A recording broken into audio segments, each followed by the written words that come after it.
Welcome into the live. For everybody joining us on YouTube, thank you so much for being here today. And if you are watching live, I hope that you've had a great start to your Thursday. Now, there's also thousands of people that will watch after the fact every single day. So if you happen to be watching the VOD after the live stream is over, make sure to drop a comment down below. It's like its own little community. Love y'all too.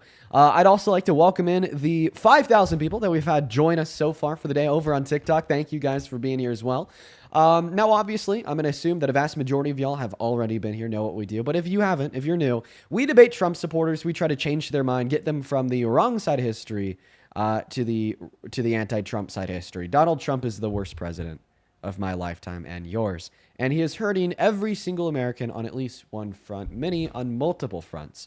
And that's what we do. Now, every day we also like to quickly go through the breaking news. We've been doing this for a while now. And today's breaking news is fucking insane. All right?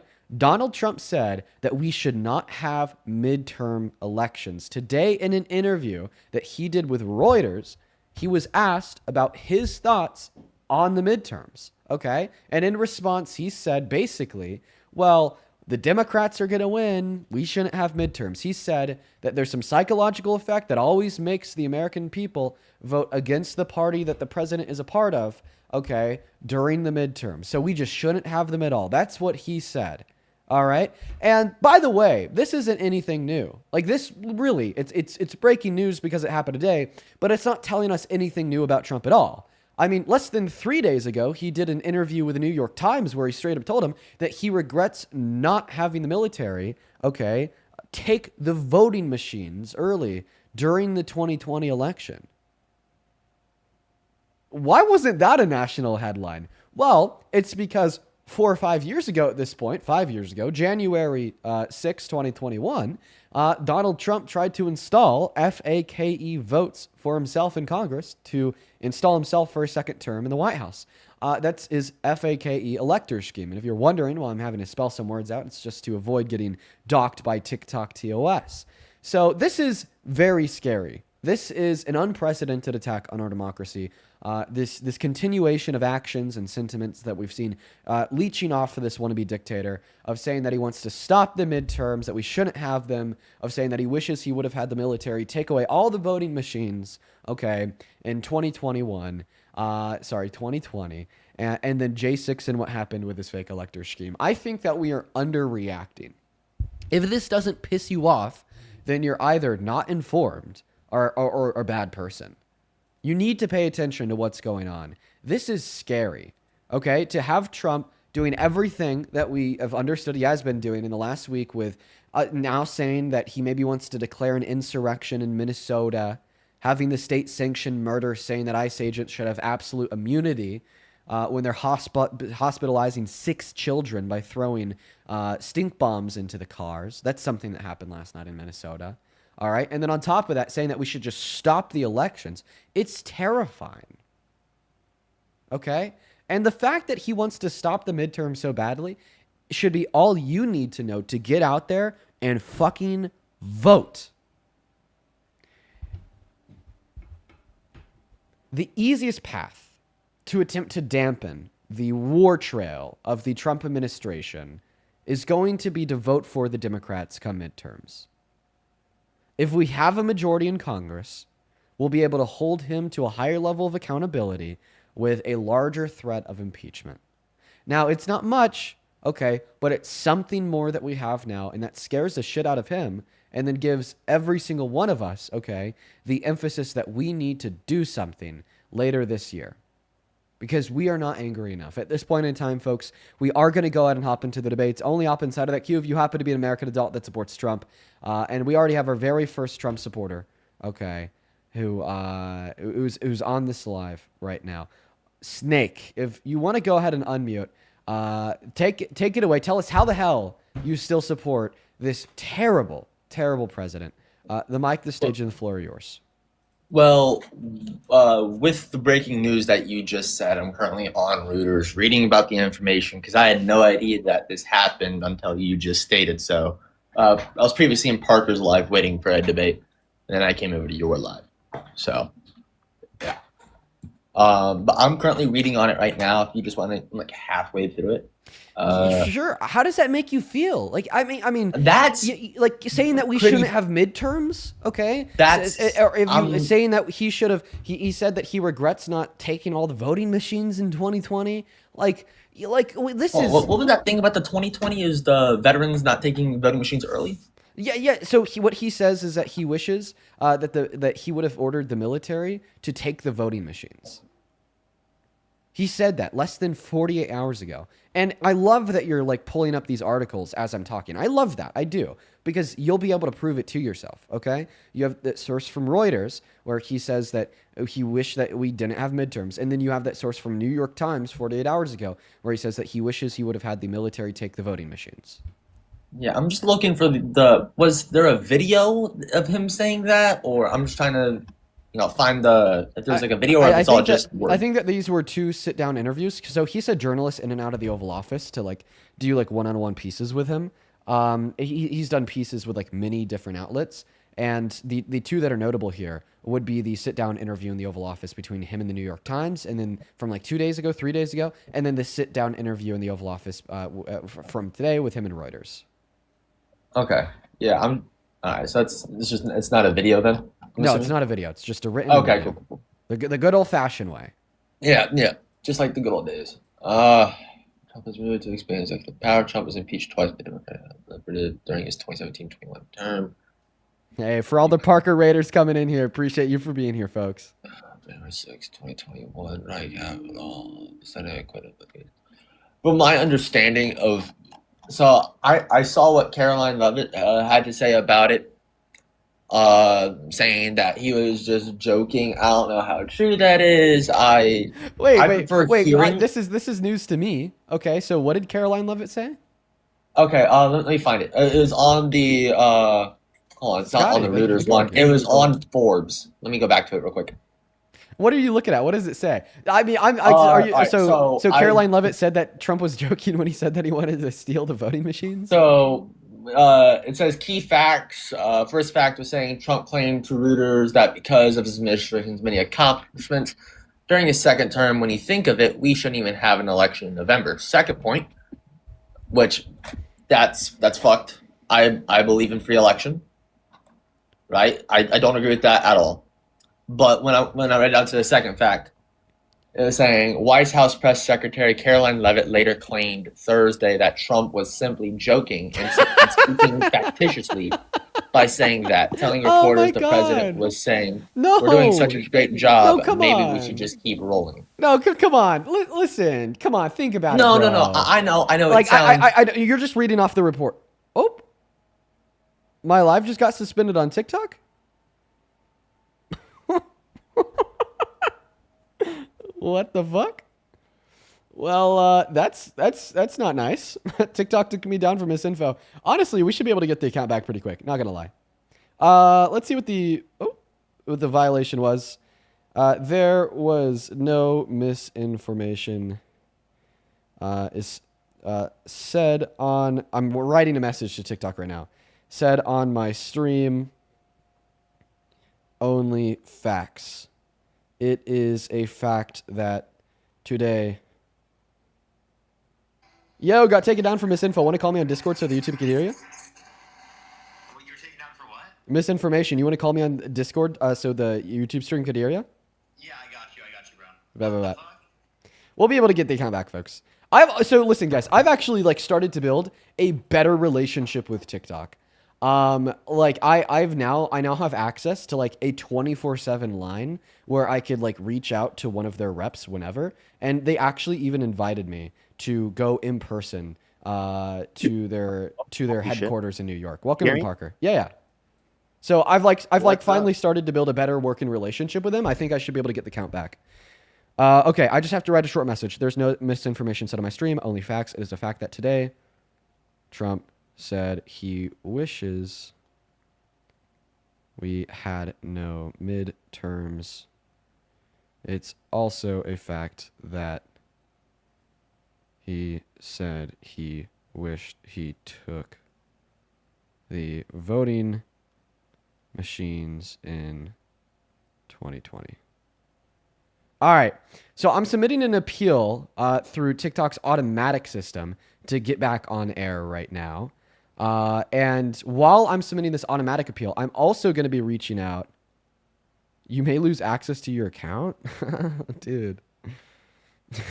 Brother. I swear to God, man. TikTok needs to fix this shit.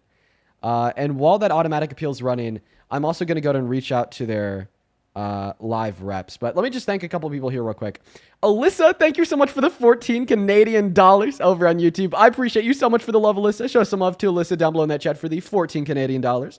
And Lola, thank you so much for the $50 over on YouTube.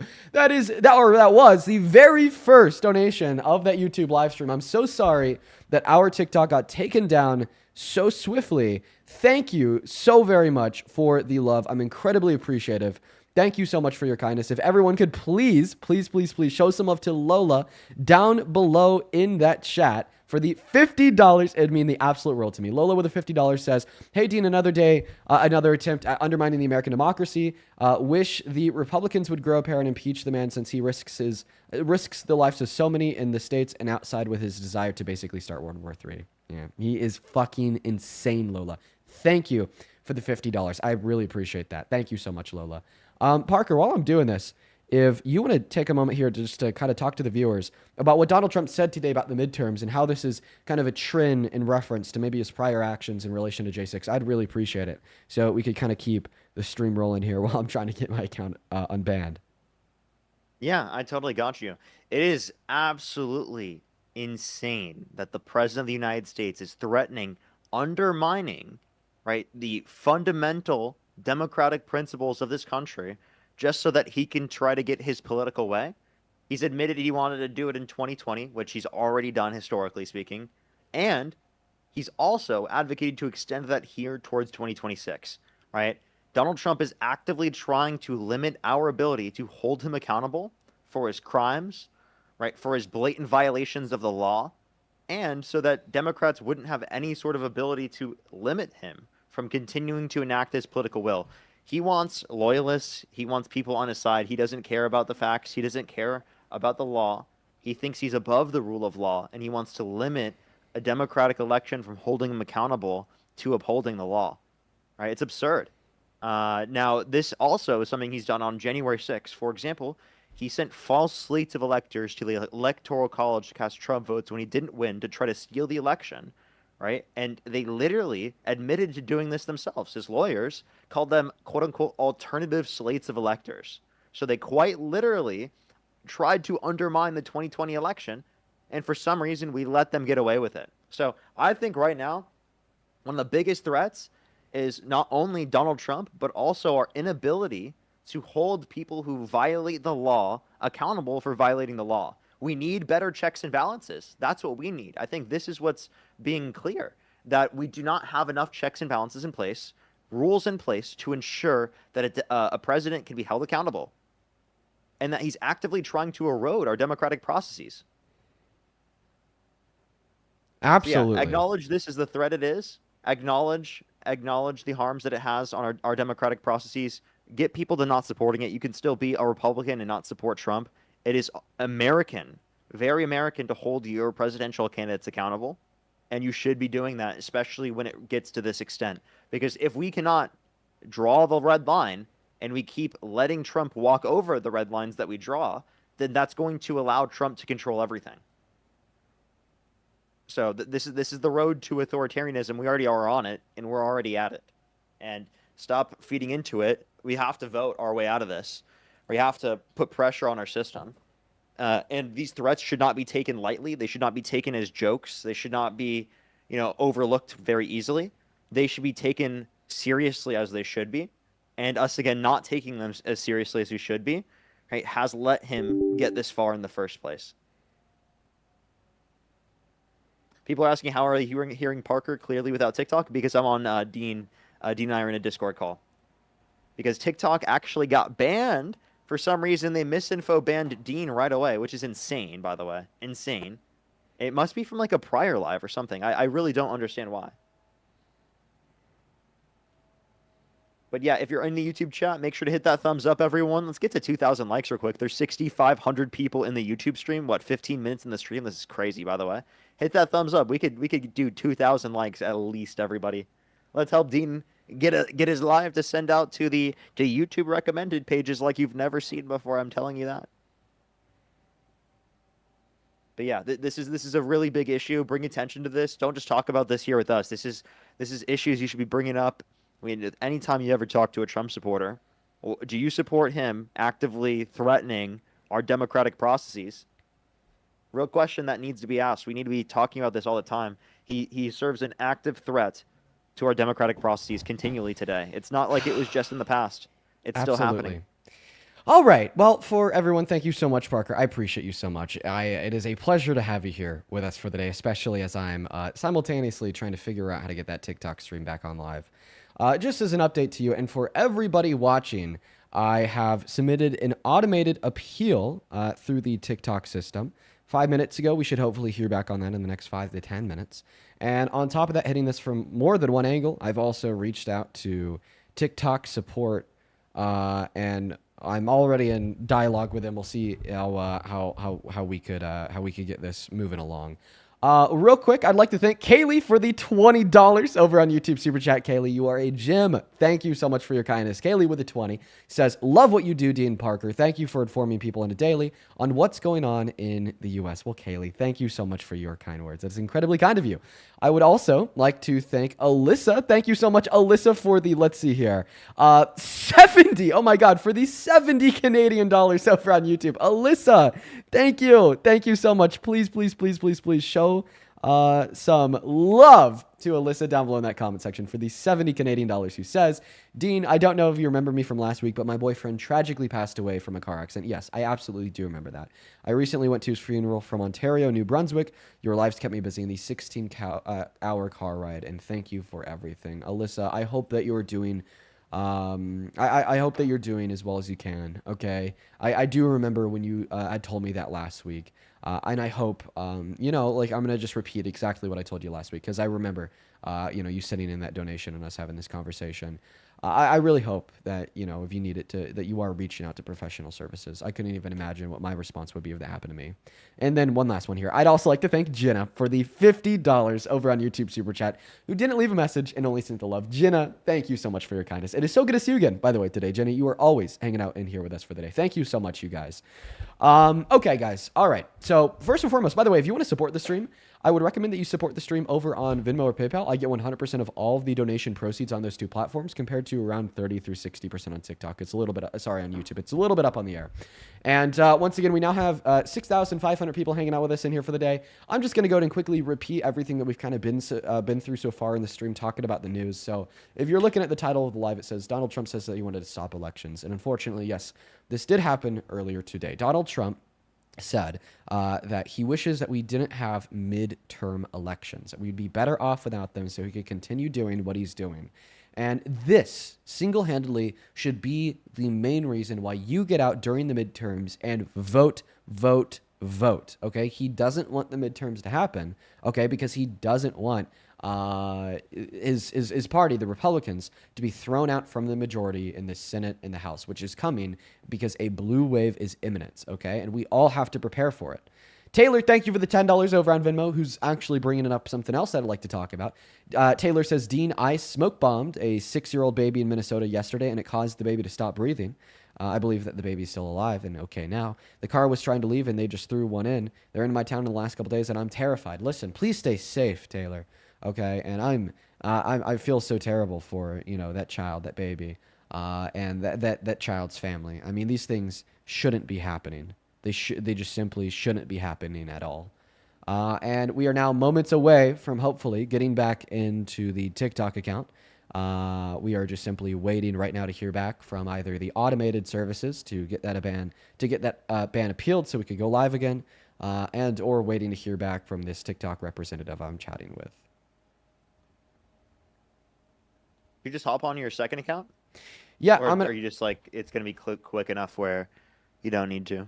If I don't get my account back in the next 5 minutes, then we will be hopping on the second account. So, good idea.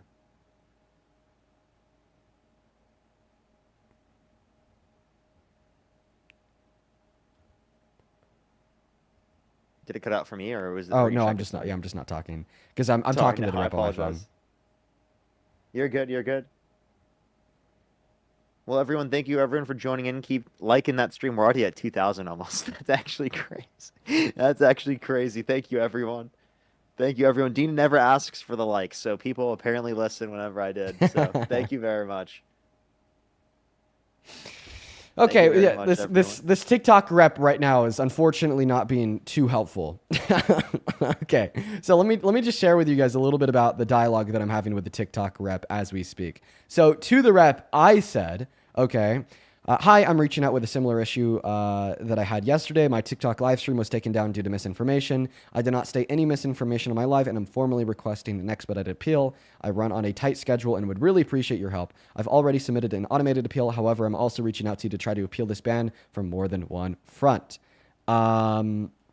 There was no misinformation said on my stream, only facts. It is a fact that today Donald Trump said that he wishes there was no midterms. It's also a fact that he said he wished he took the voting machines in 2020. And it's also a fact that Donald Trump tried to install ballots for himself in the 2020 elections. All three of these claims are agreed to by all major and reputable media outlets, ranging from AP to Reuters, CNN, NBC, etc. Then they respond by saying, thanks for speaking up about this. Your creative journey is important to us, and we want to ensure that you feel supported every step of the way. I just say thanks. They say, I'm truly sorry to hear that you were taken down for misinformation. It must feel like a considerable setback after all the effort you put into growing your audience. And by the way, like these messages were sent like 5 minutes totally apart. AI. I don't know. I don't know if it's an AI. I don't know if it's an AI or not. I know that there's real people I can get connected to over these chats, because one of them just straight up said that they like love my streams, and they were like freaking out, like sending emojis. Like maybe it's like a combination of AI and real people. I don't know. It probably is. That's what I would assume, because like there's no other explanation for why it was like that. Yeah, That's because really cool that someone did that. Okay, what if I say, can you please transfer me to a senior specialist?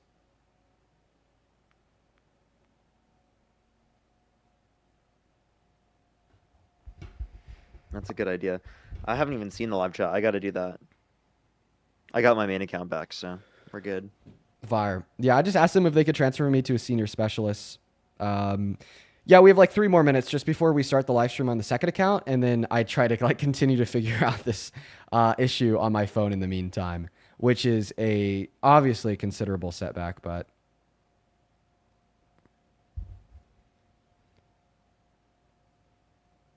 I would just say start it now. yeah, okay. All right, guys. Well, for right now, we are going to go ahead and hop on the second account at its at Dean C Dean. But we'll hopefully be back on the main account. Dude, that's so funny that the DNC Dean account was the one that actually ended up like staying around. I know, right? Jesus, dude, that's so funny. Remember when it literally was horrible and it didn't work at all? Mm-hmm. Okay. Yeah, so I just got the word back. They just said there's nothing we could do right now. Like it's going to take like 72 hours to figure it out. What? Why? Dude, that's so crazy. Fucking annoying. Dear lordy lord. Okay. Well, okay, so the other and the last thing that we're going to be focusing on here, that is a possible way we could get the account back in the meantime, is just going to be if the automated appeal goes through. So I'm going to keep up to date with that. I mean, I'm going to be able to know. It hasn't been rejected yet, which is good, but sometimes the appeals for the misinformation bans like can take a while. Oh, hey, actually it just got approved. Let's go. Fuck yeah. Moving on to the next guest. What am I saying? Moving on to the next guest. I'm literally on auto mode. What am I doing? Dude, I'm the same way. I've done that so many times. You have no clue. On to the next guest, everybody. Technically, you are on to the next guest, though. Did you know that? Yeah, right. All right, guys. We're back in business, folks. We're going to go ahead and hop back into those debates. Unfortunately, Okay, as much as I would like to, I think that we really got to watch it talking about, I'm actually going to say this before we even start the TikTok stream. We really have to watch it talking about how Donald Trump literally tried to rig and steal the 2020 election by installing fake votes for himself in Congress. We're also really going to have to watch it when we talk about how Donald Trump is saying today that he wishes we had no midterm elections. We're also really going to have to watch it when we talk about how not even 24 hours ago, 48 hours ago, he told the New York Times that he wishes he would have seized the voting machines in 2020, which, by the way, was his plan, okay? We had a leaked drafted executive order from his administration prior to J6 that would have compelled and ordered the National Guard to seize all the voting machines. But yeah, that's all. Let's go ahead and get that live stream started over on TikTok. Go live. All right, guys, we're going to go and hop back into those debates. Wow, that's crazy. We have close to 7,000 people hanging out with us on YouTube while we're not even doing debates and we're just talking to the chat. That's crazy. I think that's like the most people I've ever had on my live stream, which is really just strange to be experiencing like while we're not even live during the debates. Isn't that kind of crazy, Parker? That is actually crazy. It's probably that I sent people over and there was just a bunch of people that are coming due to the topic. Dude, Jesus Christ, there's 7,000 people. Yeah. In 30 minutes, dude. You want to join up on TikTok? Yeah, I'll join up on TikTok. Bet. Welcome back in for everybody joining through the TikTok stream. Welcome back in, folks. I appreciate y'all for being here. We got taken down for misinformation like less than 10 minutes into the stream. But guess what, guys? We are already back up in action. So if you happen to be a part of the very first 2,000 people tuning back into that TikTok live stream, thank y'all for being here. I really appreciate it. In fact, we're just going to go to get that same guest that we had in before back up on the panel. Welcome in, Snake. The last stream got taken down, my friend. I don't know what happened, but I'm just going to thank a couple people here. We're going to get Parker back up on the panel, and then we'll hop back into the debates. Ivy, thank you. EVIE. I think that's Evie. Evie, thank you for the $20 over on YouTube Super Chat. Thank you so much, Evie. Let's get 200 EVWs, who says, "Hey, Dean, I've been a silent viewer now for a while, and I just wanted to express my gratitude." Oh, Evie, thank you so much for your kindness. Dude, fucking hell. Show some love to Evie Double in that comment section. I appreciate y'all. I appreciate y'all so very much. All right. Let's go to get Parker up here, and then we'll hop back into that debate. Snake05, if you want to go ahead and unmute. Welcome back in, my friend. I know that you're a Trump supporter. Let's just kind of start from the top here. Why the hell do you still support the worst president of your life, Donald Trump, who is doing, in all reality, just weaponizing his own administration against the American people to hurt, harm, and, as it would relate to Renee Good, fucking murder them? So there are some things that I do agree with Donald Trump, and there are some things that I don't agree with Donald Trump, right? But before I can really say anything else, my thoughts and opinions represent myself, not the DOW or the Department of the Air Force. Not trying to get in trouble with my guys here, but anyways. So let's see, where were we at? We were talking about how Donald Trump said that he wishes that there was no midterms. But I just want you to, I want to ask you, how can you still support Trump even though he just said that he wishes there was no midterms? Like, what are the redeeming qualities of his administration that make you support them, all things considered? So all things considered, if you look at gas has gone down, eggs have gone down, we have increased the wall is being built still. Yeah. And just things like that he said that he was going to do, he has done. And for me, being able to do what you say you're going to do it makes me what's it called? I'm trying to think of the word here. Makes me feel as if you're more honest. Has President Trump lied on multiple things? However, yes. And I mean, if you look at all presidents have lied, but I believe Donald Trump has lied more than most about things. Yeah. Okay. All right. Sounds good. Yeah. All right. So, yeah. All right. Well, I'm just going to start here. So, first and foremost, you gave 3 points. You said that you support Trump because gas is down, eggs are down, and the wall's being built. So, the first question I'm going to ask you is a very simple one. Okay. What has Donald Trump done to reduce the price of gas? And what has Donald Trump done to reduce the price of eggs? That I don't know. Okay. All right. So, then you're basically just saying because it happened under his administration, you're going to assume that he caused it. I would have to do more research on it. I just know that he said these things and these things did happen. Okay. Well, so you're saying that he said it and then it did happen. All right. Well, I Yes. don't think if you could identify anything that he did to cause this change, okay, to make the price of gas go down, to make the price of eggs go down, then you can't just baselessly blame it as on his administration. I believe that that would be a prime example of what we call a correlation causation fallacy, which is where we have two variables that have some type of correlation, like the correlation between the fact that Trump is president and the fact that the price of gas is going down. But that doesn't necessarily prove causation. So you can't assume that one variable, the Trump administration, caused the other variable of the price of gas going down, especially when we have like really good alternative explanations to understand maybe why this phenomena is occurring. Okay, like the reason that I'd posit, insofar as why we're seeing lower gas prices for American consumers, is because after we sanctioned the hell out of Russian oil, cutting us off from nearly 25% of the global supply of oil, American oil producers really ramped up their own production under the Biden-Harris administration, and they were so successful in how much oil they produce. Even once we kind of started to feel some stabilization from OPEC, which is what would typically be the natural point where they'd start lowering their production and just let the price of gas stabilize. They just kept on producing more and more and more because they were experiencing more profits than ever. Okay, and because of the unprecedented level of oil that our country produced under Biden and the unprecedented level of profit that these oil companies also experienced under Biden, we were legitimately the world's leader in oil production for a multiplicity of months under him. They were able to restabilize the price in which is required to produce a single barrel of oil from around that $70 to $80 range to around that $50 to $60 range. So that's why we're now seeing gas cost significantly less in this country, not necessarily because of any administrative action taken by Trump or his administration. Now, of course, if you want to reject that, all right, the question would be, well, what has he done to reduce the price of gas? But you admitted in good faith that you don't know. I just did some research as well while you were talking as well. What about the drill baby drill energy approach, which encouraged and expanded domestic production and fewer regulatory barriers, such as speeding permitting and reversing previous limits? Well, I mean, yeah, exactly. That's one of those things that he says, but it's just a complete lie. Like the Biden-Harris administration approved 50% more drilling permits than Donald Trump did under his first 4 years. They also produced significantly more oil than him. The most oil ever produced by Trump under his first term was 12.9 million barrels of oil per day in December of 2019. Meanwhile, under the Biden-Harris administration, they produced more than 13 million barrels of oil per day from July of 2024 until the end of 2023 until the end of their administration. All right. I mean, like, I'm not very knowledgeable on things. Well, I appreciate you for admitting that in good faith. Do you mind if I ask you a question now?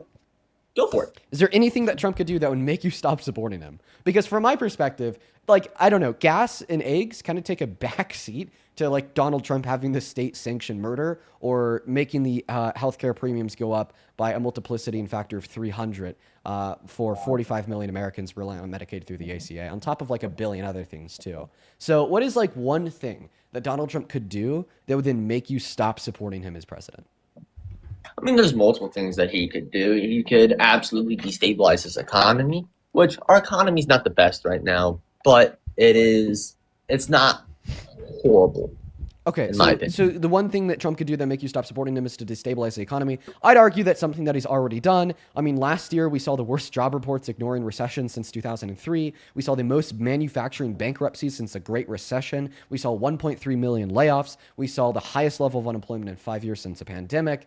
We saw GDP growth get cut short by 1%, even when we had a quarter where it went negative. And then we saw business investment go down every financial quarter under his administration for the first year in 2025 after experiencing a massive boom under Biden. So I definitely say that the Trump administration has destabilized the economy. Now, I'm not really willing to accept that you truly think that's like a red line. Like I was expecting something a little crazier. Oh, okay.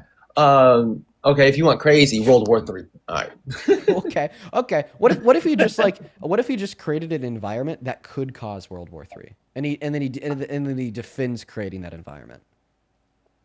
I assume you are talking about what's going on between us and Greenland, how we went to... Oh, yeah, absolutely. How he won't rule off a military invasion, how he asked the military to draft a plan for an invasion, and now there's Nordic troops inside of Greenland.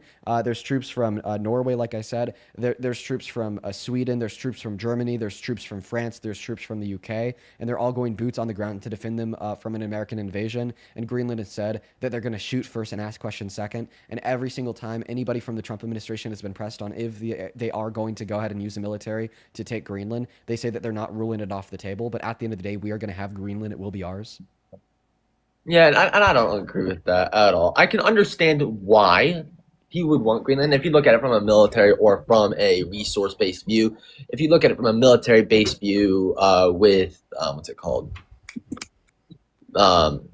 So one of the direct lines from Russia to us across the Pacific, no, Pacific is West Coast, Atlantic, is from Russia's northern western border, going down, going southwest down to America. We have lost. If you look back in the Cold War, we have lost multiple advanced Russian submarines over there. But when I say lost, I mean lost contact, lost ability to track. Where are you going with this? Like I don't I'm really saying think I this gives any understand incentive why. for Trump to want the country. We already have troops there. Okay, like they're part of NATO. We already have American troops in NATO. Like you understand that, right? No, yes, absolutely. That's Like something so, we like know. any point that owning the country could fulfill, like having a larger military presence.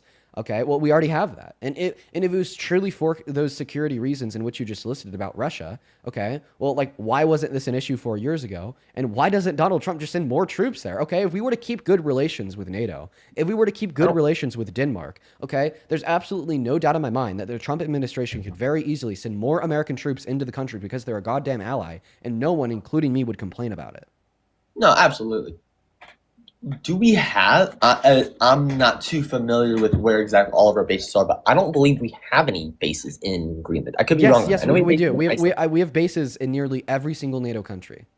Okay. I didn't know if we had any in Greenland or not. I was unsure. I've never been to Greenland, so I don't know. Okay, and then also just Okay. saying that you could understand why he wants the resources because the resources will benefit him. Okay, let me tell you what would benefit me: a goddamn toaster. I don't have a toaster. My girlfriend has been telling me for months that I need to go get her a fucking toaster. And no, this isn't an analogy. This is true. Okay, I've gotten many things, but one thing I've not gotten is a goddamn fucking toaster. Okay, almost every single morning. Okay, I want toast. My girlfriend wants toast. We all want fucking toast, and we don't have toast. So a toaster would be a benefit and a massive resource to us. So if I were to turn around and raid my neighbor's house, okay, commit burglary and steal their fucking toaster, okay, do you think that their first response would be, well, I can understand why he stole our toaster because it was beneficial to himself? Or no, would it be, that was my property, okay? He had no right to access my resources. This is illegal. This is an invasion. This is theft. No, you're absolutely right. You're Alright? absolutely right. Yeah, so just kind of like attempting to shake hands with the underlying thesis of all burglary by suggesting that I understand why Donald Trump wants to do this because the resources would benefit this country. It's just simply like in contradiction and antithetical to, once again, that underlying thesis of burglary, which is that you're going to steal resources or something of value from someone else to benefit yourself. Okay. I mean, I understand where you're going with that, and that's kind of not where I was trying to point to. Like, I don't agree with it at all. I mean, we should not try to take a friendly. There's a large distortion. I don't know if you hear that right now. There's a big distortion going on just a second ago. God, where was I at? I been farted. Where was I at? Yeah, we should not take any foreign land or anything like that does not belong to the United States. Have we done that in the past? Yes, we have. If you go back into look at Iran, Syria, stuff like that, we planted U.S. bases in said countries when it really wasn't ours to begin with, without foreign approval. Can I just be honest? You're just kind of walking the line here, okay? You're saying like, oh, by the way, are you still hearing like a buzz?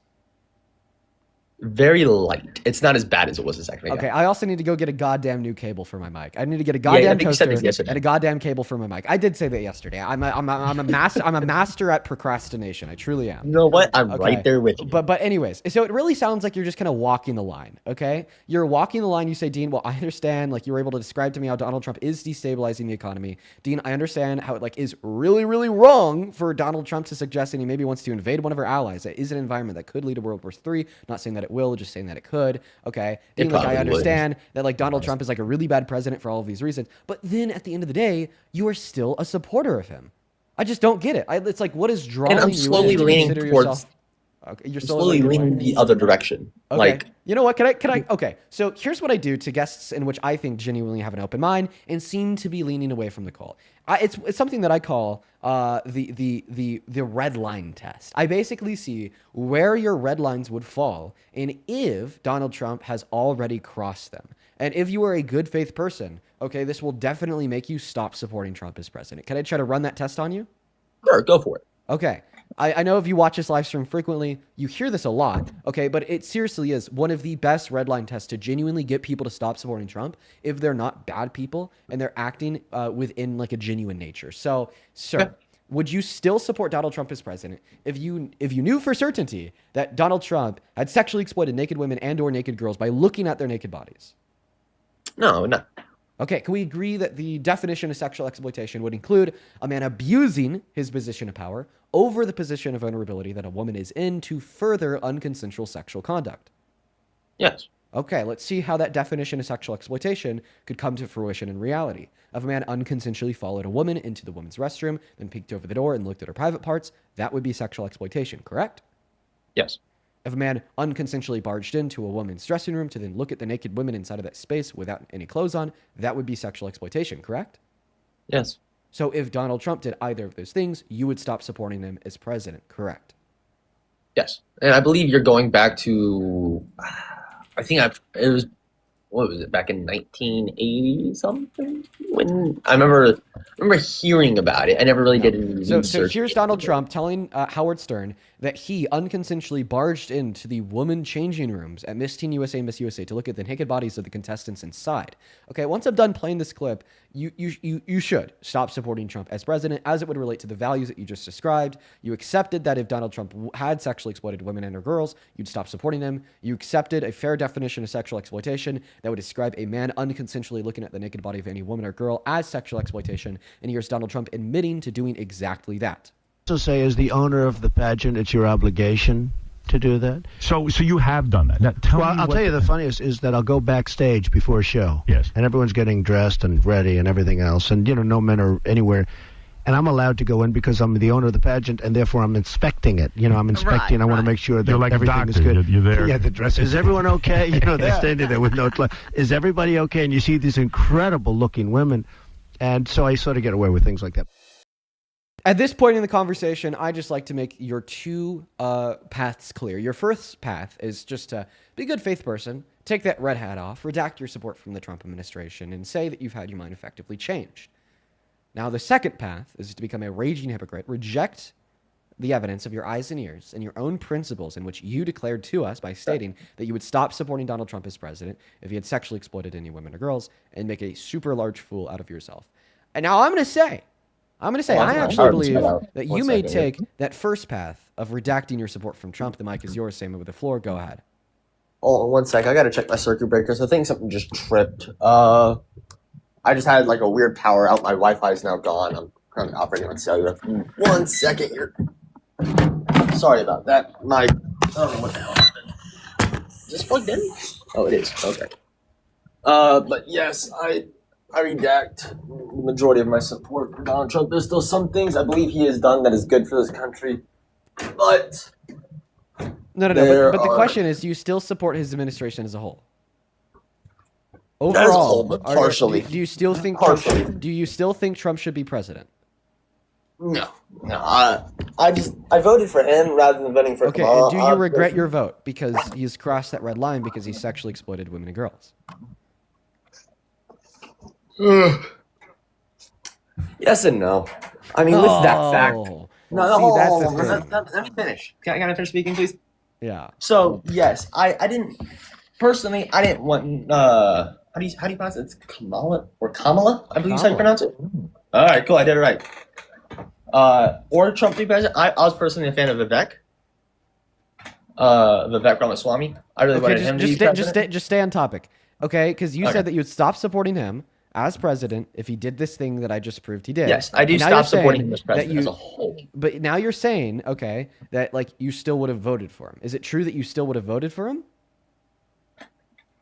I just didn't have a lot of knowledge. Like, if you're saying like at this point in time, if I had the knowledge I had back in 2024 No, 2024. Would you still have voted for him? No, I would not. I probably just wouldn't have voted in general. That's good. You know what? Not voting is better than voting for Trump. And I really hope that with our streams getting closer to the midterms, kind of moving away from the premise of why you shouldn't support Trump as president, to more so to the premise that you shouldn't support Trump as president and you should support the Democrats. I hope that I'll be able to change your mind on that too. As far as this conversation goes, I appreciate you for being open-minded. I do appreciate that. In fact, that is a great way to start the debates of the day with a mind change. I understand that's not necessarily the most optimal outcome, because we don't just want people to redact their support from Trump, but we want them to actively support anti-Trump causes. Okay, but that's the first step in a positive direction. Let's go to get the next guest, unknown, loaded up into this box. And we actually have a fuck ton of people to thank. I'll try to make this quick. Okay, the Toaster Fund is coming in. First and foremost, Jenna, thank you so much for the $50 over on YouTube for the quote-unquote fund for the toaster. Folks, I want to see 500 Jenna W's down below in that chat. Thank you so much for the $50 for the toaster. Thank you so much for the love, Jenna. That's incredibly kind of you. Please show some love to Jenna down below. I'd also like to thank Nikki for the $20 for the toaster. Let's get 200 Nikki W's. And the DK, thank you so much for the $20 as well. Let's get 200 DK W's, 200 Nikki W's, and 500 Jenna W's for the love, love, love, love, love. Thank you guys so much. I genuinely appreciate it. I'd also like to thank Ben for the $10 over on Venmo. Santana, thank you for the $5. She says, your amazing debating was the topic of dinner with my mother last night. Keep up the great work. Thank you so much. And then another Jenna, thank you so much for the $10. She says, is it true that yesterday Trump said, as of February 1st, federal funding to blue states will stop? Love you and Parker. I haven't personally heard that one. I'll look into it, Jenna. Thank you so much for the $10.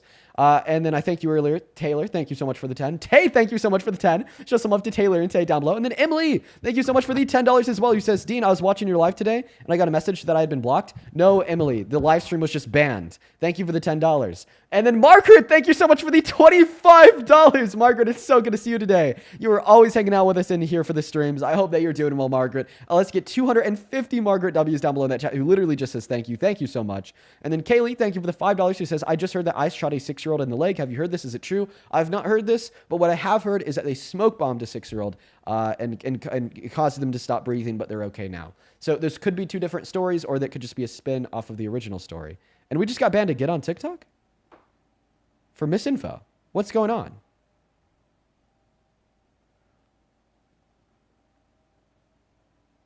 What the fuck?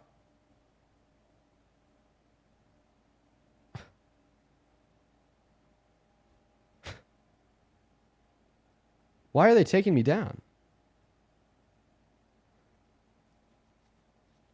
TikTok is gone again.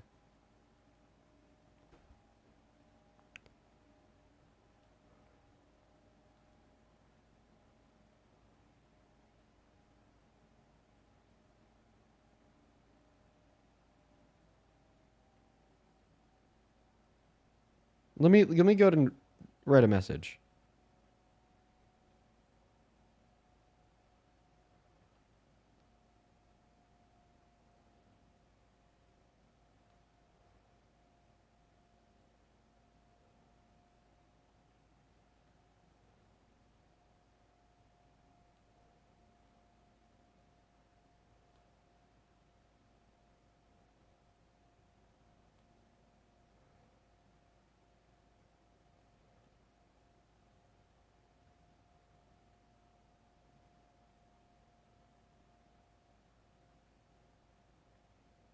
What the fuck is going on?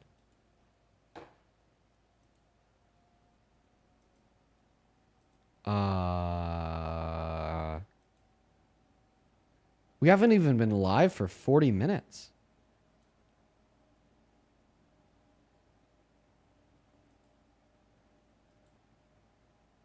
What are they doing? This is getting scary.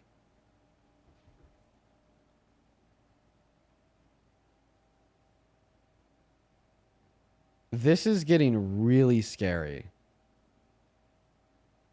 Okay, wow.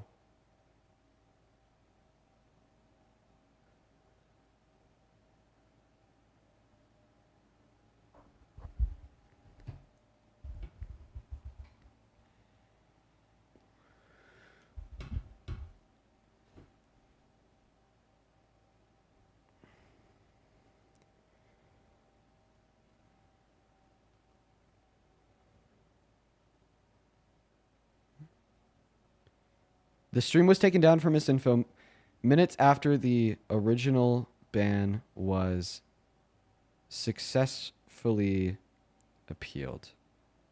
Please help. This is getting very, very scary.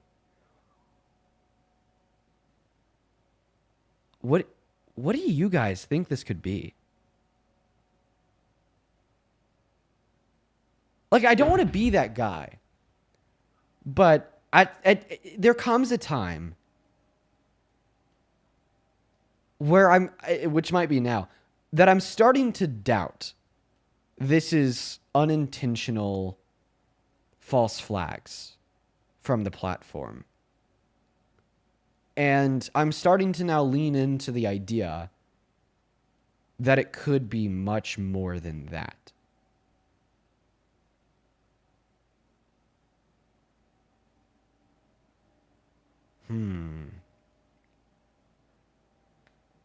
So,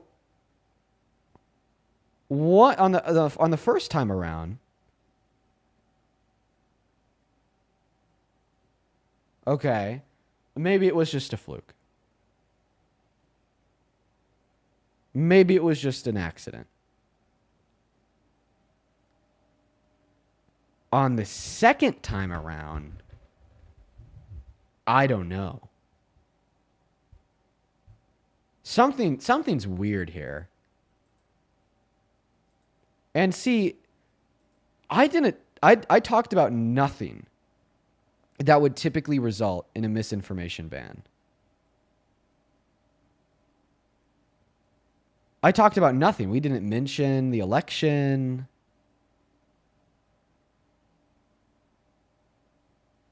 And this is all coincidentally during the same day that TikTok invited me out to their headquarters in New York. Coincidentally.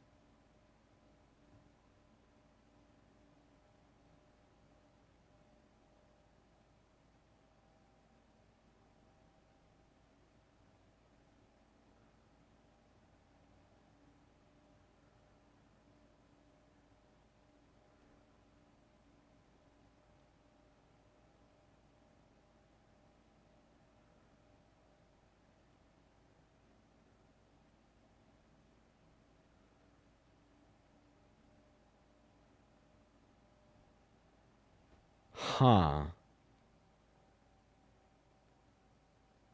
Okay. All right, guys. Appeal approved. So we just got the account back again. What is going on? Nah, man, this don't feel right. Because we're getting the account back.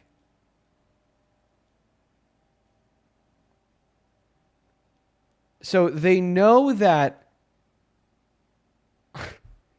there's no base to these bans.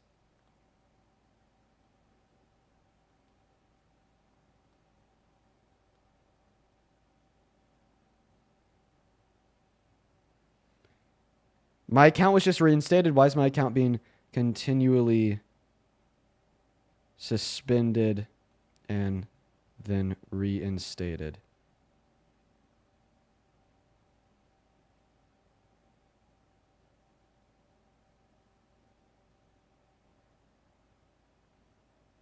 Okay. Well, I guess we're going to go live on TikTok again. What the fuck? Dude, okay. We're going to go live on TikTok again, man. This is weird shit. They're fucking with me. They're really fucking with me. Fucking hell, dude. Fuck. Okay, going live on TikTok again. Jeez. Louise. Oh my goodness. Okay, we're live on TikTok again. I was in the middle of thanking my donors. Here, I'm going to go back to thanking y'all. This will only take a minute, then we'll hop back into the debates. Welcome back into everybody who's tuning back in over on TikTok. I appreciate that. Hey, Lola, thank you so much for the $20 over on YouTube Super Chat. I appreciate you for that love. Lola says, quote, unquote, someone at TikTok that doesn't like your content, maybe, because these topics aren't new. Nothing you've said has been, quote, unquote, incorrect or even new. Interesting. It feels like targeted. It does feel like targeting, dude. Glitch, thank you for the $10 over on YouTube. He says, it could be that the Trump supporters on TikTok are mass reporting for misinfo and are getting you in trouble. So it's not simply that a mass report will get me taken down. They have to claim like some validity to it. All right. I'd also like to thank Joshua. Thank you for the $10 over on YouTube Super Chat. I appreciate you so much for the love. Thank you so much, Joshua. Hey guys, for everybody tuning back in on the TikTok live stream, I'm so fucking sorry that our stream is continuing to get taken down. Okay, guys? We just had it banned for misinformation again, y'all. What the fuck is happening? This is fucked, guys. Okay, I'm just going to thank a couple more people, catch up on Venmo and PayPal, then we'll hop back into the debates. But this is a goddamn mess. Okay, also, Patricia, thank you for the $5, who says freedom of speech where? That was the quickest I've ever seen you penalized for speaking the truth, dude. Twice in the last 40 fucking minutes. Lauren, thank you for the $10 as well on Venmo. Thank you so much for the love. Tess, thank you for the $20. Thank you so much for the love. Who says, Christy Nome suggested even American citizens should be prepared with the idea to prove citizenship should scare us all. They just completely disregard the Constitution, okay? They disregard due process. They disregard the rules and practices under federal law and constitutional law, okay, that would require an officer to have probable cause to make a detention, okay, and reasonable and articulate reasonable suspicion of a crime that they can articulate. You're not legally obligated to just show your ID to anyone who asks. Thank you for the $20, Tessa. And then also Elizabeth, Spencer, and Anna. I appreciate you all for the $5 for the toaster fund. Michelle, thank you for the $5 for the toaster fund. And then Anna, thank you so much for the $10 for the toaster fund. Welcome back to everybody that is rejoining us over on that TikTok stream. To the very first 4.3 thousand of y'all. The live stream has been now taken down twice in the last hour for misinformation. Now, all of these bans have been subsequently baseless, okay? There's been absolutely no base to these bans, okay? So we are getting our account back, but it is still heavily impeding upon the scope of the lives, and it's making it hard to even have these fucking conversations. This is absolutely unreal. I'm going to go and catch up with the donations over on PayPal. After we do, we'll hop back into the debates. Hey, Maya, thank you so much for the $10 over on PayPal. He says, don't read out loud. Okay, I will keep that to myself. Thank you so much. And I'll take a look at that. I'll take a look at that. Thank you so much, Maya. Thank you so much, Maya. Okay. All right. We're going to move on to the next dono. Miss Julia, thank you so much for the $50 on PayPal. And Sydney, thank you for the $50 on PayPal. Julia and Sydney, thank you so much for the $50 each. That is Cindy spelled Cindy, C-I-N-D-Y. Julia with a 50 says, thank you for what you do. Also, let's not forget all the terrible things Donald Trump is doing to international students with the duration of status rule. Oh my God, yeah, it's terrible. Thank you so much for the $50, Julia. And then Cindy with the $50 says, our current times feel so overwhelming, scary, and demoralizing. Watching your lives gives me hope. Keep going and keep changing the minds of Trump supporters one at a time. From the bottom of my heart, thank you. P.S. You do deserve every penny of the money we sent to you. No, Cindy, thank you so much for your kind words in the $50 donation. Seriously, you and Julia, you guys are so incredibly kind.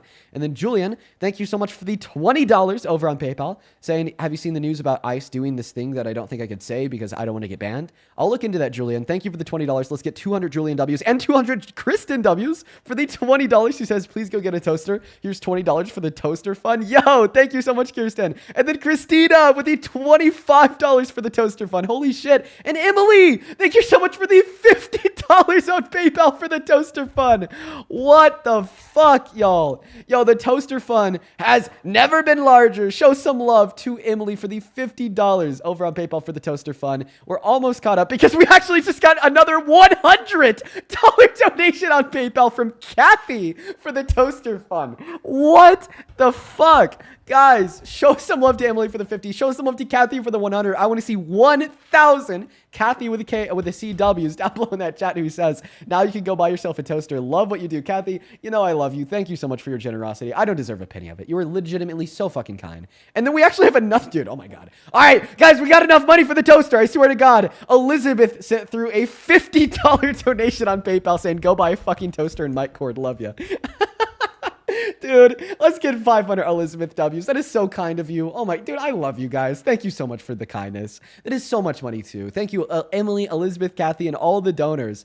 And just two more here that I'd like to thank. Then we will hop back into the debates. Alexis, thank you for the media shower. First and foremost, I'd like to thank Natissa and Moses. Natissa, thank you for the $20 who says, it's my birthday. You should use this towards the toaster. Natissa, first and foremost, thank you for the $20 for the toaster fund. And happy birthday. Show some love to Natissa down below in that chat. If I'm butchering your name, I do apologize. That's Natissa spelled Nastassia. Moses with a $15. Thank you so much for the love, Moses. And then one more here, Miss Catherine. Thank you so much for the $50 over on PayPal. And we are all caught up. Guys, let's get 500 Catherine W's. Honestly, let's just get a bunch of W's for all the donors. We have not even been live for an hour yet today, and you guys have been so freaking kind. Catherine with 50 says, here's $50 for you, Dean. Every day I wait for censorship to escalate further. Social media can be toxic, but it's also one of the last places where we can see independent commentary. Catherine from the UK. Yeah, guys, I truly do not know what's going on today with the obvious censorship. All right, with the obvious censorship. Okay, this is a complete and utter mess. We've been live for like literally an hour, 59 minutes and 53 seconds on YouTube, and we've already been taken down twice so far today for quote unquote misinformation, then automatically reinstantiated. Welcome in. Dean, this is crazy. What is going on TikTok right now? All right, yeah, dude. So here's, okay, I'm going to give my leading hypothesis, and then we'll hop back into the debates. Every single time that we get like a ban, even if my account is re-established, okay, our push on the For You page is significantly lower. So if you were watching the live for like the last week, then you would have like taken notice that our average viewership on TikTok has been anywhere from 15,000 to 20,000 people concurrently. After that first ban, after 15 minutes, we were only able to build ourselves up back to around 12,000 people concurrently. And now after the second ban, I know that we're only 6 minutes into the stream, and this will likely change as we get deeper into the debates. We've only been able to build ourselves back up to 7.3 thousand people. So it's a mess. I don't know. I'm really, I don't know. I'm feeling a little weird. I don't know if this is targeted or not. I mean, I'm happy that we have our account back. In fact, I have a lot of now TikTok employees focusing on this. They've been incredibly kind with like trying to help me out. Beavis and much more Butthead. responsive than typical. So I don't know. We'll see. Welcome in, Bruce. Are you a Trump supporter? Yeah. Okay, so you absolutely support the worst president of your life. Yeah, that's pretty gross, man. You really shouldn't. He's quite Hey, don't the you live mess. in Denver, Colorado? No. You live in Colorado, though? Yes. Isn't gas for like 157 or something crazy like that? No. It is much It lower is. though. So right now for gas where I live, for unleaded 87, it's $2.80. I mean, that's where you live. Yes. Yeah, but in Colorado, like some places it's down to like 169 or 154 a couple weeks ago. Matter of fact. I think that there's a couple gas stations on the outskirts of Denver where it's like incredibly low. I saw those like 2 months ago. Fucking insane. It is insane, right? Yes. So why am I being guilt tripped to vote for a guy like that? Okay, because I don't think that he's responsible for that. In fact, I think I've already described that to you. I do. You were up here like 3 weeks ago at this point, and I actually had a like what would have been with a sane and rational person, okay, a really good dialogue, and I described to you how it is the case that you can't just blame that on Trump. And you know, I went into the nuances, I went into the intricacies. So I'm just gonna be honest, man, because I gave you all of my will. Well, I've been thinking about a couple but, weeks like, ago. Insofar as why you were wrong, I don't think that I'm really willing to repeat that conversation. Like I literally spent like a fucking hour trying to convince you that Donald Trump I feel like I could say the did same not thing. reduce the price of gasoline. Okay, I exposed how you had no reason to believe that he caused it.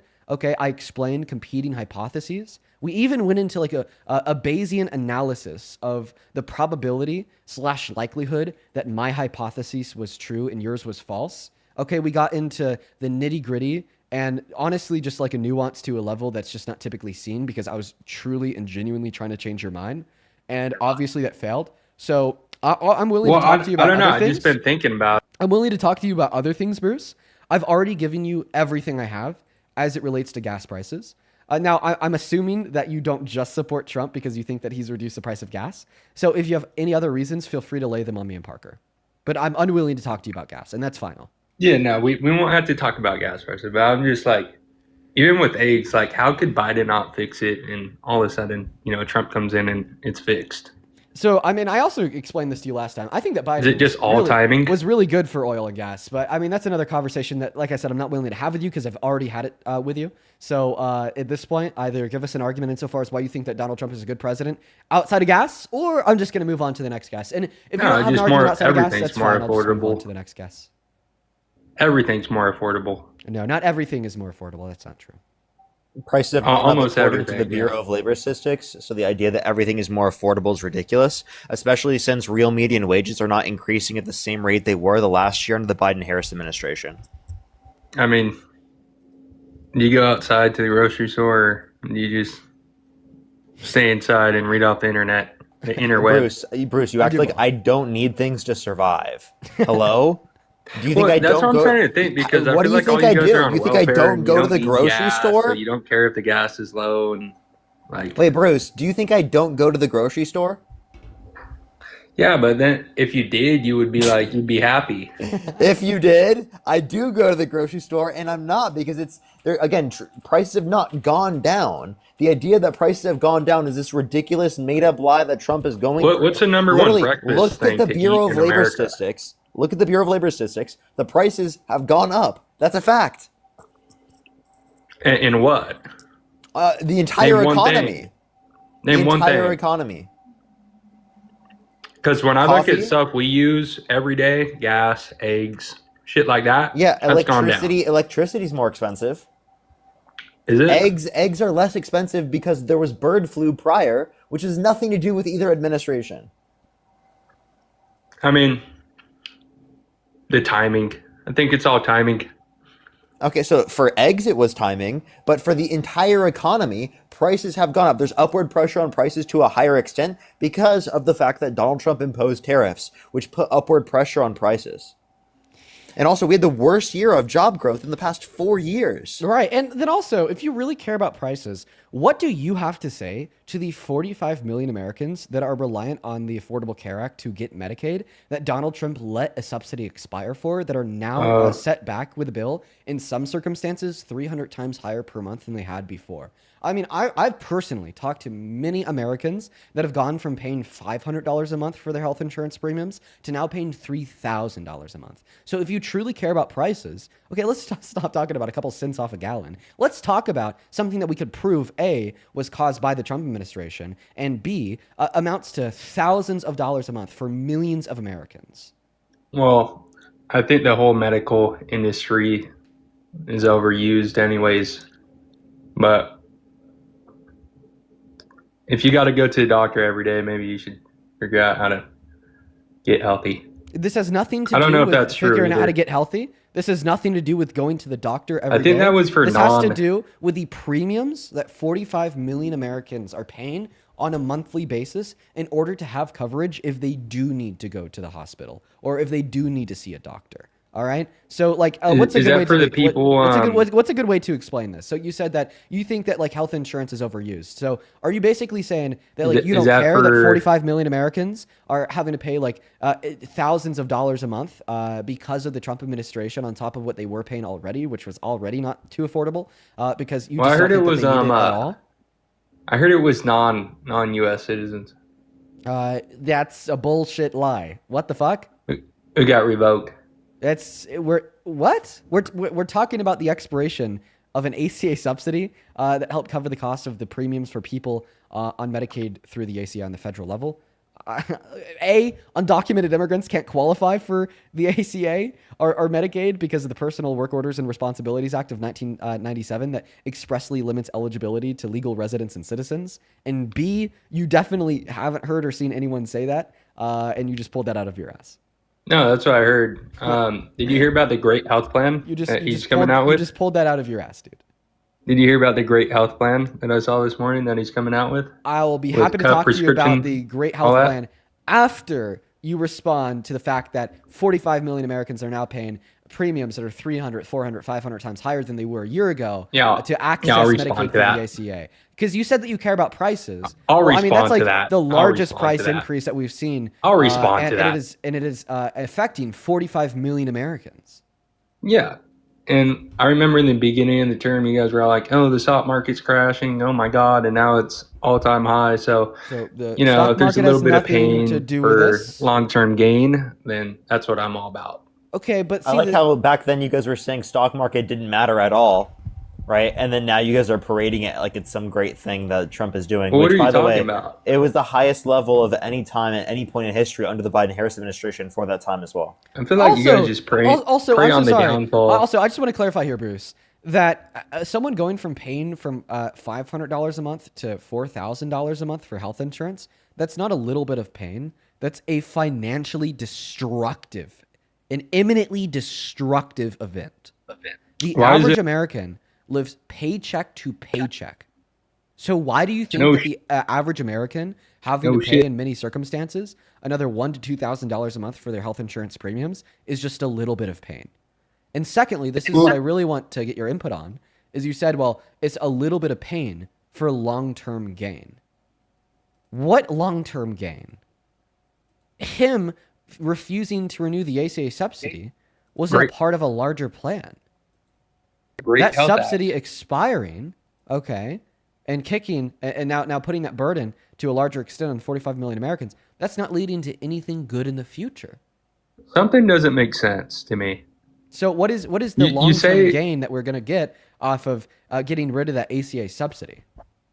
Okay, well, because now we get to do the great health plan. That's what I was going to say. But something doesn't make sense. You say 45 million Americans. Like, why isn't everyone's healthcare going straight up? It is 6 times. for everyone on the ACA that subsidy applies to. And I could who- swear to you that there's people you know.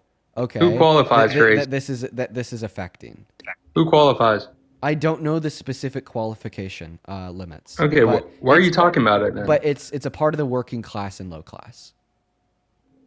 What? I don't know about that. Also, self-employed. people. I haven't heard anything about that. Well, it's because you're dumb. No, It's because you're pulling you don't shit up. do your research. You just said you didn't know about it. Well, I didn't know the specific eligibility requirements, just the general fact that it's for members of the low and working class. Buddy, yeah, that is a hyper qualifies? that is a hyper specific fact. Okay? Who But you know qualifies? what's not a hyper specific fact is just knowing that the subsidy expired. It was a national headline for weeks. Who qualifies? The low and middle class workers, the working class, people in the middle Well, class. maybe self-employed they're already people. getting extra coverage. Why don't you look it up? Who qualifies for ACA I just before you told start spewing out bullshit? I just told you many members of the low and middle class. No, you just told me you didn't know. I told you that I told you May that I look it up? I told you that I didn't know the specific qualification guidelines, like insofar as like what specifically your income needs to be, but I just know that it's a general container of many members of the low and middle class. Union people, self-employed people. I'm looking it up for you. Retired people. God, this guy's a dumb caller. Hey, Nikki, I appreciate you for the $10 over on YouTube Super Chat. Who says, I feel so sorry for Bruce. This is brutal. Yeah, I don't feel sorry for him, but it is brutal. Camp, thank you for the $10. He says, may Bruce get salmonella from his next breakfast. Well, I won't wish that on him, but what I will say is that he's pretty stupid if he thinks that, healthcare is just pointless, okay? You know, before we had modern healthcare, the average person lived until 32 years old. And then Jackson, thank you so much for the $20 over on YouTube. I appreciate you for that love, Jackson. That is JAXSON. Thank you so much. Let's get 200 Jackson W's, who says, where I am in the Denver Metro, it's only $2 a gallon, and it's only because there's a refinery called Suncor that pollutes the South Palate. Where I live, people are getting cancer because of it. Repping Thornton / Oh, okay. I got it. I had no clue, but I totally believe you because it is kind of crazy how low the price of gas is in some parts of Denver. I've seen it myself. And then one last one here over on Super Chat, Luna. Thank you so much for the 70 euros. You are awesome, Luna. Thank you so much for your support. Holy shit. Luna with these 70 euros says U.S. has severe main character syndrome. Many U.S. citizens treat Greenland the matter like a side quest to distract from the quote-unquote really important issues. They just don't get it. For other NATO countries, invading Greenland is close to the U.S. declaring World War III. I gotta completely agree with you, Luna. That is a geopolitical fucking nightmare. And thank you for these 70 euros. That is so fucking kind of you. Whenever. Let's get 700 Luna W's down below in that comment section. And then Luna, thank you for another 12 euros who said when Donald Always Trump says over-exaggerating eggs shit. are gonna be cheap, he mixed it up with his own balls. Luna, okay, that's funny. Listen, no, that's also not it's not an over exaggeration to say an invasion Everything of Greenland would is. be a geopolitical nightmare. Anyways, Wait, do you accept yeah, that? why- Do you accept that that's not an over exaggeration? What do you say? That About it would be a Xi Jinping? geopolitical nightmare to invade Greenland? I don't know. Would it be geopolitical nightmare to invade Venezuela? Wait, no, answer I the asked question you about about Greenland. Or not Mexico? Venezuela. Wait, is Venezuela in NATO? Like, are you using your brain? Yeah, like it's I'm just pretty significantly sure it's a lot of significantly people, more of a geopolitical like, nightmare. we are to the invade leader of Greenland. NATO, so like what we do is just everyone follows. That's what's gonna happen. Well, they already No, again, they sent troops to We own NATO. Greenland. Wait, they sent troops to Greenland. So if we had decided to invade Greenland, we're going to be fighting against Yeah, we're the European boss. troops. We're the boss. That's You not say true. we're the And we boss, don't but wanna they fight are, them. They are willing to disband NATO over this. You don't understand this. I also just want to point out. Well, that, I mean, no, we'll we're see not- if it happens. Bruce, I also just want to point out here that no, we're not the boss of NATO. We're a member of NATO, and I we understand. own NATO. So We Bruce, own. We're the can primary you- shareholder of can you NATO. hold off? Can you hold off here for a second, Bruce, while I'm still speaking? So we are not Good the boy. leader of NATO. You're talking to yourself. Good boy. Thank you for being Good boy. kind. I know that you're saying that to yourself. Thank you for Good being a job, boy. Beavis. All right. Well, you're talking to yourself again. Beavis and Butthead. Beavis and Butthead. Is that you and your buddy, or is that you and yourself? I don't know. Maybe you're both No, simultaneously at the same time, just because of how You pronounced the too. dumbness is. But anyways, I'm gonna go back to what I was saying. Bruce, I am gonna need you to stop whining like a petulant child. That's gonna be very important for me to be able to help you understand how large of a geopolitical nightmare this is. But anyways, I do want to correct you on a handful of things that you said. No, we're not the leader of NATO. We're not the boss of NATO. We don't have every other country in NATO qualm to the beckoning whim of Donald Trump. That's not true. I think that what you're equivocating here is the fact that we're the most powerful member of NATO, which is true, okay, because of how much we fund our military per year. But this doesn't mean that every other country is just willing to bend to the will of America. In fact, they already haven't. Greenland just straight up said that if America invades Greenland, okay, that Greenland is going to shoot first, then ask questions second. And then since then, the UK has sent troops into Greenland, France has sent troops into Greenland, Norway has sent troops into Greenland, Sweden has sent troops into Greenland, Germany has sent troops into Greenland, and we're expecting more countries from NATO to send their troops into Greenland to stand by Greenland, okay, in fighting off an invasion of their country made by America if it were to occur.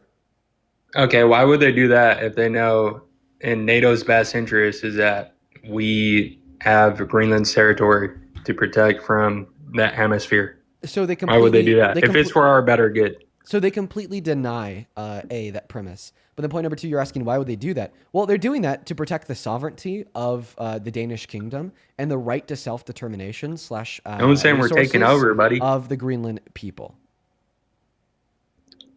Now, I will say they have already bent to us when we said double their spending and what they put into NATO. They already did that. I'm pretty sure that's much harder Well, that's not a violation for of them to do international that law, than to just a- defend Greenland.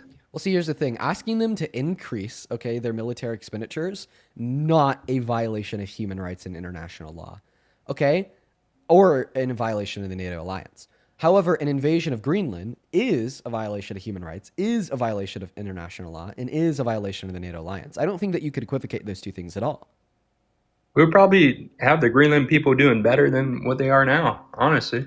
So regardless of that fact, the fact still stands because It is a fact. I dispute that. But anyways, the fact that stands is that it would be a geopolitical nightmare to invade Greenland. That is the I don't premise think that so. I set think out, maybe after and 2 that or is the 3 premise months, that you everyone would rejected. say, oh man, that was such a great idea. Thank you, President Trump.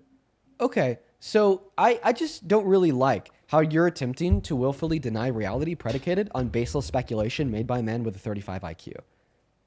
Okay, like here's what I'm gonna do. I'm gonna try this one last time with you, Bruce. I think that like you're an incredibly like dense person, dense guest. I don't think that you really use your brain nor your rational faculties. Ruh-roh. So I'm gonna try this one last time. If Ruh-roh. this last attempt isn't effective, I am just gonna go ahead and move on to the next guest, so we can hopefully find someone with a functioning brain. And I apologize if that's rude. I understand how it comes off a little bit rough. What- I'm just trying to be like honest. But anyways, It's okay. 9 times So the reasons times why 12. an invasion of Greenland would be a geopolitical nightmare, okay, are as follows.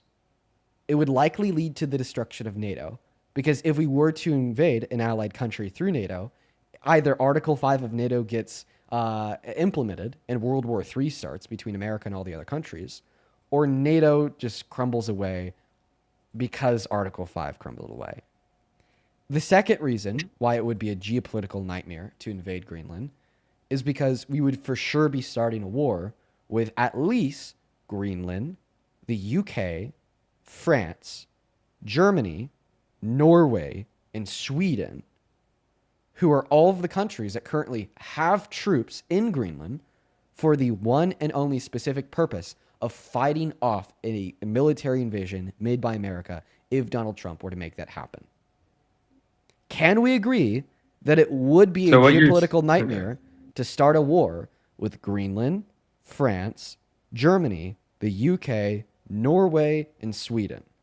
Can we agree that would be a geopolitical nightmare? Only if defending Greenland is more important than having a relationship with America. And I don't think that's the case. Okay, well, they've already it's not a question. Are they going to defend Greenland? Because we already know that answer. The answer is yes. But what's more important? Having a relationship with America or defending Greenland? To them, defending Greenland because that's what they made clear. Well, we'll see. No, it's not that we'll see. We've already seen. Because even They already have their troops positioned in the country, and they already said Cool. that if an And invasion then happens, after? they're going to shoot first and then ask questions later. That's not a Okay, fact that great. you could get And around after? because it's already happened. and after they'll still want a relationship with America. So that's Okay, what so it is. after the war. Okay, so answer the question then. Can you agree that starting a war with Greenland, the Danish kingdom as a whole, France, the UK, Germany, Sweden, and Norway would be a geopolitical nightmare? I honestly don't think it's going to be a war with all those people. I think it's going to be real quick, thank you so and much for the galaxy. if anything, it'd be Greenland. And I Okay, don't think it's so- really so war, all to be those- honest. That would be a war because all of those people. Is Venezuela? have Is that a sent war? troops- So this would be a war in Greenland because all of those people have sent troops to Greenland, and they've all said that we're going to shoot at Americans if they try to invade our country with a military. If we're shooting at them and they're shooting at us, that's a war. So Venezuela was a war too. I'll happily talk to you about Venezuela once we're done talking about Greenland. I don't think it's going to affect mine and your lives, to be honest. Okay, but that's not the question that I asked. I'm happy to go through that secondarily. The question that I asked is, would it be a geopolitical nightmare to start either Well, an you're armed kinda conflict or a war with 8 of our allies? So even if you reject it's a war, it's still an armed conflict. So would it be a geopolitical nightmare to start an armed conflict or a war with 7 of our allies? I honestly, to be honest, I really don't think UK, like you can say they're sending troops, but if They're we go in already there there. and just, I highly doubt. Nope, they're already Highly there. doubt. They're already there. That's an empirical fact that can't be disputed. The UK sent troops 72 hours ago. How many troops? I don't know the specific amount. Sent like fucking 5 guys over there? Can you answer It's my thousands question? of people. Thousands of people. So, like, dude, at least acknowledge that this is fucking stupid. If you can't acknowledge this is stupid, I'm sorry. You are probably, like, Well, one I of the think most it's for the greater naive good, to be people honest. that would exist. What greater good are you referencing? Wait. Before we even get onto a conversation of if this would be for the greater good, can you agree that it would be a geopolitical nightmare to start a armed conflict or a war with 7 of our allies? Yeah, with NATO. If that NATO. were the Literally case, but I US don't v. think that's NATO. the case. Wait. Answer my question. If it were the Do you case, think US v. If NATO that is were a the nightmare? case. If that were the case. Okay. So if he did invade Greenland, would you stop supporting him? No, I'm saying if we started war with 7 different of our allies. So if he started war with NATO, you'd stop supporting him? If he started war with 7 of our allies and we got into big war, I wouldn't be a supporter of that. listen, I'm gonna ask one last question, and we're gonna move on. Bruce, what is your education level? Bachelor's, And what? Southern Utah. No, Economics. like in economics. No way. I have a question. It is What is price elasticity of demand? What is market equilibrium? No, what is price elasticity of demand? You learned market equilibrium in high school. How Bruce? price? You want me to dumb it down for you, or No, what is price elasticity of demand? is how the price moves with demand and how elastic it is? Okay, you don't know what you're talking about. So if you I- buy I- prescription I- I- have a drugs, it's master's not in elastic. economics. If you buy cancer medication, it's not ask him- elastic. Parker, ask him something that you learned in your senior year. If you buy, what's elastic? Like What's something. an I, elastic I asked bond? him something I learned in sophomore year, Yeah, and he ask him. still didn't get. Ask him something that's complex. I'm that trying you, to dumb it truly down for have you. to know in order to understand what. What's it a is. non-elastic good? Like in order, you truly have to have a bachelor's in economics in order to understand what it is. Ask him something like truly complex, something that I. What's a wouldn't know. non-elastic good?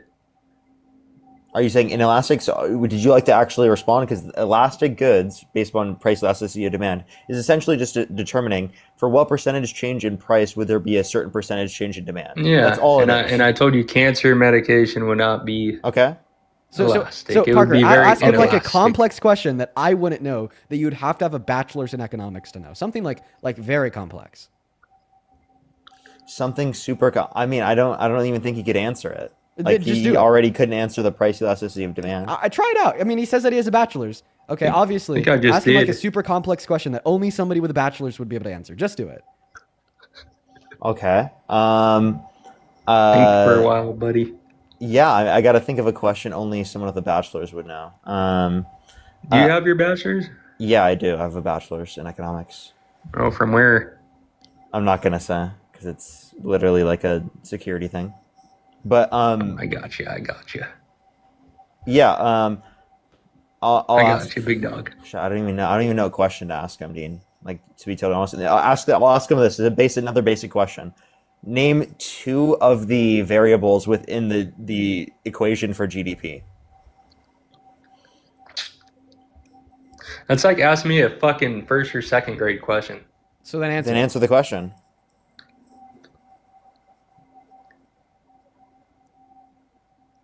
It's like asking me like some shit I haven't talked about Bruce, in can you answer fucking it? 4 years, 5 years.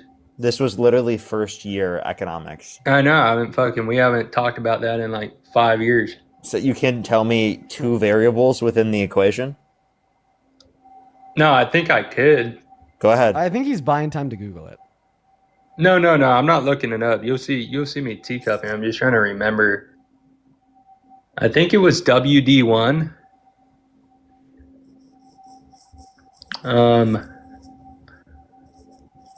Okay, it's consumption, investment, government spending, net exports. So you're wrong, Bruce. No, I'm not wrong. If you're talking about the You are. graph, there's go look up WD1 economics graph. Go look it up. I asked you for And the WS1, equation for GDP. WS1, WD1. Can you name, dude? Can you tell me what 10 times 40 fucking 2 is? 10 What? times 42, 420. What? All right. What? That's good. What did you? Are you serious? I think you're stoned. Oh, by the what? Also, what not is? really. I think you're both stoned. Can you explain to me? Literally not. Can you explain to me what WD1 means? It was something demand one. I forgot what the W stands for. dude, honestly, I feel like Bruce is like probably like consistently like the most dumb guess that we have on this live. He said masters in economics. Dude, To be if fair, you he had did a say master's in bachelor's. economics. I thought you said masters. He could have. I thought that I heard bachelor's. Either way, you should know that. What I asked is something that Obviously. you should know in either circumstance. Yeah, fucking obviously, dude. Yeah, that's terrible. No, bro. I don't know why would I you have lie to about get that? going though here. All right, man. I appreciate you for coming up. You have a good rest of your day, bro. Good seeing you, man. Have a good rest of your live, man. I appreciate that, Parker. Why would he lie about that? Like, why would No clue. I don't know. Why, like, chat? Why would he just lie about having a bachelor's in economics? Why would he just lie? I don't know. Hello, do you support Trump, Tyler? Yes, sir. Mason, thank you for the start, Matt Polaris. It's incredibly kind of you, my friend. How old are you? 27. Fuck, I forgot. 27. Okay, can you come a whole lot closer to your microphone, my friend? Yep. Sounds good. Man. I do All right, want here. to point out one. I do want to point out one thing though. Well, That quickly. previous guest, Go ahead. terrible on economics. I have a master's in ag economics. Yeah. Simple questions. That guy didn't know shit. Here, quickly before we hop into the debate, I'm just going to thank a couple people, then we'll hop into things. First and foremost, Tills, thank you so much for the 50 New Zealand monies. I don't know what they're called over there, so I'm going to call them monies. Over on YouTube Super Chat, thank you so much, Tills. That is Tills. Tills with a 50 says, for being the best stream out there and giving me an American perspective. Keep doing you. Amazing work live from New Zealand. Well, all the love in the world to you and all the love in the world to New Zealand. I wish I could be there right now. Thank you so much for the 50 New Zealand monies. I'd also like to thank OIG for the $10, who says Bruce does not have a single operating brain cell. True. Edna, thank you so much for the $10, who says, Dean, you're the best, and thank you for always trying to talk some sense into these deranged Trump supporters. Thank you so much, Edna. And then Damien, thank you so much for the $20 over on YouTube. Holy crap, thank you so much, man. Let's get 200 Damien W's, who says, unfortunately, there are a lot of Republicans out there that would say we should be antagonistic to our allies, but we should also say the U.S. does need friends. It makes no sense. It's just a big contradiction, complete and utter bullshit. All right, it's just it's a goddamn mess. That's what it is. I'm gonna quickly thank a couple more people over on Venmo, and then we will go ahead and pass the mic off to this guest, and yeah, we'll hop into that next debate. Patricia, thank you so much for the $10 over on Venmo. Says they're actively censoring you, dude. Thank you for the $10, Patricia. It's a mess. It is a mess. All right, thank you for the $5. Noel, thank you for the $20. I appreciate you so much.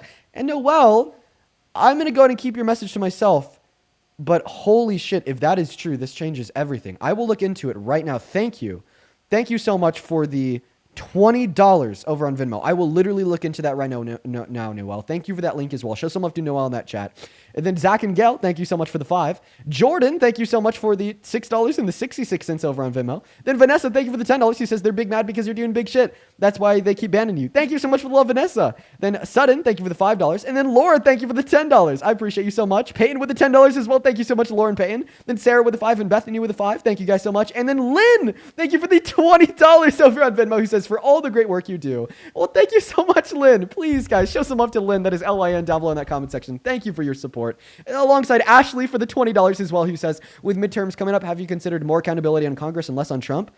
Yeah, so we're going to be doing that here in the next couple months when campaigns start to get announced. I'm going to be doing that online and also more within my own local community. Thank you for the $20, Ashley. Thank you so much. And then one other one here, Ken. Thank you for the $20 as well. Let's get 200 Ken W's, who says, thank you so much for not giving up on the loonies, dude. I try my best, Ken. Thank you so much for the $20 and the kind message. Then Rachel as well with the $20. Thank you so much, who says, quote unquote, if you go to the doctor every day, you should get healthy. I'm down the street from St. Jude's, where they treat children with cancer. I'm a giant testament to the fact that cancer doesn't give a shit how quote unquote healthy you are. That last guy, Bruce, was a tool. He's an absolute tool, completely dumb too. And then Sloan and Shauna. Oh my God, you guys are going crazy today. Sloan and Shauna, thank you both for the $20 over on Venmo. Shauna says, Dean, thank you for what you do. Thank you so much, Shauna. And then Sloan, as somebody that is quote unquote overusing healthcare industry, and almost passed away from Lyme's disease. It still affects me years later. I guess you should just try to quote unquote get healthy, in the words of the last guest, Bruce. Noted. Thanks, man.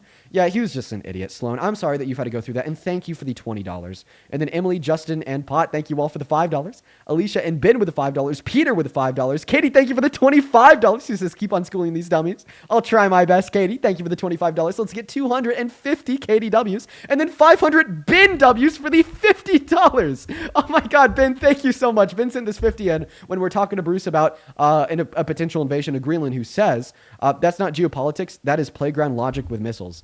No, seriously, I think that the most complex geopolitical thought that last guest Bruce or Trump has ever had in their goddamn lifetimes is playground logic, big boom from missile. Completely true, Ben. Thank you so much for the crazy support, and thank you for the $50. That is incredibly kind of you. And then Valkyrie, thank you for the 10. Barbara, thank you for the 5. And then Miss Rachel, thank you so much for the $10, who says, as a military spouse, I'm so sick of guessing, quote unquote, war won't affect our lives while pretending to give a fuck about the military and service member sacrifice. Yeah, dude, I lost my great uncle who was drafted into Vietnam and then went MIA. It absolutely does affect the lives of many, many Americans.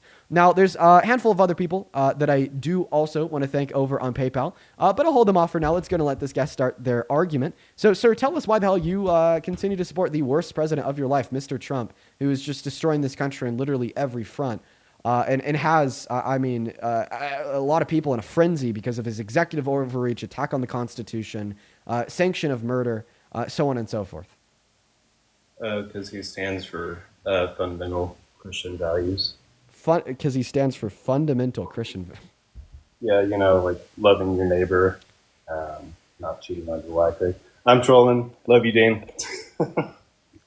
You know what? Honestly, I usually get mad at trolls and then I ban them. But you waited for a while I was thanking my donors, so I'm not even gonna get mad. I'm not gonna ban you. You were really patient to get that troll in. Welcome into eSport Trump Master Debater. Master Debater, you have 5 seconds. Guys, I can't say anything about his profile picture. I can't say like the big Kirky or anything because then that clip will get posted on TikTok by some leftist calling me performative, and then the whole comment section will be spammed saying that I'm an absolute grifter. So, Master Debater, are you here? No, they're definitely not here. Let's go to move on to the next guest here. Only op inside of that queue if you happen to be an American adult that supports Donald J. Trump as president. We're just looking for some debates, y'all. At this point in time, we are just looking for MAGA people to debate. Yo, true story, by the way, that happened like last week. What's up? Do you support Trump? Dean, I love you, bro. Oh, I hey, man. donated you. Remember me? Dude, Ryder, you're here like every day. I love you too. Shout out to that guy.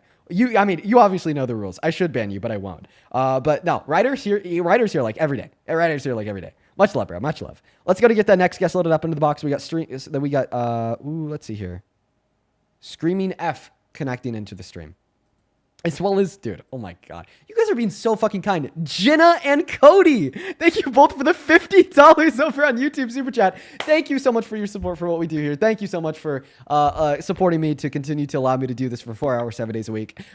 Jenna and Cody, both of you guys are so fucking kind. I live in a small town. $50 goes a long way here. So thank you both so very much for the $50. While we are hopping into this next debate, please show some love to Mr. Cody and Miss Jenna. Neither of them left a message with those donations and just sent the love. Huge shout out to y'all. Welcome in, D-Sport Trump. Look at my videos and follow me, please. Dude. Okay, guys, no more trolls. No more trolls. No more trolls. We're looking for the real debates with the MAGA patriots at this point in time. All trolls will now be permanently banned. Okay, dude, I'm feeling like Trump right now. Martial law! Martial law will be implemented. Whoa. You will be removed if I'm even suspicious that you're a troll. You will be automatically cut off and condemned. And then I'm gonna have my mods like blow up your house. Welcome in. Do you support Trump? Yes, I do. Okay, how do you? Dean, you killed Charlie Kirk. We all know it's true. You killed Charlie. Is this a troll? You got him killed. Are you trolling? No. You actually believe this? Yes. Give me a second. Okay. You sound British as hell. I usually ban British people because we only want to talk to Americans, but I am dying to hear the argument. Just feel like you did, mate. Sorry. Do you have an argument for it, or? No, I just feel like you killed him. He's got to be trolling. Mods ban him. Moving on to the next Trump supporter. Only hop inside of that queue if you're MAGA. Well, so I've actually legitimately heard people say that. We used to have a lot of people make that argument back in the day. All right, dude, you killed him. Yeah, you used to hear that all the time. What's up, Bobby Hill? You support Trump? Yes, I do, buddy. First and foremost, I do appreciate you. I'm not trolling. I enjoy watching you every day because it makes me or helps me perform, make my own decisions. And sometimes I agree with you. Sometimes I agree with you. Mm-hmm. Sometimes I don't. But I just want to give that respect. And that's that. Cool, Keep it at that. Well, I appreciate that. Listen, we'll hop into the debate here shortly. I want to catch up over on PayPal. Then I'll pass you that mic. Cool. Do your thing. Hey, Miss Catherine, thank you. Oh, actually, I did thank you earlier. But Catherine, if you're still watching, shout out to you for a second time. Hey, Rebecca, thank you for the $10 over on PayPal. Thank you so much for the love, Rebecca. Let's get 100 Rebecca W's. Then Sifo, thank you for the $6 who says, I've been obsessed with you with your lives over the last couple weeks. You're killing it. Oh, thank you so much, man. And then Shop, Zach, your name's Zach. Zach, thank you so much for the $20 over on PayPal. That is ZAC. Thank you so much. I appreciate you. Who says, I just seen that Renee Good's father came out and spoke, and he mentioned that she hit him with the car. Unfortunately, I totally believe it because you know what else came out? That he's a Trump supporter. In fact, Donald Trump spoke directly to her father, like over the internet, and was like, "Oh, I love all my supporters. I love all my supporters." So if that happened, I totally believe it. Unfortunately, and we just say that the father is wrong, and God, dude, for a father to like toss out your family and support Trump, even when your daughter's murdered, then the president supporting that's insane. But maybe I'll have to watch the clip first. I'll watch the clip first. Please send me a link, Zach. Thank you for the $20. And then Sam, thank you so much for the $10 over on PayPal, who says, both bans were immediately after you made a statement on a redacted, and I'm talking within 30 seconds both times, I swear. I noticed that too, about talking about redacted. Obviously, I can't say it so I won't get banned again. I'm going to try to watch my language on that in the future. And then, Don, thank you for the $10. And Douglas, thank you for the $10. Let's get 100 W's for Don and Douglas. Beta, thank you for the $2. And then Joanna, thank you so much for the $50 over on PayPal. Joanna, it is so good to see you, and thank you for the crazy love, who says you qualify for the ACA if you fall between 100 and 400% of the poverty line. You must be a citizen, and you must file a tax return. Oh, Joanna, thank you so much. Now I'll know that forever because that's not information that I had. Joanna, by the way, it's so good to see you again. You're always in here. Show some love to Joanna. And then we just have 4 more people here real quick. Kirsten, thank you so much for the $15 over on PayPal. Just calling Bruce an idiot. Dead ass Kirsten. Show some love to Kirsten in that chat. Yelissa, thank you for the $10. Who says hearing people like Bruce just make me sick. He was terrible. And then Abigail, thank you for the $25. Let's get 250. Abigail W, who says, my husband and I love tuning into your lives. I work at a hospital helping patients receive financial assistance. The amount of Medicaid denials I've seen lately is crazy. These people are getting chemo or have life-threatening conditions. They just can't, quote unquote, can't get healthy. Dude, I've seen that myself in my own life, Abigail. It is fucking terrible. Jeez. Thank you for the $25. Shout out to you and your husband. I appreciate y'all for being on the right side of history. We need more people in healthcare that detest Trump. But Bobby, take it away. Why the hell do you support the worst president of your life? Well, that was a lot. All right. So first of all, I'm gonna have to agree with you with the Greenland thing. Insane. Okay, so you agree that Donald Trump is doing a bad thing by threatening to start a war with like all other countries in NATO and invade one of our allies and overthrow their legitimate government? That's good. U.S. gains nothing. I mean, absolutely zero, zilch, nothing if we invade Greenland. We become the aggressor to our allies. Like, that would be so restarted. Like, why would he do that? Wait, so restarting? Yeah, I meant, you know what I meant to say, but I didn't want to say that word. Okay, buddy. Okay, first and foremost, okay. Well, thank you for not saying the R word, but like, now fuck you for like trying to put a spin on the R word. Bobby, No. that's okay. I'm calling Let me explain something to you real quick. Let me give you my perspective on this. Here we go with let me just no, this is not dumb, bro. I swear to God, this one's actually not dumb at all. Okay, right? It's not dumb at all. Listen, the R word has been used for decades, for a long time, against people with mental and physical disabilities. Okay, and matter of fact, we shouldn't use the R word because of how it impacts people with mental and physical disabilities. I think that it's an incredibly derogatory term. Okay, right? As someone who had a grandma serve as a teacher within special ed at the high school I went to, and then had an aunt that then followed in her footsteps and led as the division superintendent of the special education division at the high school I went to. Okay, this is something that's important to me. This is something that I've heard from them. This is something that I've heard from their students. Okay, I just think that people with physical and mental disabilities, specifically more so like some particular mental disabilities, are among one of the most vulnerable groups of people in this country. Okay, and I think that it is the duty of any responsible and good person, right, to stand with them and by them, not to like use language in which they've been making clear for generations. It hurts them. All right, that's all I'm asking. All right, my bad for calling Trump that if he would invade Greenland. My bad. There's about a billion other words you could call him, But all right, what's the argument why you support Trump? Apologize. All right, but I'm referring to Trump. Okay, so you shouldn't be that mad. Well, I just think it's like wrong to use a word in reference to anybody, not because of the person that you're referring to, but because of the incredibly vulnerable group of people in our society with like mental and physical disabilities that it's hurt for generations. But I want you to tell us why you support Trump. I'm taking accountability. I apologize. Move on, dude. Okay. So why do you support Trump? Because I do. And like I was saying, I don't agree with the Greenland thing because it's a strategy more than it is. He would not ever dare invade it and go against 5, 6 other countries, man. Like that would be foolish. It would be. Is that a better word? Foolish. Okay, so yeah, So- it's a bad thing for Trump to invade Greenland. And you know the funniest part here is that Fox News ran headlines for 2 months straight after Obama wore a tan suit. Okay, right? That was the end of the day. That was the end of the earth. But then when Donald Trump's like, well, we might invade one of our allies and start a war with like 7 of them in Europe.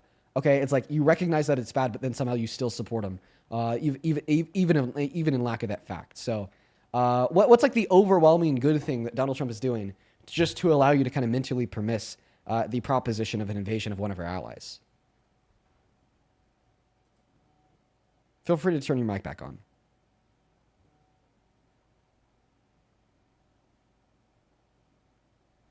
What could Trump do for you to overwhelmingly support him? What would he have to do for you to support him? So you're the one that's going to answer the question of what is he doing that makes you support him, instead of me answering the question, what could he hypothetically do to get me to support him, considering the fact that you're the actual Trump supporter and I'm not. And this live, it serves the purpose of trying to get individuals to stop supporting him as president. And one thing that he could do that'd make me support him, okay, is if he were to resign and turn himself in for crimes against humanity. But on a serious note, let's hear your answer here. Why do you support Trump as president? If we don't hear an answer here soon, I'm going to go ahead and kick you. Because of immigration. How about that? Let's talk about immigration then. Because I support him with what he's doing. Absolutely. What specifically? 100%. Getting people out of here that's not supposed to be here. Okay, so what's one material way that mass deportation benefits this country? I mean, low-skilled mass immigration increases fucking competition at the bottom, which then pushes wages down, obviously. Okay, so that's not necessarily true. So a larger workforce... Yeah, it's necessarily true. Okay, let me know when I could go. Yes, it is. What's that? And let me know when I could go without you, like, interrupting me. I mean, you can't add millions of people without adding more houses, and then you want to bitch and complain that shit's expensive, right? Well, I mean, just let me know when I can talk. I wish I could mute you, but I can't do that. Yeah, you can't. I know. But I can mute you. Should I do that now? Because you're not letting me respond to what you're saying. Okay, good. Now I can talk. Good, Bobby. Good. All right.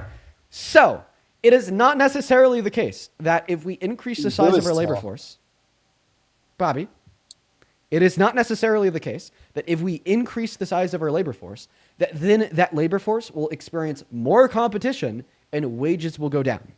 And I have absolute evidence for this fact. The absolute evidence is the fact that year by year, for the last 100 years, the size of our labor force has increased. But generally, year by year, over the course of the last 100 years, so have our real median wages. So that leaves you with a question. Well, Dean, how could workers be getting paid more when there's more competition in the labor force? Well, I'll be clear. There's a really good answer to this question. It's because you are only evaluating one dimension of the equation. The dimension of the equation that you're seemingly forgetting about is, well, more job opportunity.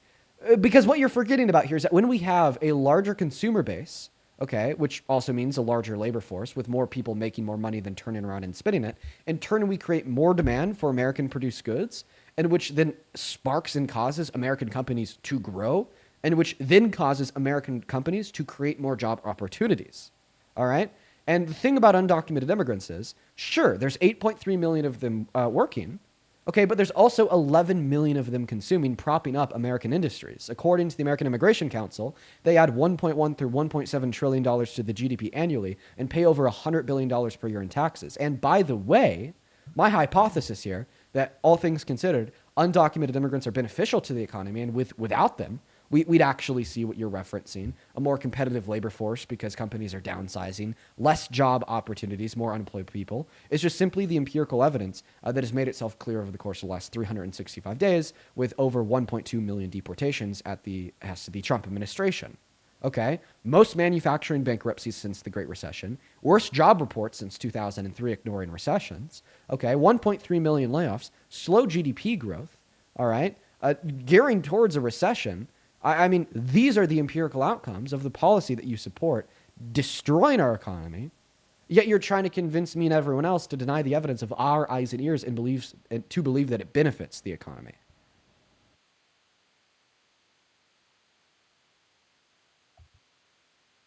Oh, you're done now? Okay. I don't dispute the intention there, Dean. I'm just questioning the effectiveness on that. That's all.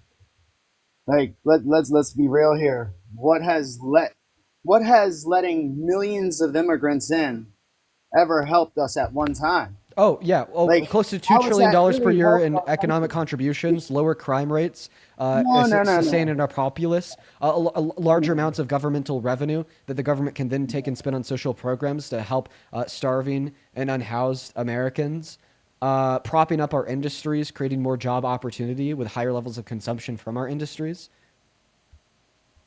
So, do you agree that pretty much every system breaks if you overwhelm it, right? Even including immigration. You do agree. So I agree that there's a hypothetical point where during any given year we could have too many immigrants and then we'd start to see negative outcomes. I just think that that hypothetical point is very far in the future and it's something that we definitely haven't seen yet. Immigration isn't bad, Dean. I'm not disagreeing with you, but uncontrolled immigration is. Like, this is my whole point. We've Like, you just we've can't never really had the only uncontrolled immigration in Are you American kidding history me? was the uncontrolled illegal colonization of North America by the founders. I mean even under Biden, like you guys like to say that the border was wide open, but then you like seem to forget that they're trying to pass a bipartisan border bill. You seem to forget that he passed an EO that reduced undocumented entry by 45%, and you seem to forget that under his administration we were deporting disproportionately undocumented immigrants with prior violent criminal offenses. At higher levels than the Trump administration is today, because instead of just focusing on undocumented immigrants with those prior violent offenses, now they're focusing on like 6-year-old children. Now they're focusing on unaccompanied minors. Now they're focusing on DACA recipients at work with no criminal record. Yeah, regardless, though, compassion without limits turns into chaos. Regardless, Dean. Well, I'll And just look repeat what's what I said happening. at the beginning of that Chaos. statement. The only thing that is going without check, that is going without limits today, is the Trump administration because of people like you. Okay, there are no limits. Okay, that MAGA places on the Trump administration, expecting him to reasonably follow. Okay, he could call for the termination of the Constitution, and you would still support him. He could pardon domestic and narco terrorists, and you would still support him. He could sexually exploit naked women and girls, and you'd still support him. He could grape a woman, and you'd still support him. He could be a felon and still support him. He could attack the Constitution and you would still support him. He could declare martial law on free speech, saying that it's now illegal to criticize him in the media, and you could still support him. He could suggest an invasion of one of our allies, and you could still support him. He could illegally refuse to pay out food stamp benefits and then leaving 16 million American children starving, and you'd still support him. Okay, do you deny that? Do you deny that you would not continue to support him if you did any one of the 8 things I just listed? Yeah, it's more like a moral claim to me. Bobby, do you deny that what I just said was true? Out of any of the 8 claims I just made, all right, was there even one of those claims of something Trump could do that would make you stop supporting him? I voted for him because he's not a politician. You're not answering my question. You're not going to back me in a corner like you do everyone else. I'm so sorry. No It's not me backing you in a corner. How I answer listen, it, it's not. Listen, I want to be clear. I want to be clear on this point, Bobby. It is not me. It is not me backing you in a corner. It is reality in your lack of critical thought and irresponsibility that has led you to support such grave evil that has backed you in this corner. The unfounded level of hypocrisy that is radiating off of you right now is astounding. Oh, a system without limits will break. So then why don't you put those fucking limits on Trump? You don't have limits with Trump. He could do any of those things and more, and you'll continue to support him. Fuck, I'll add on more. He could call for the execution of his political opponents in Congress, and you'd still support him. He could say that we need to end elections, and you'd still support him. Okay, he could say that he wishes he seized the voting machines in 20, and you'd still support him. He could defy Congress and break federal law for a month straight, okay, by refusing to release 99% of the Epstein files, protecting rapists, protecting P3DOs, protecting predators, and you'd still support him. Where are the limits that you think are so important?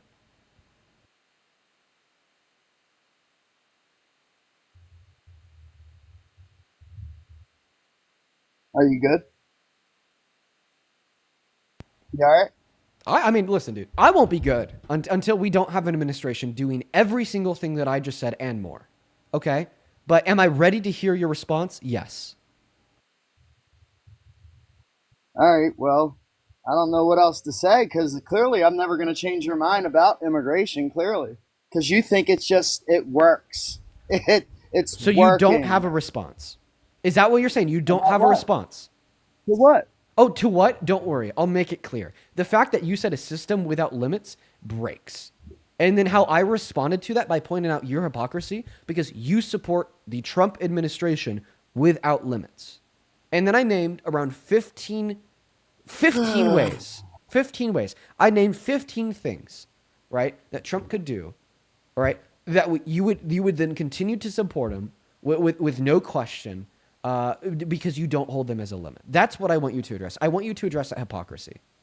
How you're arguing in one sense, right, that a system without limits breaks, while then also maintaining the position in another sense in relation to Donald Trump as president, that you do support him without limits, and he could do any of these terrible, heinous things, and you wouldn't care. Terrible, heinous things, meaning what? Meaning all the things I said. Were you even listening? Yeah.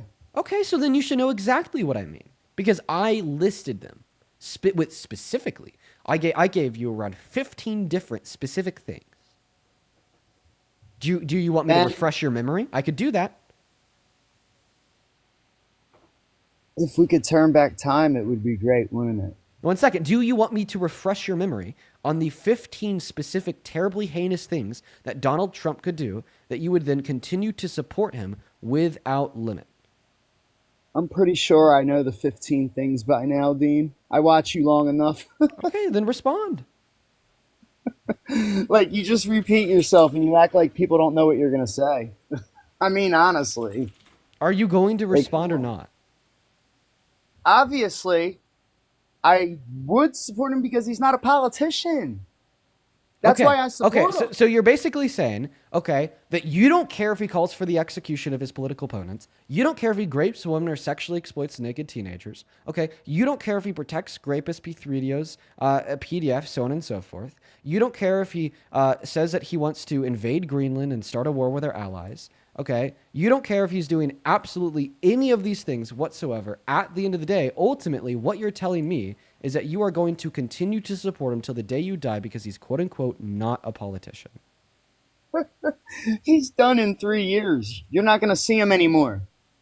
You think he's going to stay in politics, dude? He's done. Why aren't you responding to what I'm saying? Because we're having a debate.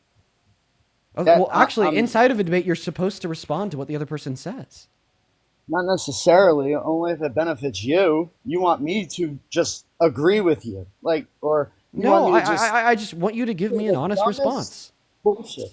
All that I want you to give me here is an honest response. Go ahead. What do you need? A fucking response to everything I just said. Have I just completely broke your brain? Have I gotten you, like, to the point where your rational faculties have just stopped working? 1 point at a time. What do you think? I'm a fucking genius here? Slow it the fuck down, homeboy. So you want to go 1 point at a time? Okay, we could do that. We could go 1 point at a time. Christ. Not everybody's Donald built Trump like you, can buddy. call for the execution of his political opponents, and you would still support him as president. Say it again slower. Dude, you see the 420 in my name? Slow it down, buddy. I'm getting elevated and talking to you at the same time. Donald Trump can call for the execution of his political opponents. Oh, that one. Yeah, I got and you. you I got would you. still support him. Prove it. Prove it. Because he never did it. He just retweeted something. 4 Come weeks on, he ago, didn't say it out of his mouth. 4 weeks ago, he went on Truth Social, and I know what he said. I know what he said. I told you what the... 4 weeks ago, Trump went on Truth Social. I know I what think he it's said. around 7 weeks ago at this point. And he reposted an article from the Washington Examiner titled, Democratic Lawmakers in Congress Urge Service Members to Reject Unspecified Unlawful Orders. And then in response to this article, Donald Trump said, okay, that these people are traitors, that this I is know. seditious. And then I he's know. followed that up with a second post that read, "This is sedition. This is punishable by No. death." And then he I know. reposted one of his followers' comments know. that read, "Hang them, George Washington would." Also, Bobby, you are twice my age. I'm going to ask you to stop acting like a petulant man-child. Not only is this personally embarrassing to you, but it's also embarrassing for MAGA. Because if a 21-year-old liberal could make grown men crash the fuck out and act like toddlers day in and day out just because he could tell them why their support for Trump is unfounded, what does that say for the average American and what their political leaning should be? You done? You man-child? You done? You done crying? I'm not crying, and I think that that's very clear to every viewer. How's that, Cal? I'm obviously the one that has my composure maintained, and you are obviously the one that has lost yours. So now can I have a real conversation with you? Are you done muting me? You done? I'm Can only we have done a- muting you if you're done screaming, "I got it know, out I your know, I system know, now, I know," boy? every 3 seconds. You got it out your system? When I- Muting me every 3 seconds? So what I got out of my system was a very clear description on how Donald Trump called for the execution of his political opponents. And you still can't prove it that he said it out of his mouth. He retweeted something. Dork. So it was a retweet, okay, of one of his followers' comments saying "hang them," alongside his own statement that what they did is punishable by death.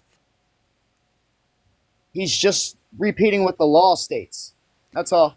So no, he's The not punishment repeating. of- He's not It's repeating what what the law states. punishment entails. It's No. what comes with the punishment. Because it's not a crime that they committed. There is absolutely no base to the claim that it is seditious to remind members of our military of their oath. Is somebody going to court? Are they being charged? No, because there's no legal Then shut basis the for the fuck charge. up. I'm so sorry. That actually means that you need to shut the fuck up. That demonstrates that there's no legal basis for the charge. They're not getting charged because there's no substance to instantiate that Donald Trump is right when he labels them as seditious. Then move on. I'm not willing to move on from the president of the United States of America calling for the execution of his political opponents. Why should we move on from the most powerful man in the world saying that if you disagree with me, you should die? Why should we move on from the most powerful man in the world by saying if you think that the military should honor their oath and abide by the Constitution, you should be hung? Why should we move on from that, Bobby?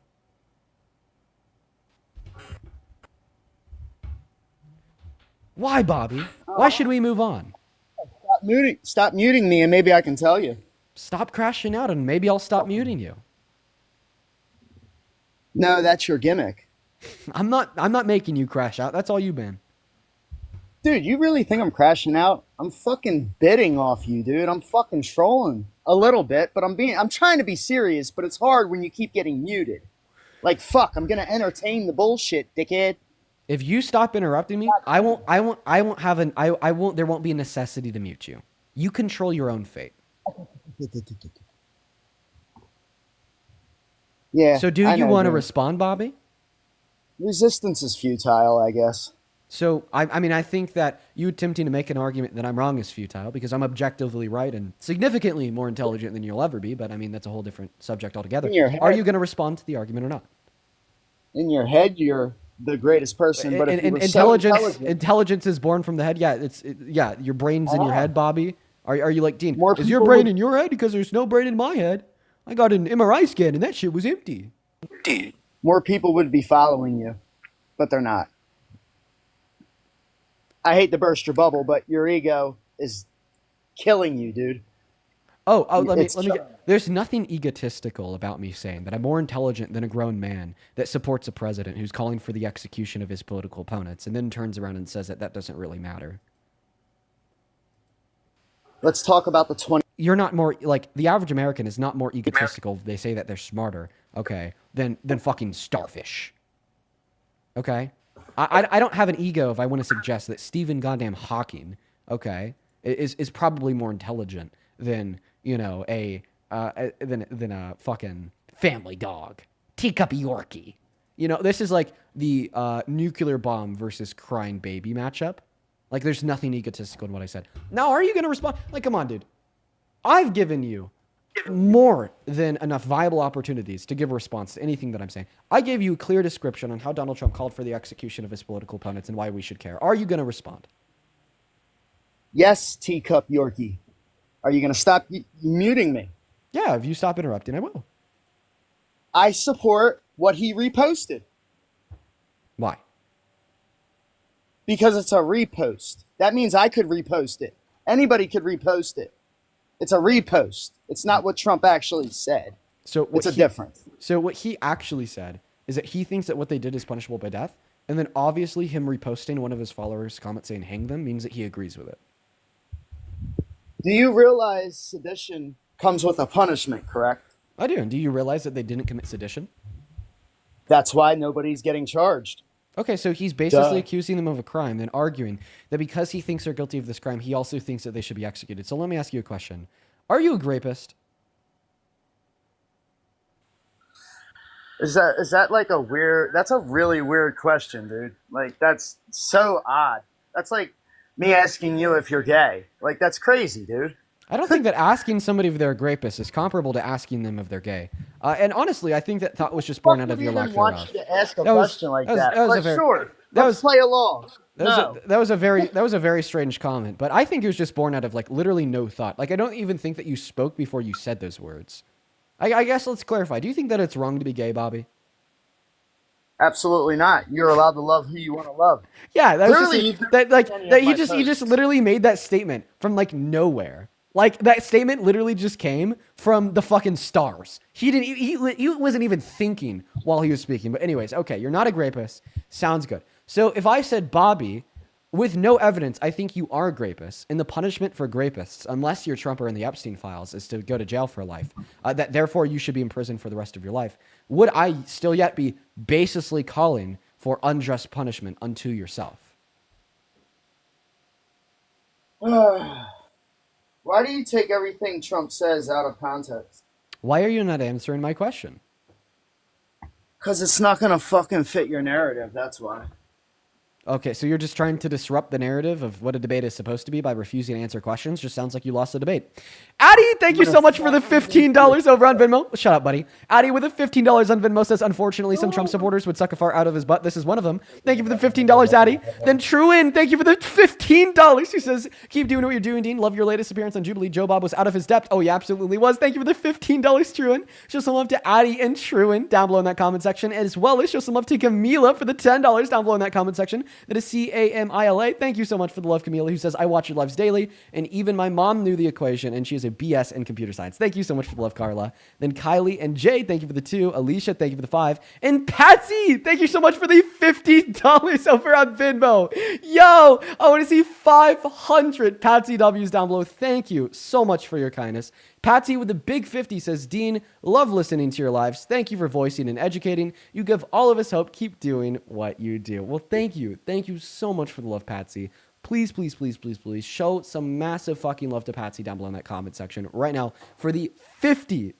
You were awesome, awesome, awesome. And it is so good to see you again today. And then one last person over here on Venmo that I would like to thank, Miss Hannah. Thank you for the $30. She says, I love your lives and I watch them every day. I've learned a lot from you over the last year. I'm able to take that knowledge to help educate my own peers. Another thank you for standing up for women and being an advocate for women's rights. Hannah, you're a goddamn gem. I'm really happy that you enjoy the lives, and I'm happy that you've been able to take some positive education away from them. Let's get 300 Hannah W's and 200 Jason W's for the $20. He says, Trump will have been campaigning or in office for 20 years, but quote unquote, he's not a politician. He's just lost his goddamn mind, Jason. Thank you for the 20. And then Ben, thank you for the $50. Yo, let's get 500 Ben W's. Holy shit.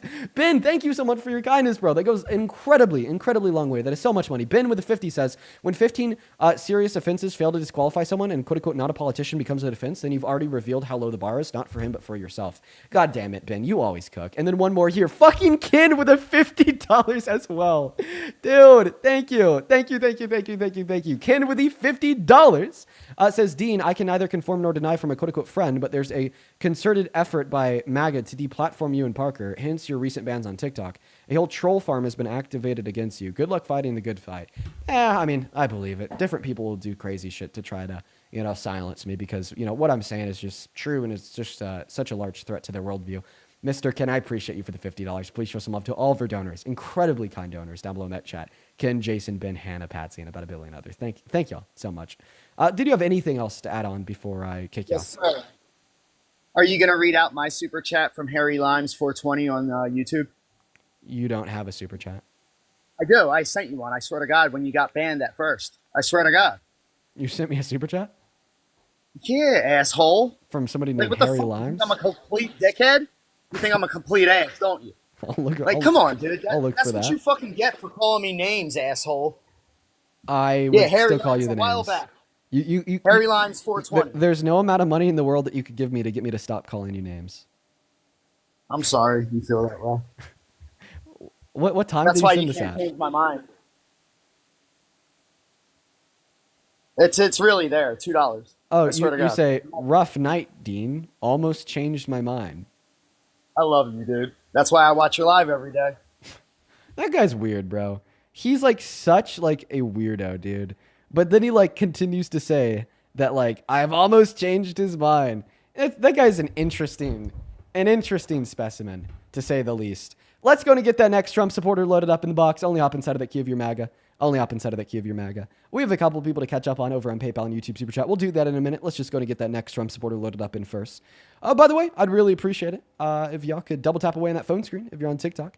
And by the way, if you do want to support me, you could actually find my Venmo, my PayPal in the link tree in my bio on TikTok. Pin message over on YouTube and at the top of the phone screen. Hello. Do you support Trump? Just like to say, no, I do not support Trump. I know that's unfathomably based.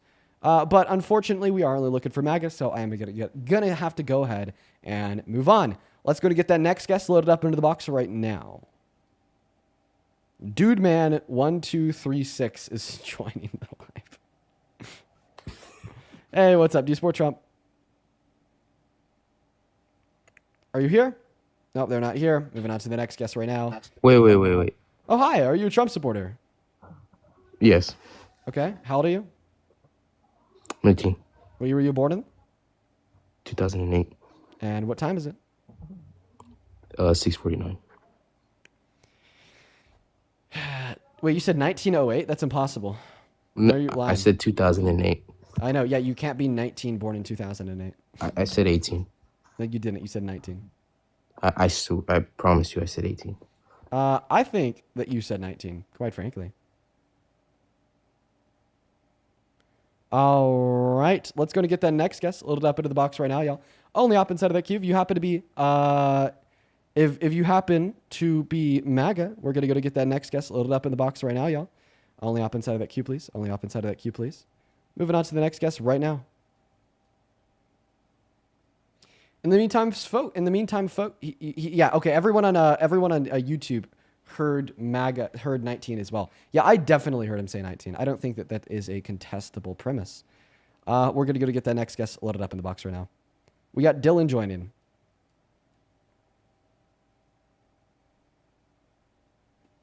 Okay, a lot of people think that they heard 18.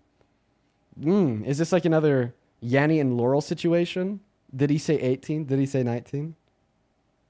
Let's go to get that next guest loaded up in here.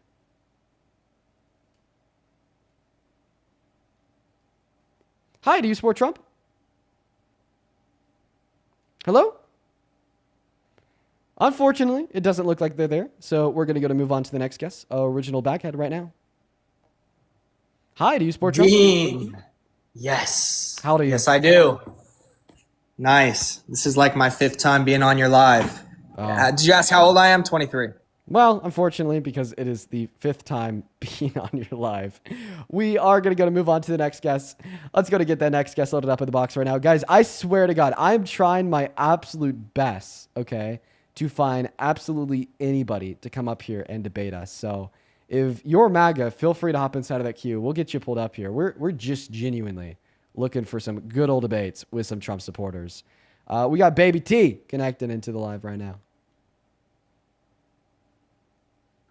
Hello, Baby T. Do you support Trump? I'm from Canada.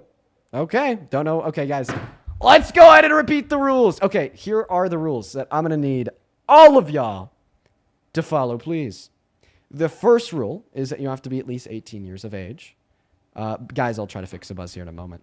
The second rule is that you have to be American. And then the third rule is that you have to be a Trump supporter. Now, if you could follow all those rules, we should have a pretty good time here. Those are the rules that you got to follow if you want to be in the queue. Hello. Do you support Trump? Yeah, I do.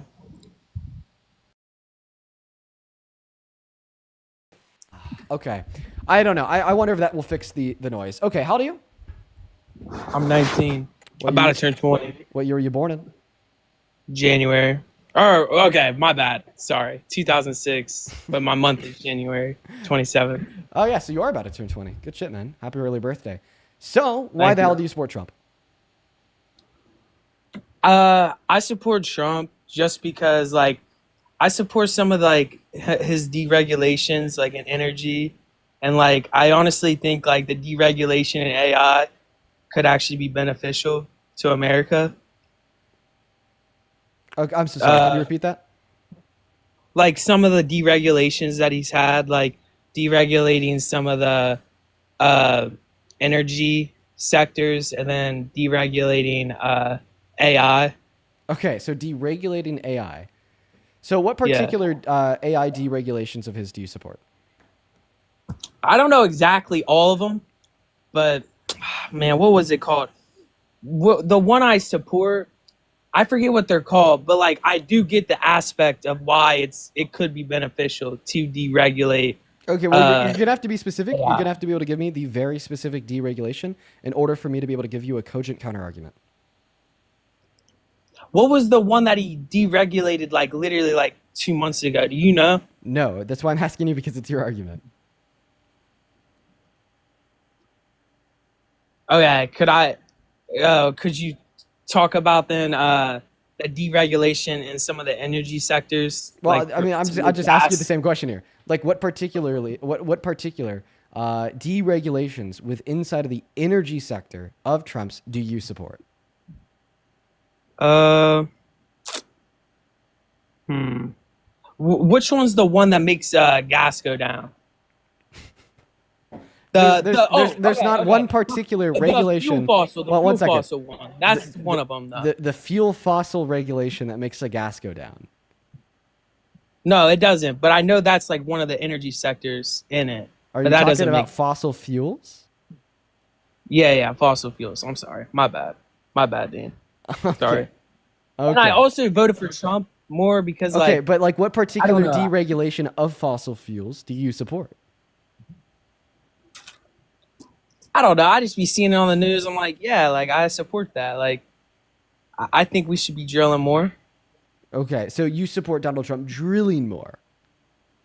Yeah, like just all that. Like I agree with like. Okay, like so I feel what like initiative has Trump set forth to like reasonably drill more? Wait, say it again. Okay, what initiative has been set forth by the Trump administration to reasonably drill more? It's in the big beautiful bill, isn't it? What in the big beautiful bill? Could you be more specific? Man, dude, I don't know like the exact policy.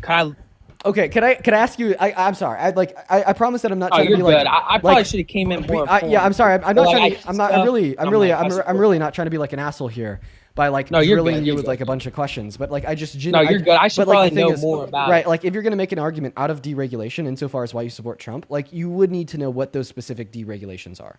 I know. It's just I see it, like I look it up, and then they tell me like the benefits. I'm like, oh, I like that. Like that's a good benefit. Okay, well, it doesn't sound like you know what the deregulations are. So, can I just ask you a question? Yeah, ask me a question. Do you think that the Biden-Harris administration was good for oil? Yeah, but I think some of like the other stuff they did bad. That's why I didn't vote Okay, for so him. you Like think I the didn't like numbers are Kamala's all- Okay, policies. so then that argument falls in the water. So because you literally know nothing about the deregulatory efforts of Trump that you're claiming are the reason why you support him, do you have any other arguments why you support Trump? I mean, I just thought like personally, like I like why I supported Trump is because I saw Kamala's policies with like she wanted to like expand on subsidies, and like I don't agree with subsidies because I feel like subsidies are supposed to be like a short term. Like I feel like everybody knows, Yo, like bro, like you subsidies. you can't just say that you disagree with subsidies. That you can't just say subsidies. Period. You could say that you disagree with specific subsidies. Okay, I so know we're, one of we're their- just we're now just kind of going back to like the original question: what specific subsidies, quote unquote, did Kamala Harris support that made you vote against her?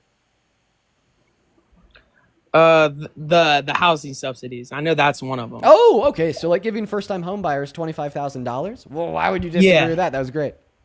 Well, I just feel like I actually remember reading into it a little bit. Like since the 2000s, we've had a shortage in housing. So Yeah. I just can't. I don't know how like if you make it so you get a 25,000 for first time buy people for people to buy the house. All that does is make more people want to buy the house. But if there's a True. low, It increases but if there's demand. yeah, but like where would the supply be?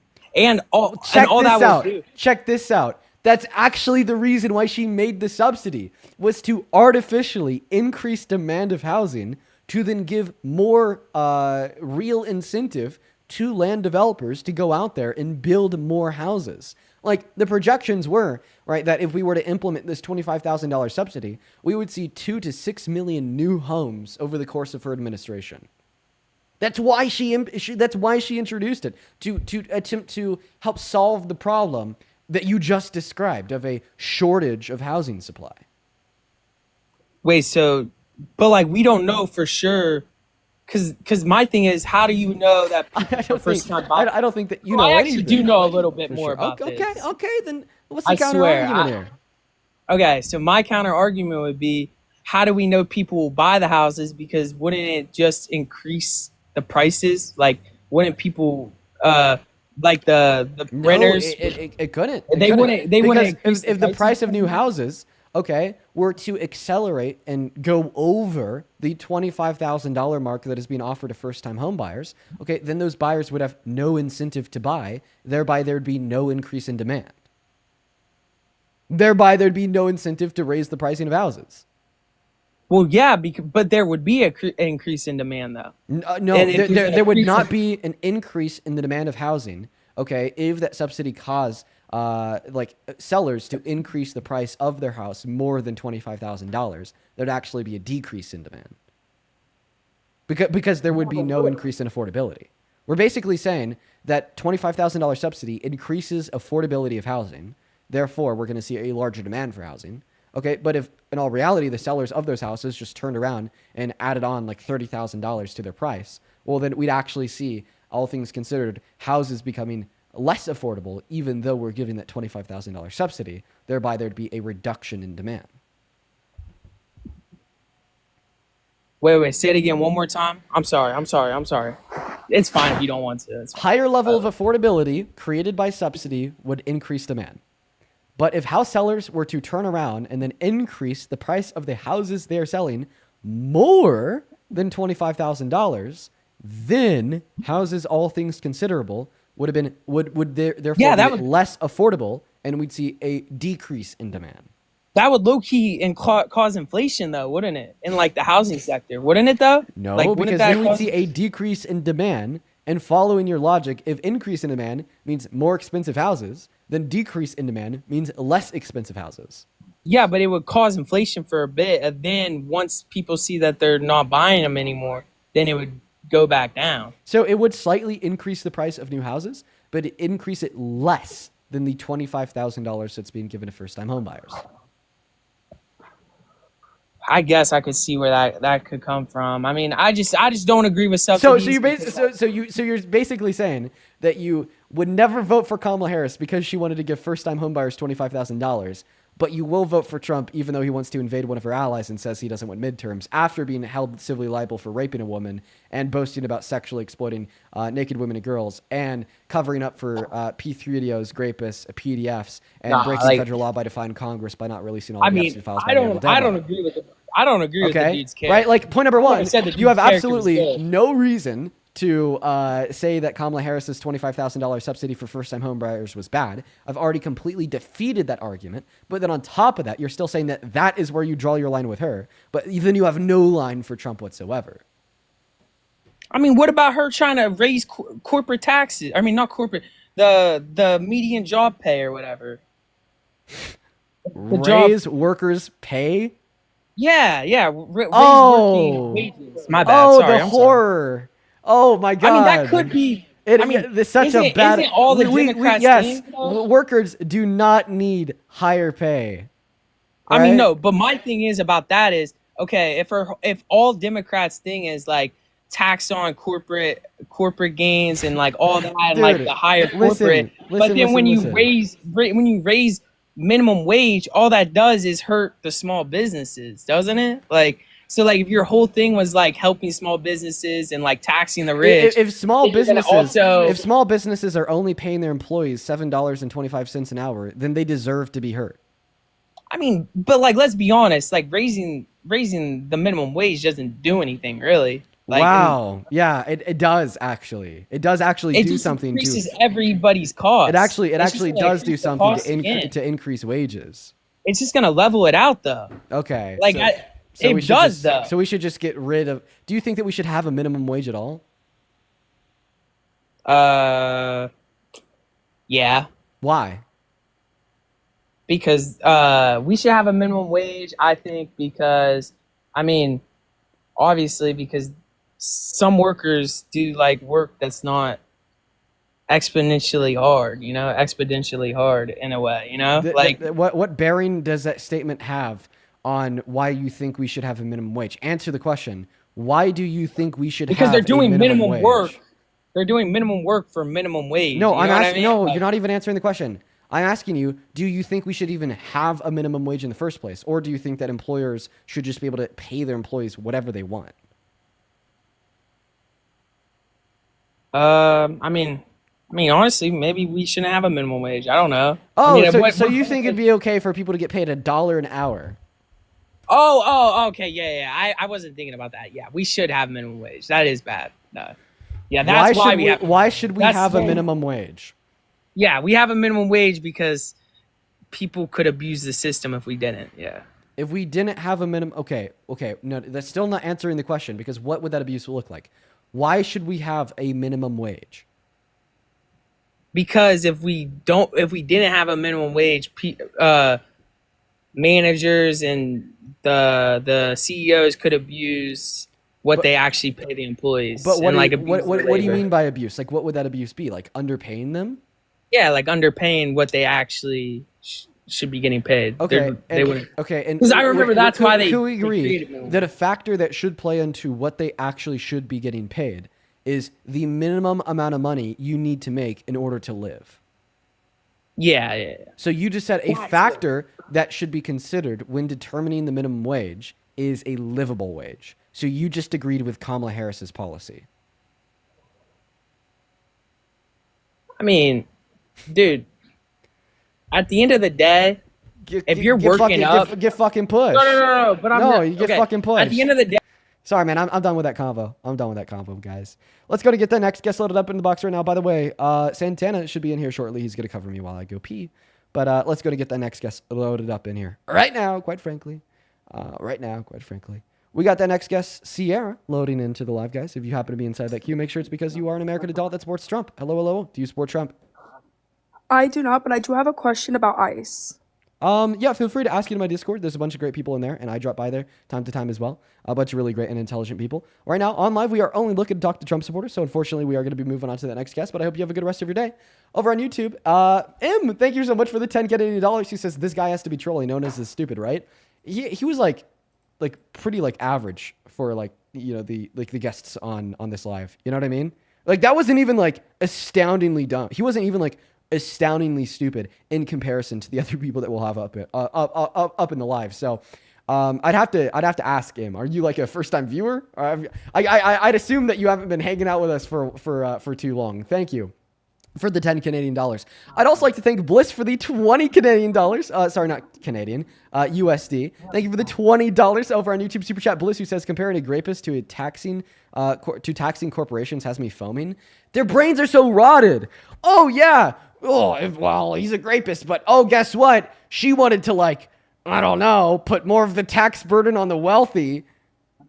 God, just give me a break, dude. As well as Cody, dude, thank you for another $50 over on Super Chat. I really appreciate that, Cody. Thank you so much for your kindness. Thank you so much, Cody. Cody with the $50 donation says, I'm blue collar in Texas, and everyone around me supports the Trump administration, and I don't feel safe at all. It's very easy to find all the facts that undocumented immigrants are not the reason for crime and that they help bloom this economy. No, it is, Cody, but they just deny the evidence of their eyes and ears. I actually had an interaction with a Trump supporter doing exactly this last week, who posted something on Twitter about how undocumented immigrants increase crime rates. And then I just said, Cope, you're wrong. Then I dropped a source from Congress describing how they decrease crime rates. And then her and like all the other conservatives were like, yeah, crazy liberal whining, stay mad, stay pissed. Like, dude, I gave you a research paper done by PNAS as corroborated by Congress to demonstrate that what you believe in is wrong. And they just don't care. Thank you. Thank you so much for the $50, Cody. That's incredibly, incredibly kind of you. What is up, my friend? Do you support Trump, Eli? Yes, I do. And when it comes to the Venezuela situation, to be very honest. What year were you born in? 2003. Okay. All right, man. Sounds good. Let me thank a couple people, then I'll pass the mic off to you. Hey, Kieran, thank you so much for the $14 over on YouTube. Sorry, not YouTube, on PayPal. Thank you so much for the love. Please show some love to Kieran down below in that comment section. That is Kairon. Then Ellen, thank you so much for the $20 over on PayPal. That is ELIN. Ellen, thank you so much for the love. Ellen says, love from the UK. We will defend Greenland, but wish we didn't have to. Love it when they act like logic and facts are cheating, lol. Yes, dude. Shout out to UK. Okay, true patriots for defending Greenland. And shout out to you as well, Ellen. I hope that you're enjoying the stream. And thank you for the $20. That is ELIN. Show some love to Ellen down below in that chat. And show some love to Carletta. That is Karletta. Thank you so much for the love, Carletta, with the $20. She says, I love you so much. Thank you for all that you're doing. Well, thank you for your support. Show some love to Carletta down below. And then Kevin, thank you for the $13. Shout out to you, Kevin. Molly, thank you for the $10. She says, I continue to listen every day. Thank you for making to help my days brighter. I'm happy that the live streams can help Molly. Thank you for the $10. And then Gracie, thank you for the $5. I appreciate you. Gordon, thank you for the 10. Dylan, thank you so much for the 10. I appreciate that, man. Then Aisha, thank you so much for the 5. And then Naomi, thank you so much for the $17 over on PayPal. He says, hope all is well. I have the misfortune of riding with a Trumper. They suck to deal with. Well, I wish you the best, Naomi. Thank you for your kind words. Thank you for wishing me well. And thank you for the $17. Huge shout out to you. Huge shout out to you. And then also over on Super Chat, Rodney, thank you so much for the $10. I've not done that yet, Rodney. Thank you so much for the love, though. I plan to do that ASAP. As well as Rebel, thank you for the $7 over on Venmo. I appreciate that, Rebel. Kirsten, thank you for the $10. Who says Trump could shit in this guy's ears and he'd swear by he heard the gospel. Yo, that's a bar. Holly, thank you for the $10. I appreciate that. Then Alec with the 5 and Karen with the 5. If you're watching and you want to support me, you want to support what we do here, you can find my Venmo and my PayPal in the link tree in my bio over on TikTok, pin message on YouTube, and the handle for the VMP is also at the top of the phone screen. And I appreciate y'all all for the love. Go ahead and take that mic away, my friend. Tell us why the hell you support the worst president of your life, Mr. Trump. Well, I truly support his, well, not truly, to be honest, but I support his actions in Venezuela about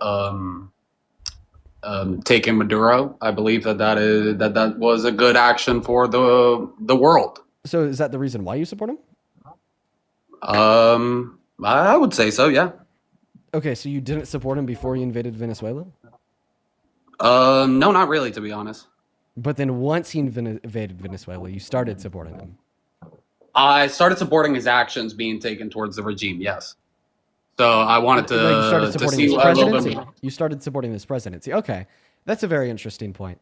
I'm bringing up my buddy Santana to cover me for a moment because I got to go pee. But I will propose a point that I'd love to hear your response on. So I think the first thing that I'd like to hear your response on is, well, maybe one of the reasons why, all things considered, what we did in Venezuela was a bad thing is because of the permission structure in which it created which is now emboldening the Trump administration to engage in similar actions directed towards other countries.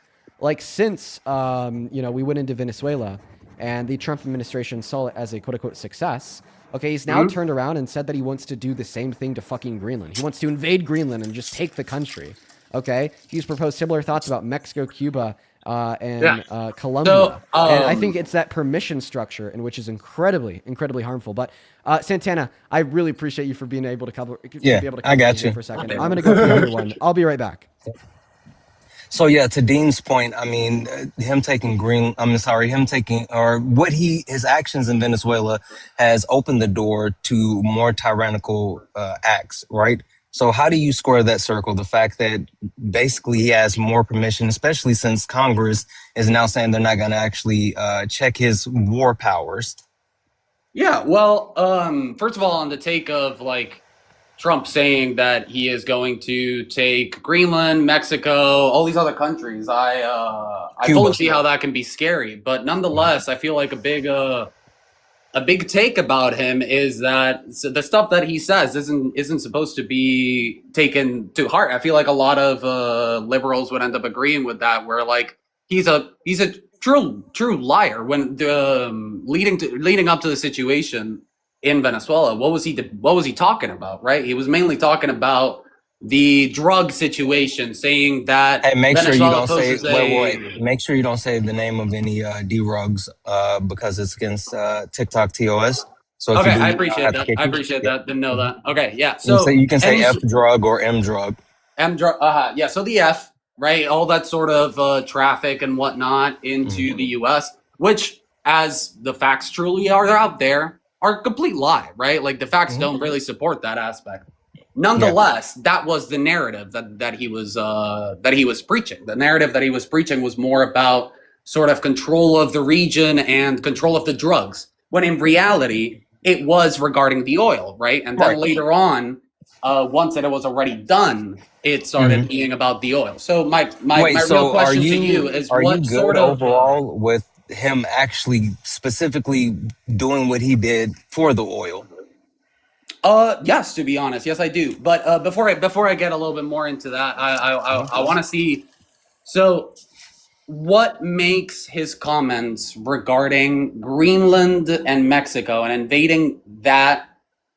What makes those comments to be taken more literal than the way that the comments regarding the drug boats and the and all and all that being taken?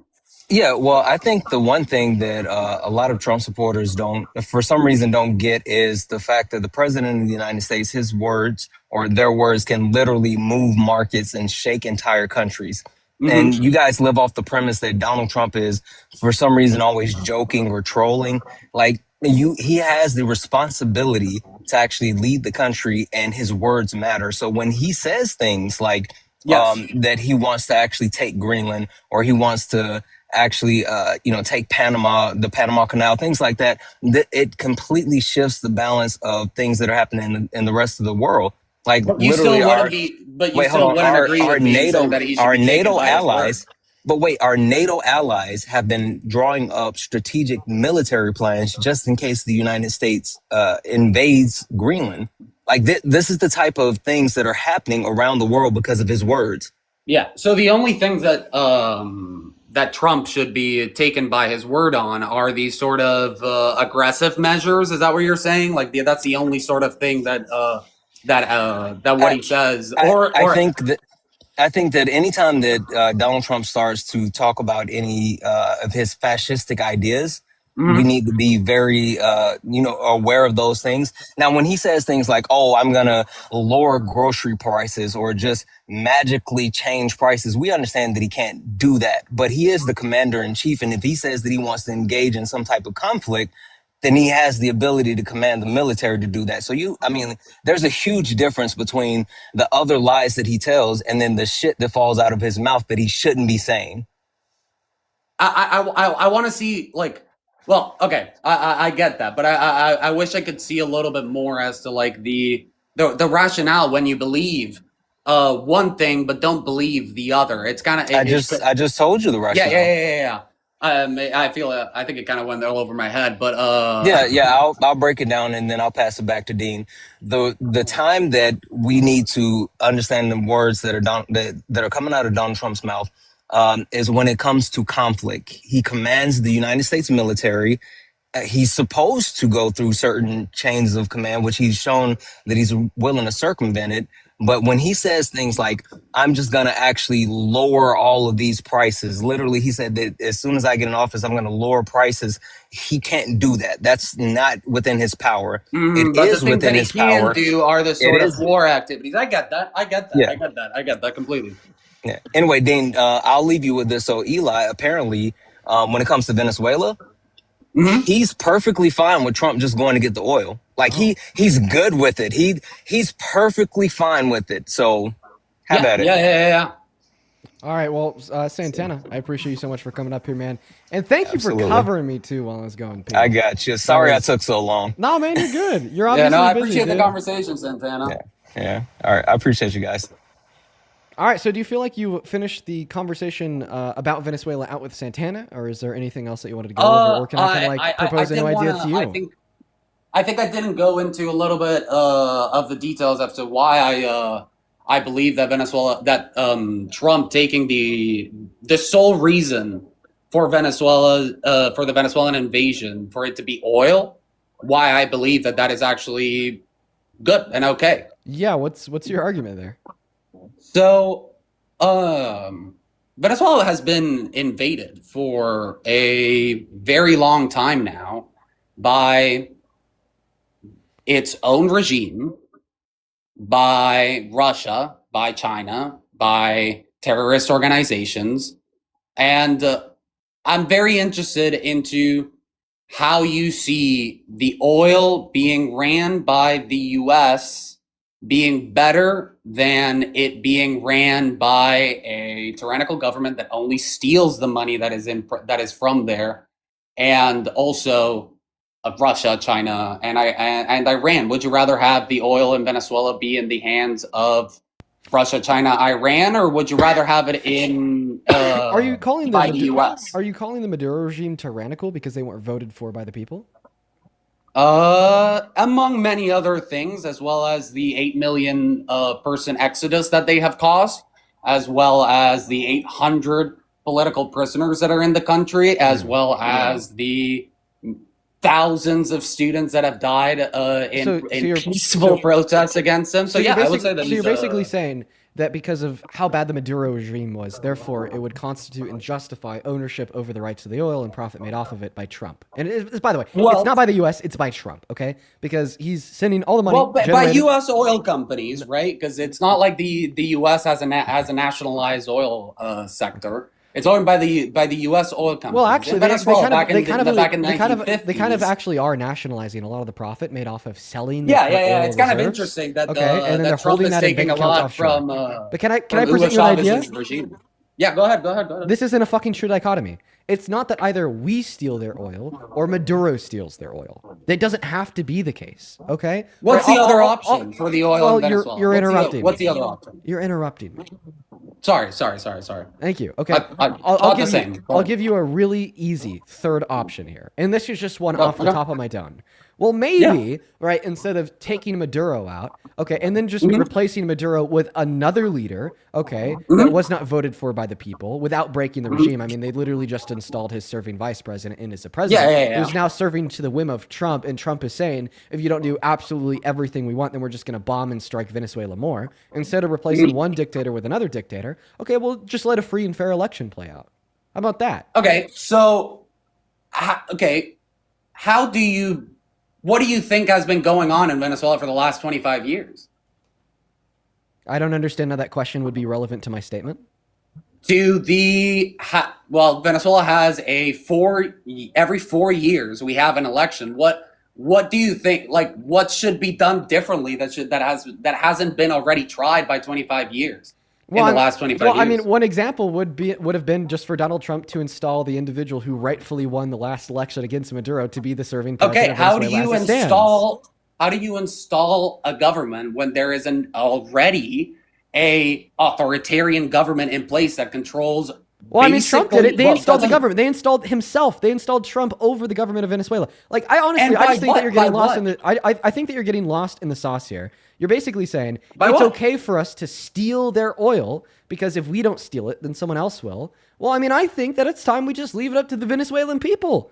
How about we give, the Venezuelan people the rights over their oil? How about we give the Venezuelan people the rights over their government?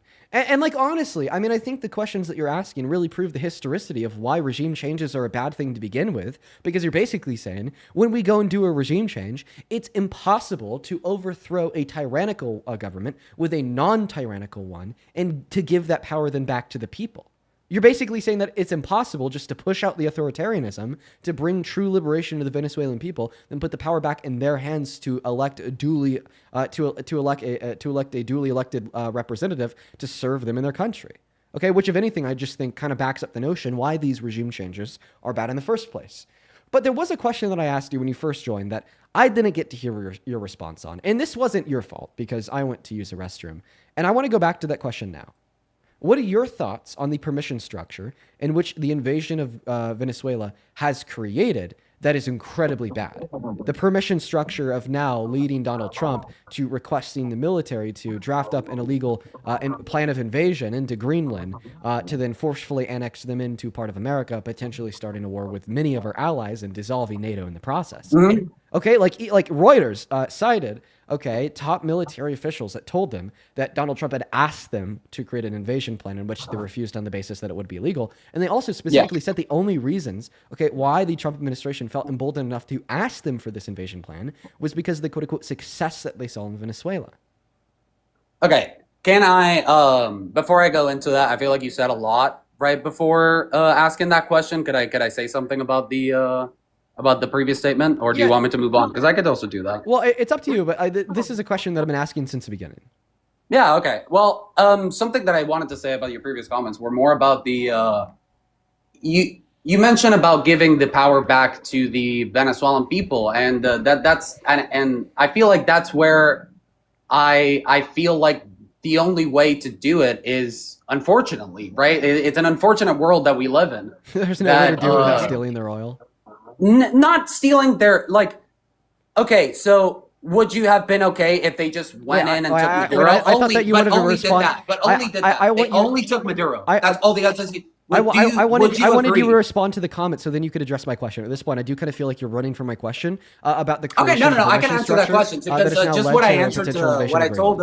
Because I gave you the opportunity to respond to the last comments in which I made, but now you want to ask a question predicated on those last. No. Okay, Instead of responding to the question that I've been asking you since you joined the stream. What I told Santana was that I believe that it's kind of like and he gave a good answer to it as well, where it was like, I truly believe that these new comments that he's making shouldn't be taken to heart. Same way that that you guys didn't take to heart the comments about the drug boats and all these other things, where we always knew that this was more about regime change, right? Like that was the sort of goal the reason behind why his you should actions. take these comments to heart is because he literally directed the military to draft up a plan of invasion for the country. Yeah, and I think they're being parroted by the totality of the administration. We will not rule out a military invasion. Okay, then C, Donald Trump's dead set aim on overtaking Greenland. He said on multiple occasions that we need Greenland and we need it now and we are going to take Greenland. And then he's even added on to that comment by suggesting some sense of imminence.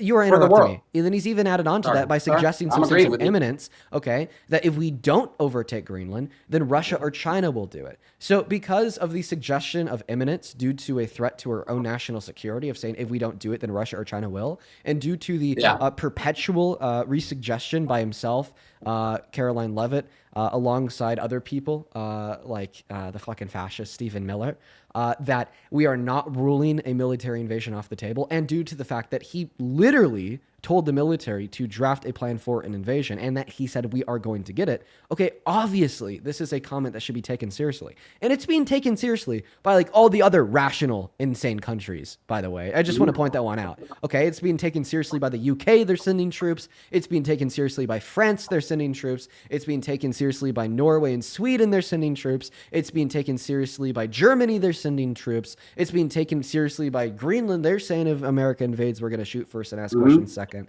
Okay, so you got to take it seriously. And if you want to act like none of it is serious, okay, well then I just simply ask you for a reason why.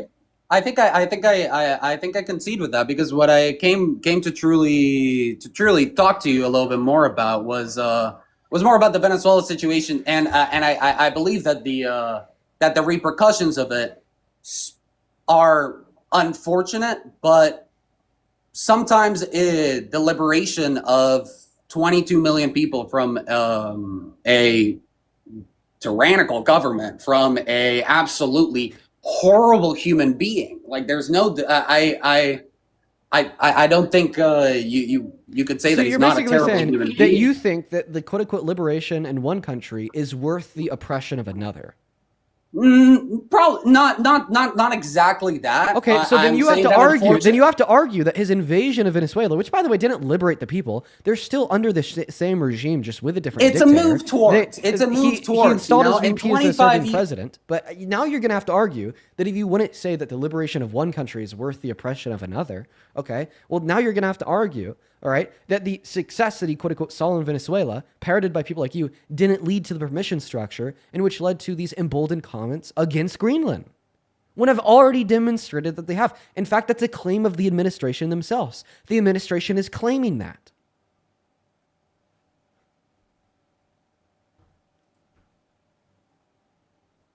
Very well said. I agree with you there, right? That this sets a permissive nature for the U.S. It sets precedent for bad actions to be done by Trump. Yeah, which is why we shouldn't have done it. So can I ask you a question? Sure. Yeah. Okay. What's the other option for the Venezuelan people that have been trying for 25 years to do what you have been saying of the free sort of free elections, okay, before I even answer that question, way of transition, like before I even answer that question, I just want to ensure you are arguing that yes, the structure in which is going to potentially lead towards a war between us and 7 of our allies, okay, is justified. You are saying that the means justify the ends. You are okay with this of a potential invasion of Greenland because you think that in fact no. Yeah, I'm with you there. I'm with you. Okay, I'm with you when it comes to. But was that an end of the means of the invasion of Venezuela? Do you accept that was emboldened by the invasion of Venezuela? Could you define emboldened for me? Emboldened. A fair working definition of the word emboldened would have to be increase the likelihood of this outcome occurring. Okay. Permiss this outcome occurring. Yeah. Influence this outcome to occur. A good word in exchange of the term emboldened, a synonym would be influenced. Yeah. So the good that was caused by the Venezuelan actions is also sort of being taken away because of the possibility of negative actions towards Greenland, right? Like that would be that is something where I would agree with you. And the possibility of negative actions in Venezuela. Okay, well, I appreciate you for your concession, man. But now that you've conceded on that topic, do you support anything that Trump is doing domestically?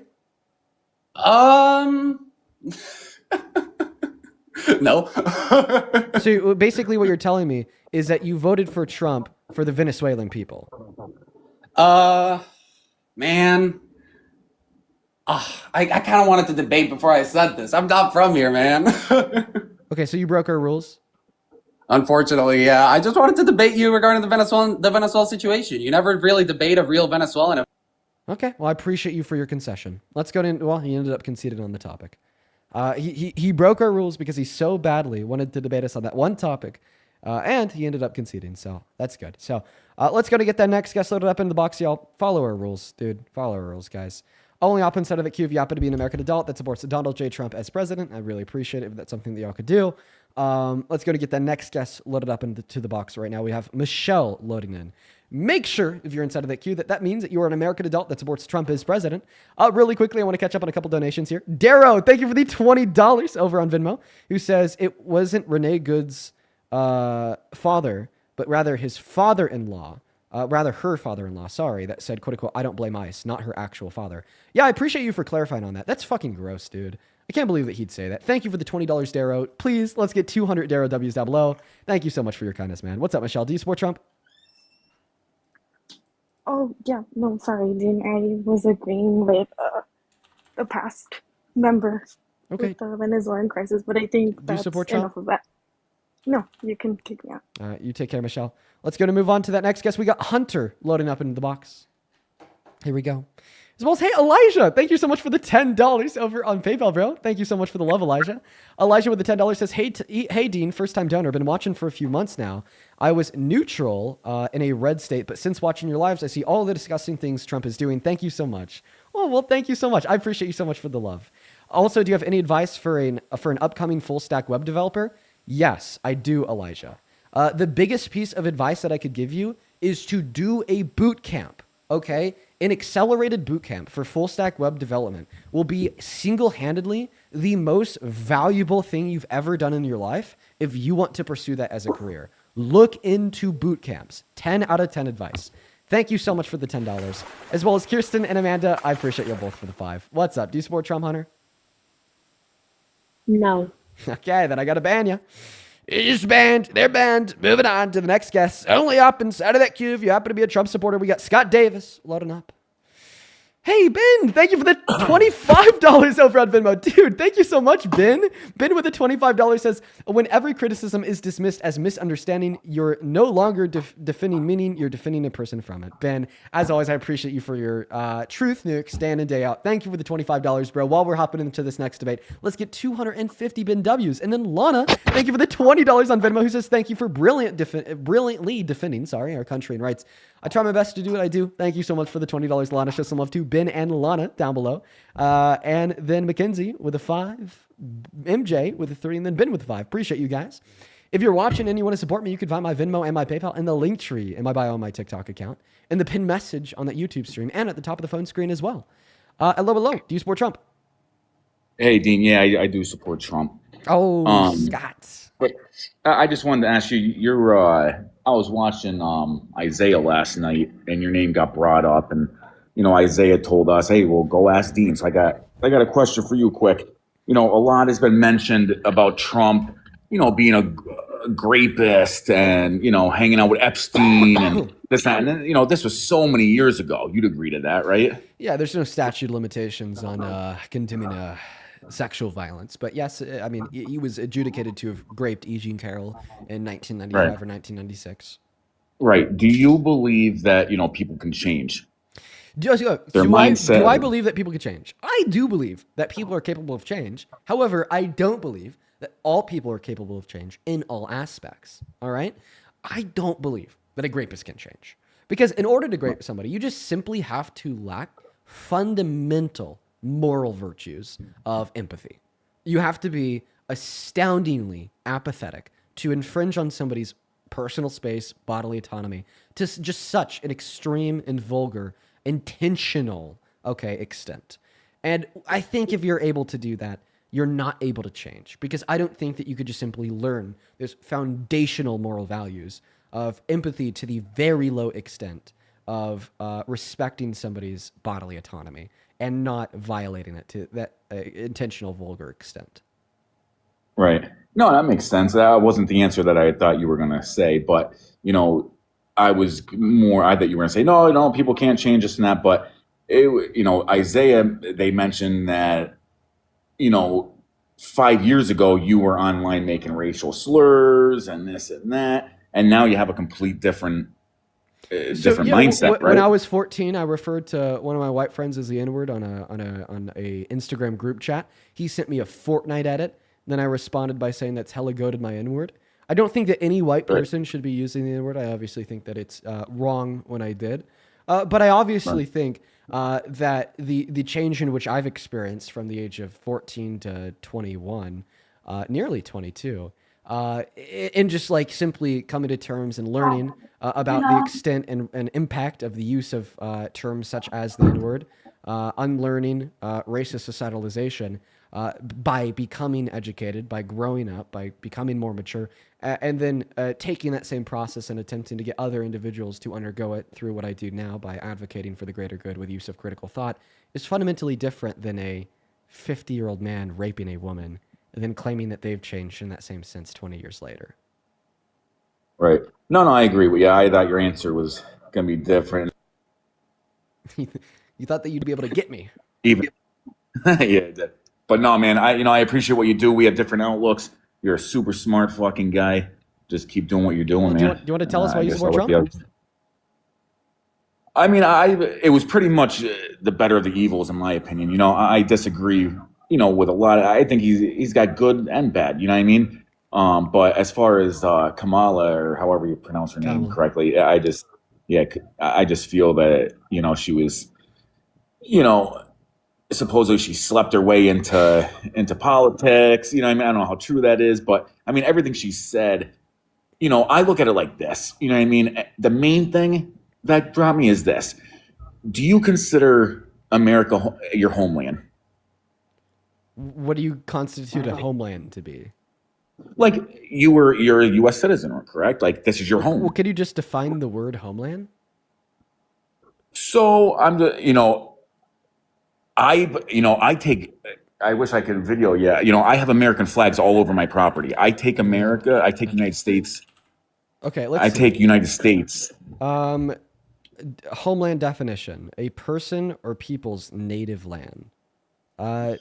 Yeah. No, this is not my. So that's yours. So I mean, it depends on what you mean by native. Like obviously, right? Like I mean, we're all mutts. None of us are 100%. If you do your ancestry.com shit, you're gonna have. Here's what I'll say. I prefer not to use the word homeland because I think that word has been coined and used by Nazis, by white supremacists, and by other incredibly vulgar alt-right groups. And I mean that's absolutely true. I mean that was something promoted by Hitler very heavily in World War II. Is that the Greater Germany is the homeland of the Aryan race, and for this reason we need to systemically slaughter, rape, imprison, then genocide. 12 million people, which would have been more if they weren't defeated. And then right. So can I say that you're a proud American though? You could say that you're a proud. Am I a proud American? Oh God, I'm a true American patriot, sir. Oh, all right, perfect. So yeah, so now you have that mindset. Do you have a security system on your home, your structured home? Yeah, I do. Okay, so ICE, their job is to protect. They're our security system. You have one in your home. Hang on, buddy. You know what I mean? So I look at it like, listen, come through legally. You know what I mean? Why is it so wrong for Trump to be like, listen, no, you cannot break into our home. No. If you want to knock on the door and ask us permission to come in and we grant you permission, hey, you're welcome with open arms. You know what I mean? I don't know where the twist up has come where, oh no, let everybody come in. There's a process, go through due process. So then we're not getting the rapists and the cartel and the bad people. You don't think that a rapist should be able to come into the country, but you think they should be able to run it? Well, I don't think. Why was he not criminally charged? Why was he civilly charged? The reason why charges. Why was he found innocent of criminally? You just made a statement that's categorically false. He was not found innocent in a criminal court of raping Eugene Carroll. That's not true. Well, why was he not ever jailed or any repercussions? Because civil courts, there was repercussions. Civil courts determine financial responsibility. No, not civil. Meanwhile, criminal courts determine criminal responsibility. And the reason why charges were not ever filed inside of a criminal court of law is because the statute of limitations had passed. So basically, what I'm saying here is that regardless of the amount of evidence that Eugene Carroll had that Donald Trump raped her, let's assume that she had an admission of guilt and a video of it happening, she still yet wouldn't have been able to pursue criminal charges. And then you're like, because so she are you telling me long. that she waited forever? So she waited 23 years.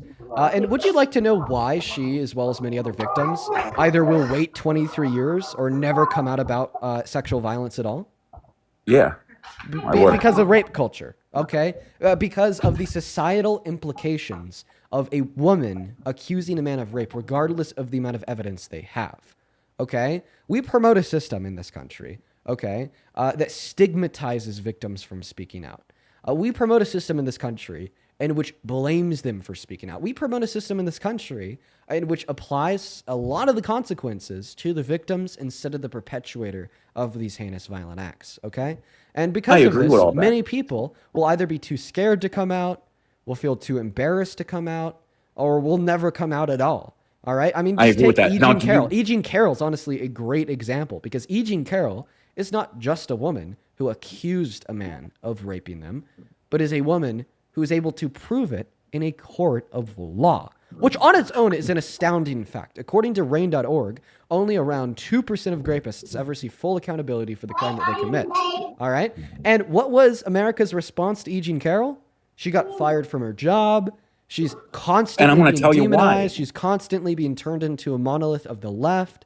Okay? I'm gonna tell you why, She's Dean. constantly being victim blamed. She's being victim blamed right now by you. And that is a you wanna great know why? example of why some victims will either take forever to come out or will never come out at all. Now, let me ask you this, Dean. Do you think it's a coincidence that, first off, after so many years, why do you think it's a coincidence that she just gained this courage to approach her violator? Or do you think it's, hey, this man is going to be in power and I'm a Democrat and I don't want him. So let me bring this up from 20, 30 years, however long it was. You don't think that plays a role? Also ask Him running yourself for president? if he was I Yeah. absolutely think that him running for Okay, president. now hang on. I plays a got one role. more question. Okay. I got one more question. Do you think that if Donald Trump was a crossing guard with a net worth of $100, would she pursue the criminal? Would she pursue the civil action? No. So you're gonna say no to both answers. So what? You got to open your mind out. Think outside the box. First off, she brought it all into light. If it did happen, I don't know. I wasn't there. Can I respond But- to those two things? Yeah. Okay. So first and foremost, to respond to the second thing, if he was a crossing guard with $100, would she pursue civil actions? You understand that not only billionaires are sued, and in many circumstances, if somebody doesn't pursue civil actions because the person that broke the law that should be held liable doesn't have any money, is because then they just exhaust their resources on lawyers for the case, then would ultimately never see the penalty paid out to them because the person who they're suing doesn't have any money. I actually have like a personal case of that happening to me. Some crazy dude named QB. He's like a 34-year-old with hella problems in Ohio. He really didn't like me. So he spent like 6 months of his life going on TikTok live saying that I raped him and made up this whole intricate fake story. And then inevitably at the end of it, he cracked and he admitted that it was just all this big old fucking fraud. And at that point in time, I absolutely had grounds for a lawsuit for defamation and slander. 110 fucking percent. No lawyer would tell you otherwise. But I never pursued that civil litigation against him because I know he's, well, broke. I mean, he's 34, living in his parents' house, has no assets to his name. So at the end of the day, I'd actually be exhausting more of my resources, both mentally and financially, on pursuing that litigation, which would ultimately lead to no true accountability because he has no resources and which could be captured by the court. And that wouldn't dispute the validity of the fact that I had a legitimate claim against him. Very similarly, if we're imagining this hypothetical world where, Trump was a janitor with no assets, raped E. Jean Carroll, then she never pursued civil litigation, that wouldn't reject the validity of the fact that he raped her, but would just reject the notion that maybe it's even worth the effort. And then to respond to your first point, saying, do I think it's a coincidence that she came out about this as he was running for president? Well, I want it to first be known, okay, that she didn't come out about this through a lawsuit. She came out about this by writing in her book, okay, a memoir that she published after her parents died. And inside of this book, she talked about a billion things. But one of the things that she brought up is that Trump raped her in the 90s. Trump turned around and called her fucking crazy, started slandering her on TV. So, of course, she then was like, oh, fucking bet. No, you raped me and I could prove it. I'm going to sue you for defamation of my character. And fuck while I'm at it, in order to prove that defamation, I'll have to prove the sexual abuse. So I'll also sue you for sexual abuse. And then she fucking won that shit because it happened and there's evidence for it happening. And it's funny because I feel like the last thing that anybody who joins this live in an attempt to reject the outcome of the court that determined he raped her will talk about is the evidence. You want to talk about how, she waited 20 years. You want to talk about, the coincidence because he was running for president. This, that, and the other. But you never want to talk about the base for the fact, okay, that It is true. Right. Well, I mean, yeah, I'm sure you've seen the documentaries. You know, innocent people go to jail all the time. You know, I personally, you know, with everything in life, I put myself into people's shoes. I know that if I was raped, I'm immediately I'm going to the authorities. You know, not to say everyone should be like that, and I completely understand your point, the embarrassment, the shame, you know, the fact that people are gonna, you know, not believe you. I get it, but you know, I need more and more evidence. You know, it was back in the 90s, there was no camera, or there was camera system, but it's not like she had it on camera, you know, so pretty much I'm looking at it like black and white. But before I let another guest, because I know you got a ton of guests wanting to get up here. No, I don't want you to go yet because I want to respond. The first argument, dude, I'm just going to be honest, is like total nonsense and incredibly harmful to victims, okay? I don't think it is fair for you at all to say, as somebody who's not a victim, okay? I'm making that assumption based on the things that you've said, as somebody who's not a victim, that you know exactly how any real victim would react. Okay? And all that you need to do in order to prove yourself wrong is to talk to real victims. And trust me, you know a lot of them, okay? Because it is an unfortunate fact that damn near every single woman and girl that I've met in my life has a story to tell. And in fact, I could almost tell you with certainty that there are women and girls in your life that have a story to tell that haven't told it because many men think the same way you do, all right? And this is a fact. It is test tried and proven. Many victims won't come out because of a negative social response, won't come out because they don't feel, they almost feel like shamed and blamed because they didn't stop themselves from being raped. It almost feels like something embarrassing, like the fact that, you know, I got raped is embarrassing, if that makes any sense. And if they do come out and pursue charges, well, then all of a sudden they have to relive that experience down to the most minute and minuscule detail. Listen, we all have personal lives and we all have personal things that we don't want to share publicly because that's just human nature. Okay. We like to keep some things close to heart. And of course, one of those things that you're going to want to keep close to heart, okay, is this idea that you had your personal space and boundaries and bodily autonomy infringed on to such a grave extent. But now we have this conflict of wanting to keep the personal thing very close to heart and having the rapist held accountable. So then you'll see a lot of people coming out about it only to get that rapist held accountable, not necessarily because they're ready and willing to have their life perjured, to have their character slandered, and to have themselves made into a villain because something terrible happened to them. And I could just continue to talk all day long about this. You know, then they'll see their name and face on the news. Their friends and families will be asking them about this, or they kind of have to live with that tension almost of this idea that their family members and friends know that this happened to them, but their family members and friends don't want to be the first one to bring it up. And obviously you don't want to because it's harmful and it's just hard to talk about. So now there's this awkward tension that just kind of lingers for the rest of your life with your friends and families about the fact that you were raped. And, you know, it's hard. My point is, in summation, in a sentence or less, is it's hard. Okay? It's really fucking hard for victims to speak up because of all these systems driven by rape culture and human nature. And this is actually, one of the main reasons why rape is detestable and terrible as it is. Because not only do we start with the basis of one of the worst infringements upon somebody's bodily autonomy and personal space ever, but then the cherry on top is then the lifelong repercussions that start the moment the rape stops. Right. No, and I listen, man, your mindset, I agree with 100% and I follow it. I'm also just keep in mind, listen, man, you have a huge following. I mean, right now you're at almost 15,000 people just watching your live. You have a huge following. There's gonna be people like that gentleman, or he's not even a gentleman, like that POS that accused you of raping him. You know what I mean? When people, I don't know what makes people want to lie and want to see people's downfall, but I mean, you're the perfect living example of there being accusations made about you that is lies. You know what I mean? So, you know, you can't take everybody's word, you know what I mean, as what it is. You know what I mean? So I'm not saying that she didn't. And I hope to God that I would much rather her have gotten some money from Trump and not If happen. you don't trust her word, then at the bare minimum, trust the evidence. And on top of that, trust Trump's word. Can I give you an evidence-based case for the conclusion that he raped her? Yeah. Awesome. Sounds good. First piece of evidence is the fact that Donald Trump perjured himself in court by lying multiple times. His first defense was that, oh, I've never raped her because I've never met her. Okay? Then E. Jean Carroll's attorneys responded by submitting a picture of the two together in discovery. So he already lied about never meeting her. His second line of defense was saying, oh, I would never do that to her because she's not my type.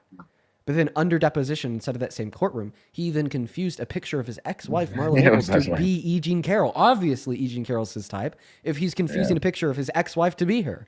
Another lie. On top of that, what about the evidence? We had therapist notes from the 90s where she said that she was raped by Donald J. Trump. So this would be like a 30-year intricate, nuanced plan to defame this man because she had a crystal ball knowing that he'd run for president. We had the testimony of like 7 other people, either saying that this is a story that she had told them or something similar happened to them. Oh, then we have the dress. Okay, she was like, I have the dress that I was raped in by Donald Trump, and I fucking bet it has his DNA on it. She submitted it to the court. They took it to their lab. They determined it did have male DNA on it. Then, of course, the judge was like, Trump, can you now give us your DNA to be tested against the DNA in the dress? If he was honest, never met her, never raped her, there'd be no chance in hell that was his DNA. But then he refused to submit his DNA to that courtroom. And here's like the cherry on top for me. The cherry on top is that he said he'd do what the jury proved he did. Access Hollywood tapes 2005, Trump says, I could just grab women by their quote-unquote P word. I don't even need to ask first. The jury determined that he grabbed E. Jean Carroll by her quote-unquote P word without asking first. And then the second cherry on top, last cherry on top, I swear, is just that he has the character of a man who has done these things. Okay? 2005, he told Howard Stern that he would sexually exploit the naked women and girls competed as beauty pageants, unconsensually barge in to their dressing rooms to look at their naked bodies. So we already know that he doesn't respect the consent of women and girls. We already know that he's willing to hurt people to get what he wants in the sense of sexual gratification and or an exertion of power. Okay? And this alongside many other facts that I won't even go through because at this point it's turning into like a 5-minute monologue. Okay? Prove that he is a character of a man that would do these things in conjunction to all of the evidence and inconsistencies within his testimony inside of that courtroom that I just described. To me, the conclusion is clear. He raped her. Right. Yeah, no, I mean, there's definitely a ton of evidence, I just, again, I looked at it, I was pretty much, in a lack of, I guess, better words, again, I hired him for a job to run the country. I'm not hiring him for, personal advice or anything. I don't know, I know what you're saying. Don't worry. The managers at your local McDonald's are hiring burger flippers to sell food. They're not hiring them to be the priest. So does this mean that you disagree with McDonald's code of conduct in which does not allow like branch managers to hire violent criminals? Well, yeah, no, I mean, So do you think that rapists should be able to get a job at McDonald's? Grape is literally the only. I'm a Sam's vendor. I have government contracts. Could you answer my question just with a yes or no? Do you think that rapists should be able to work at McDonald's? Yes or no? Grapists, no. If they were criminally convicted, okay, so you're telling me that you don't think Trump should be able to work at a McDonald's, but you do think he should be able to run the country as a whole. That statement in itself should prove to you just how absurd your own beliefs are. Well, no. Listen, this is the point I'm getting at. If he was criminally convicted, yes, you know what I mean. If it was solid proof, listen, without a doubt. Name the doubt. This guy's in it. Name the doubt to the proof I gave you. Once again, the proof I gave you was a conjunct of her evidence, Donald Trump's testimony riddled with the lies, and then his character. A ton of it. Name the reasonable doubt to the series of evidence I gave you. No, Can you articulate the reasonable doubt? Yes or no?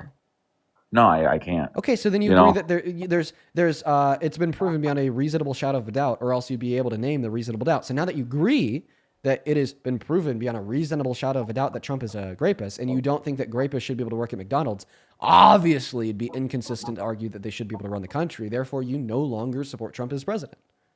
Right. I mean, listen, if there was another contestant It was mainly the contestant that he was running against. You know, that's why I voted for him. There are good, you know what I mean? I know that Wait. So, he lowered my what taxes. has Kamala Harris done worse than rape? Nothing as far as her personal life, nothing. But you have to what admit that policy she did was so underqualified. What policy? Oh, underqualified. Do you think she is? No, I actually thought that she was significantly more qualified than the rapist.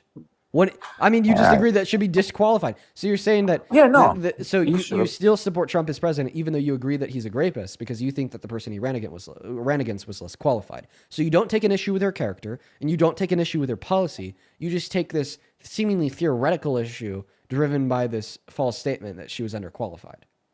Well, I would look at it more as, you know, if you want to call me selfish, call me selfish. All I know is that he told us he was going to lower our taxes. Prior to Donald Trump being in taxes, I was in a 28% tax bracket. Once he passed whatever that was, you know, I then went down to a 19%. That's huge. That's huge. So that's, you know, call it selfish, call it whatever, but, you know, he said he was going to do something and he did it, you know? Are you saying that the Tax Cuts and Jobs Act reduced your effective tax rate by 10%? Yeah. I don't believe you. I swear to God. I mean, Give me see if I can put it. I would have to go into the office. Can I private message you? I'll send you. When was that? It was when he come 2024. Wait, I'll send you. What's your annual income if you don't mind sharing? If you don't want to share, you don't have to. Well, it differs every year. COVID, like I said, I have a government contract. I'm a Sam's vendor. I renovate for closed properties. So when COVID-19 happened, they put a moratorium that there was no foreclosures. So those years killed me, you know. So I'm sorry, dude. They should have killed you because that was overall a good thing. I think that the moratorium on foreclosures was good. Because why? That was terrible. People couldn't work.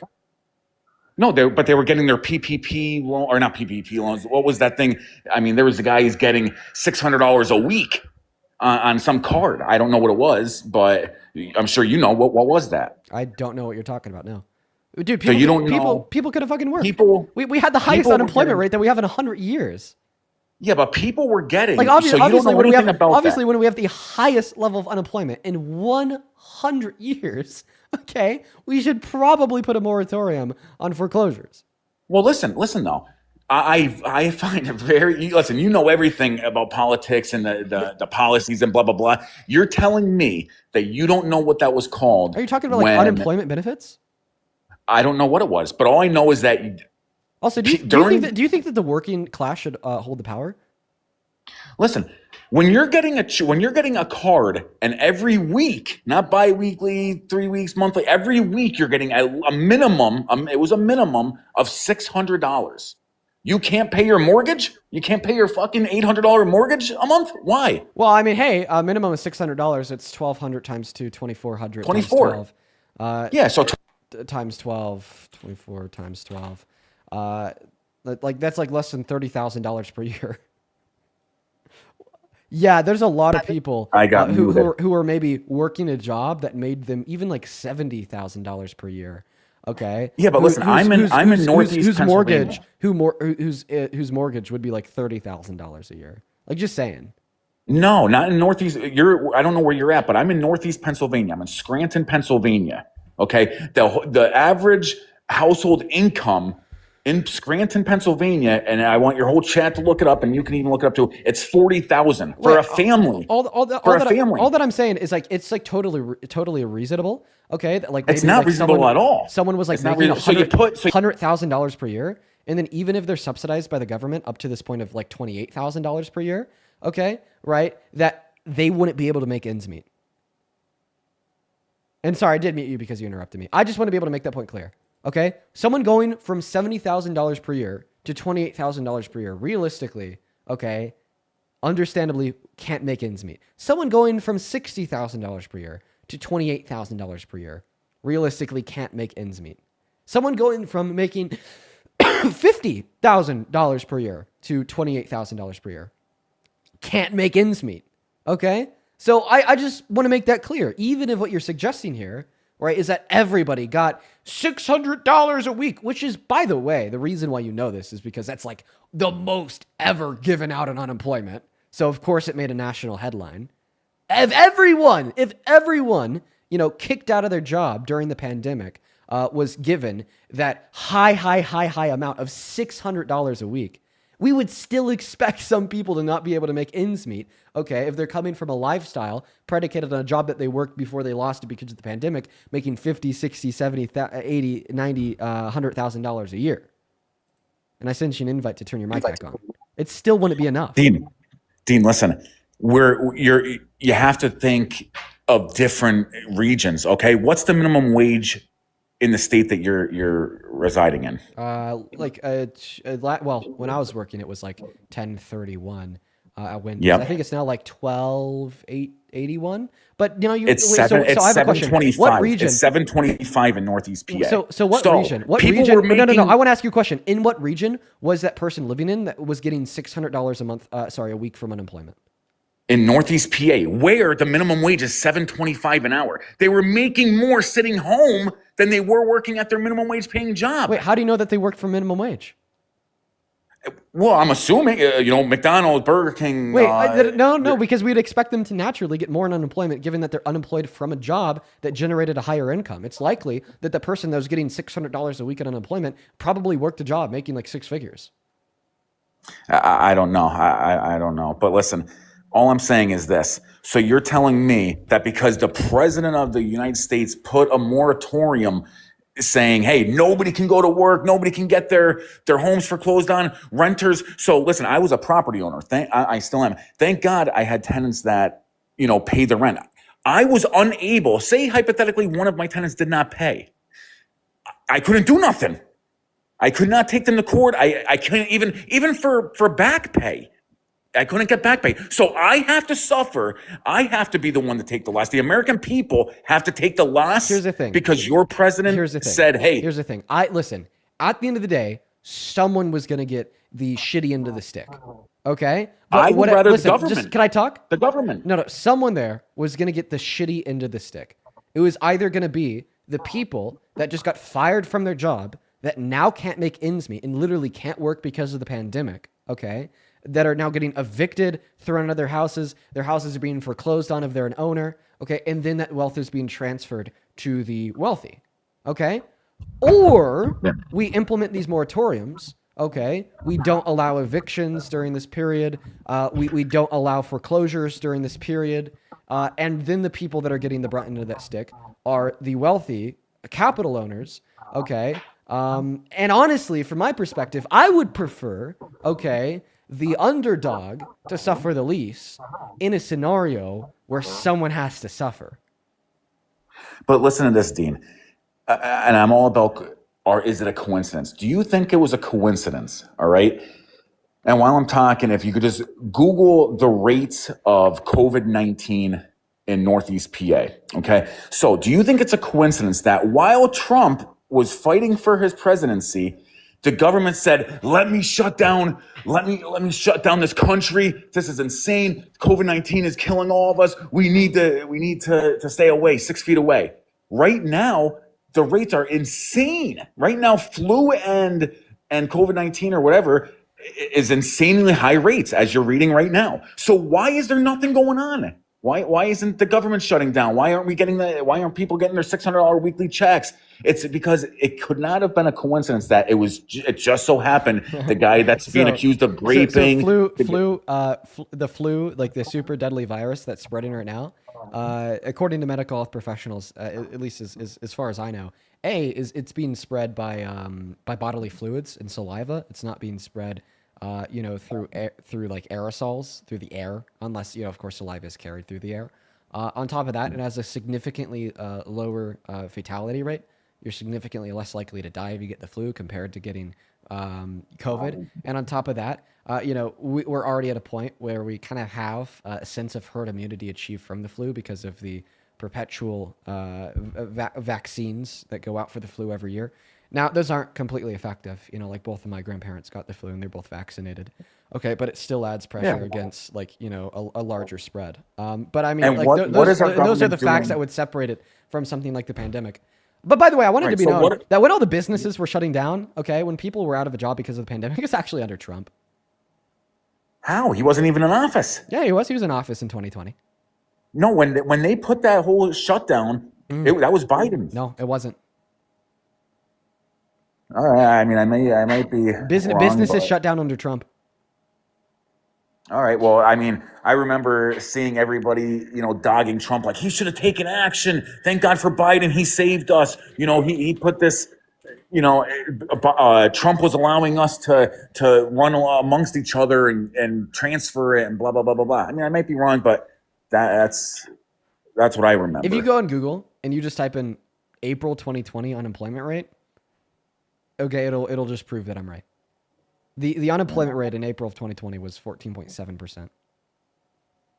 And by the way, I want it to be known that this is because of the business shutdowns and because people were spending way less money. They were inside, They weren't going out. They weren't driving. They weren't buying gas. They weren't partying. They weren't buying alcohol. They weren't kicking it with friends. They weren't buying a new PlayStation because instead they were focused on the pandemic and whatnot. So consumer spending went way fucking down because of the confidence in the economy. And then that plus business shutdowns made unemployment go way fucking up. And because of that, we then saw, a lot of people having to foreclose on their homes. A lot of people not being able to make ends meet with their rent. Which then led to the foreclosure and eviction mandatoriums, which I absolutely agree with. Because although someone's still suffering, the capital owners like you, I would prefer you to suffer compared to your tenants. I differ. I mean, that's where responsibility and priorities come into play. But no, there's nothing about responsibility or priorities there. It's literally just a calculus of harm reduction. Someone's going to suffer. It's either going to be you or your tenants. I want the tenants to suffer less than you. Well, my tenants, are I would say they're making about no less than 3,000, no less than 3,000 a month. And keep in mind, I'm in Northeast PA. This is a very, very poor area. Okay, so someone like you're thinking 3,000. There's no way someone can live with $3,000. But over here, it's very common, and that's what it is. Okay, so they're working and getting 3,000, or they're not working and they're getting 2,400. That's not true. What? Because according to PA unemployment compensation law, that's going to be 43 PS Penal Code 804E1. The unemployment benefits are capped at 66.5% of your gross annual income, with a max of. I don't think it was unemployment. I don't think it was unemployment. Okay, I think it was. So then, what is this? It was something like the PPP. What is this elusive money that you're talking about? So I was offered. So you're saying when they weren't working, they got loans? No, it wasn't a loan. It was not a loan.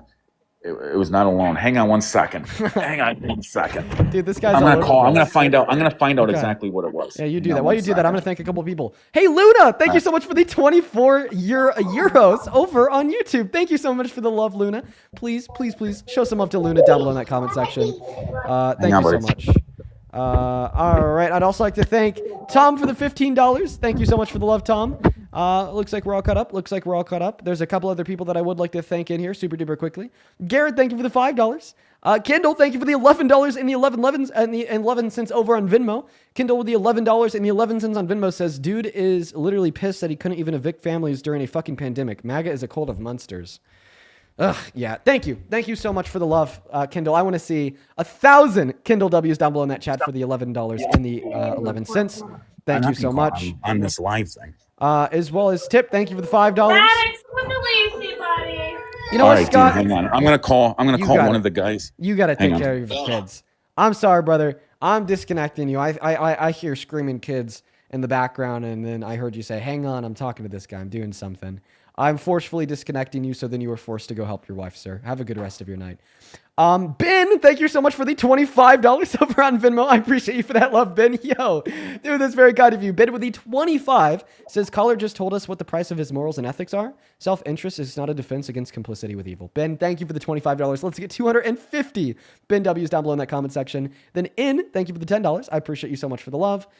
Jordan, thank you for the $3. Reese, thank you for the 5. Then Jennifer and Kylan, thank you for the 5. And then Jaden, thank you so much for the $20 over on Venmo, who says, love you, Dean. Bring up the House Bill HR 2262 and Republicans talk about money. All but 5 Republicans in the House voted no. Okay, I'll take a look at that. Thank you for the $20.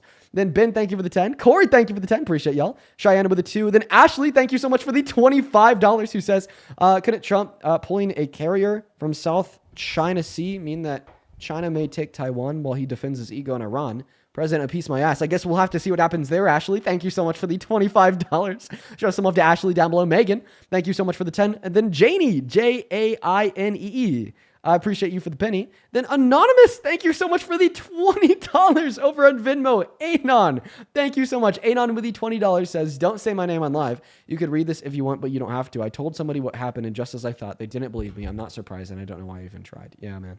I'm sorry. I'm sorry that you have to experience that, on top of being raped in the first place, which is something that no one should have to go through. We have a problem. We have a problem with victims not being believed in this country.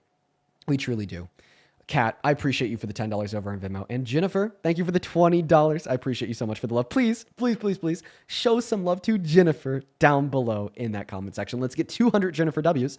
And then, hey, Ashley, I appreciate you for another $50 on Venmo. Yo, dude, holy shit, Ashley, you are being so incredibly kind today. I want to see 500 Ashley W's down below in that comment section. Ashley with the $50, thank you so much for your kindness, says, hey, Dean, I'm trying to watch today, but I'm struggling mentally. My husband is deployed on a carrier that was just pulled from the South China Sea to go to Iran.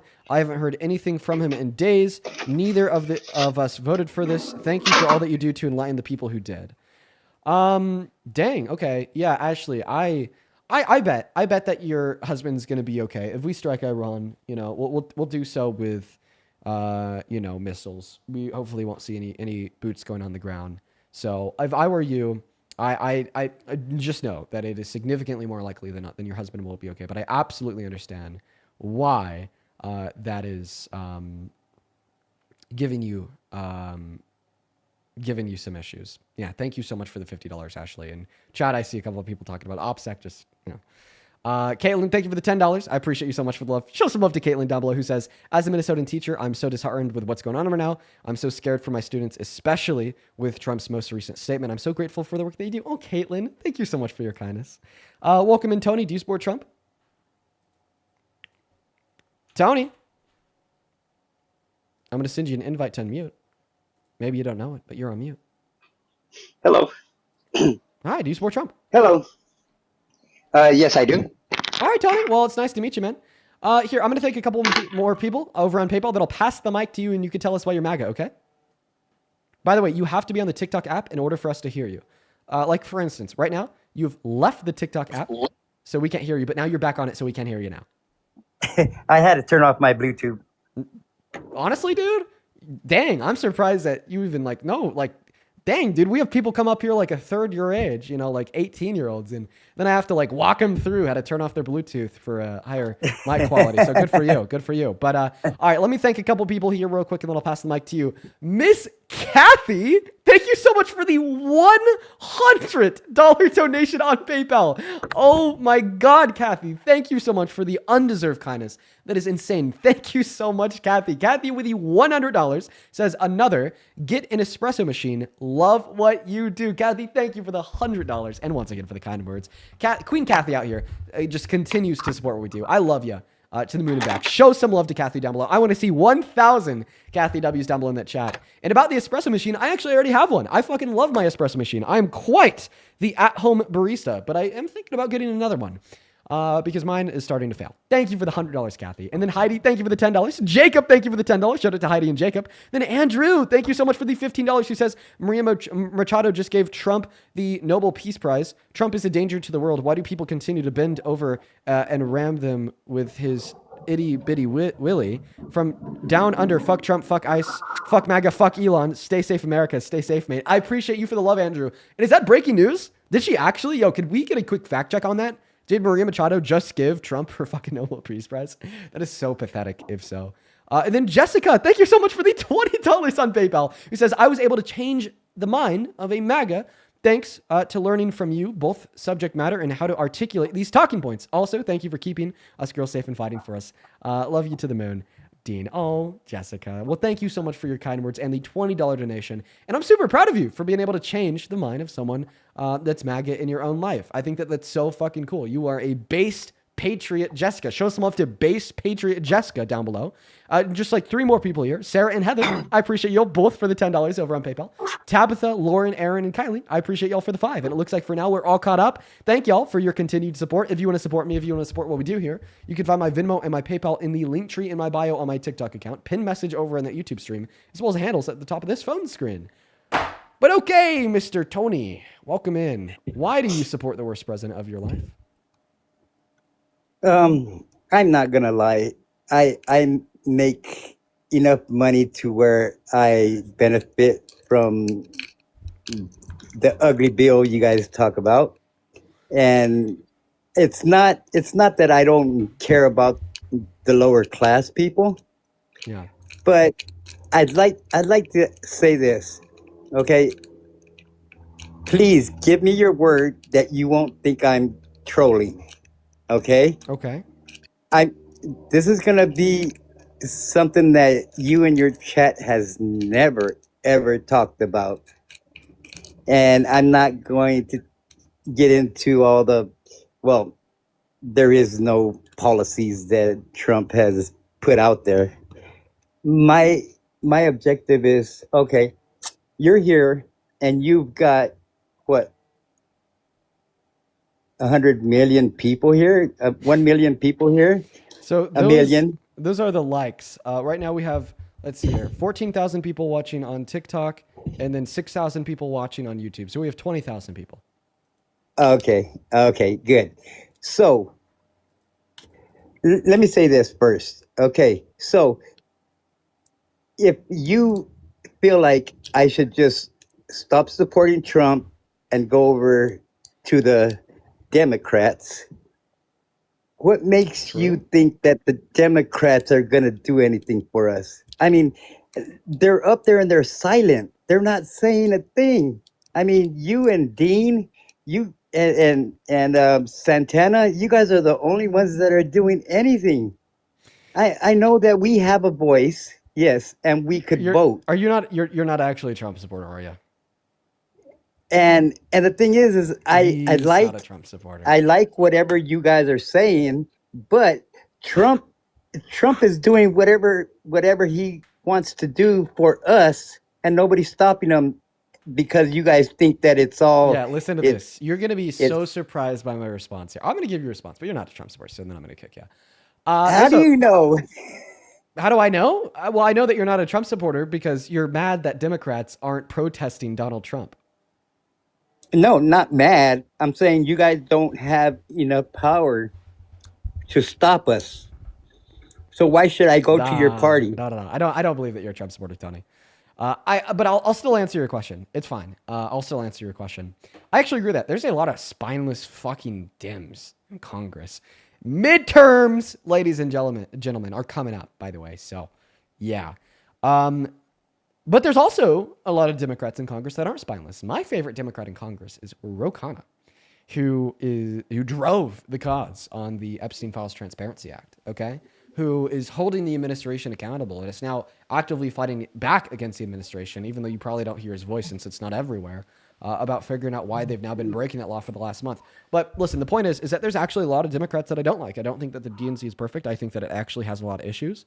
And I think that the people that just kind of like bow down to the DNC, okay, they're still better than MAGA. Okay, but definitely not an example of who we should be.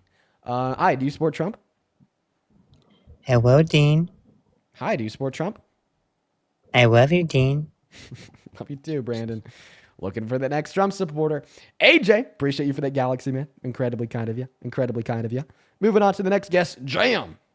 Well, we get Jam up here. Yo, Roberta, thank you so much. I don't know if that's Robert A66 or Roberta or Mr. Oberta.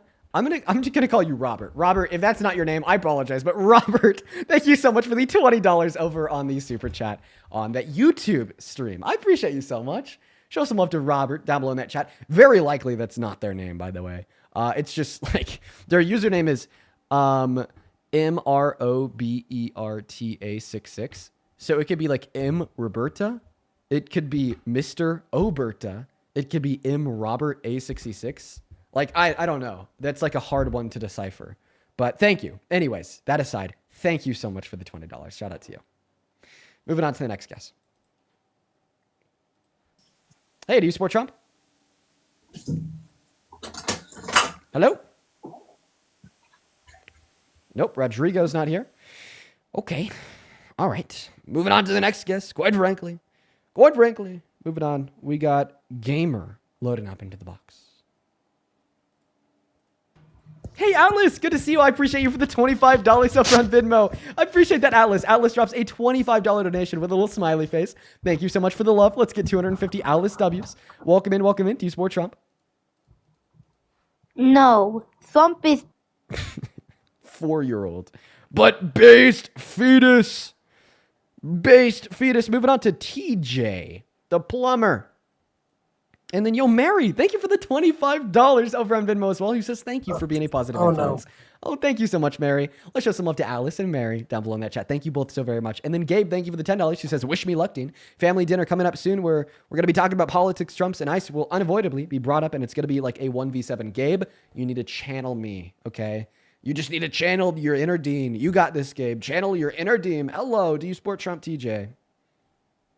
The guy from Pennsylvania is a liar. Because unemployment in Pennsylvania is a 2-quarter look back. He's totally full of shit. You cannot collect max unemployment if you make minimum wage. He's a total liar. That's bullshit.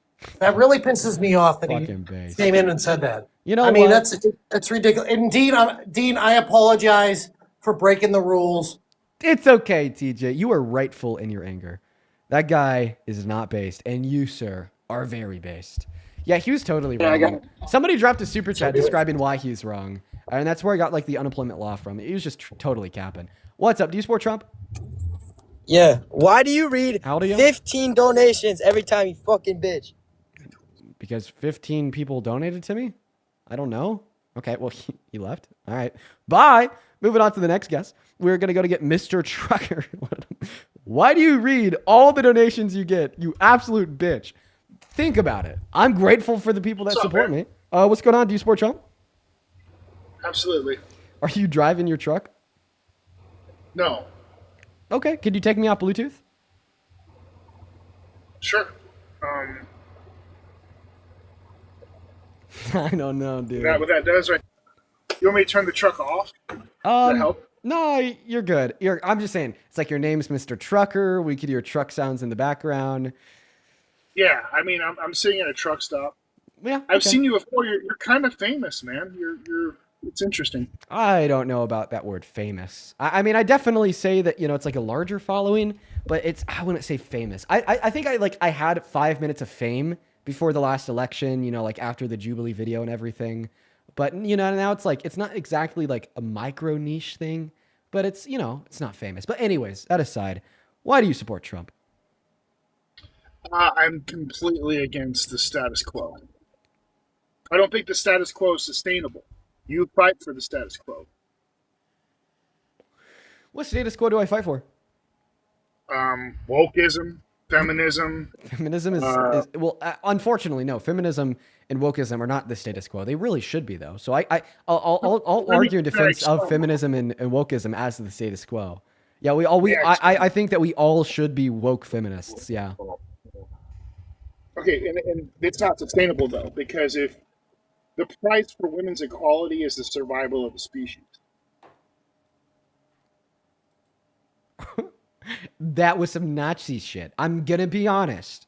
Excuse me. I'm going to be honest. Why I believe that. Sure. I'm not the only person that believes that. I will give you the mic so you could explain why you believe that, but I want to make it clear that did sound like some Nazi shit. So explain to us. Wow.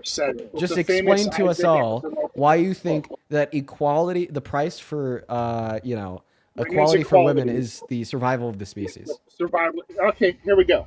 So Anywhere in the world you look where there's a high women's equality in a society, the birth rate's really low. If you give women equality, they don't want to have kids. They want to compete in the economy.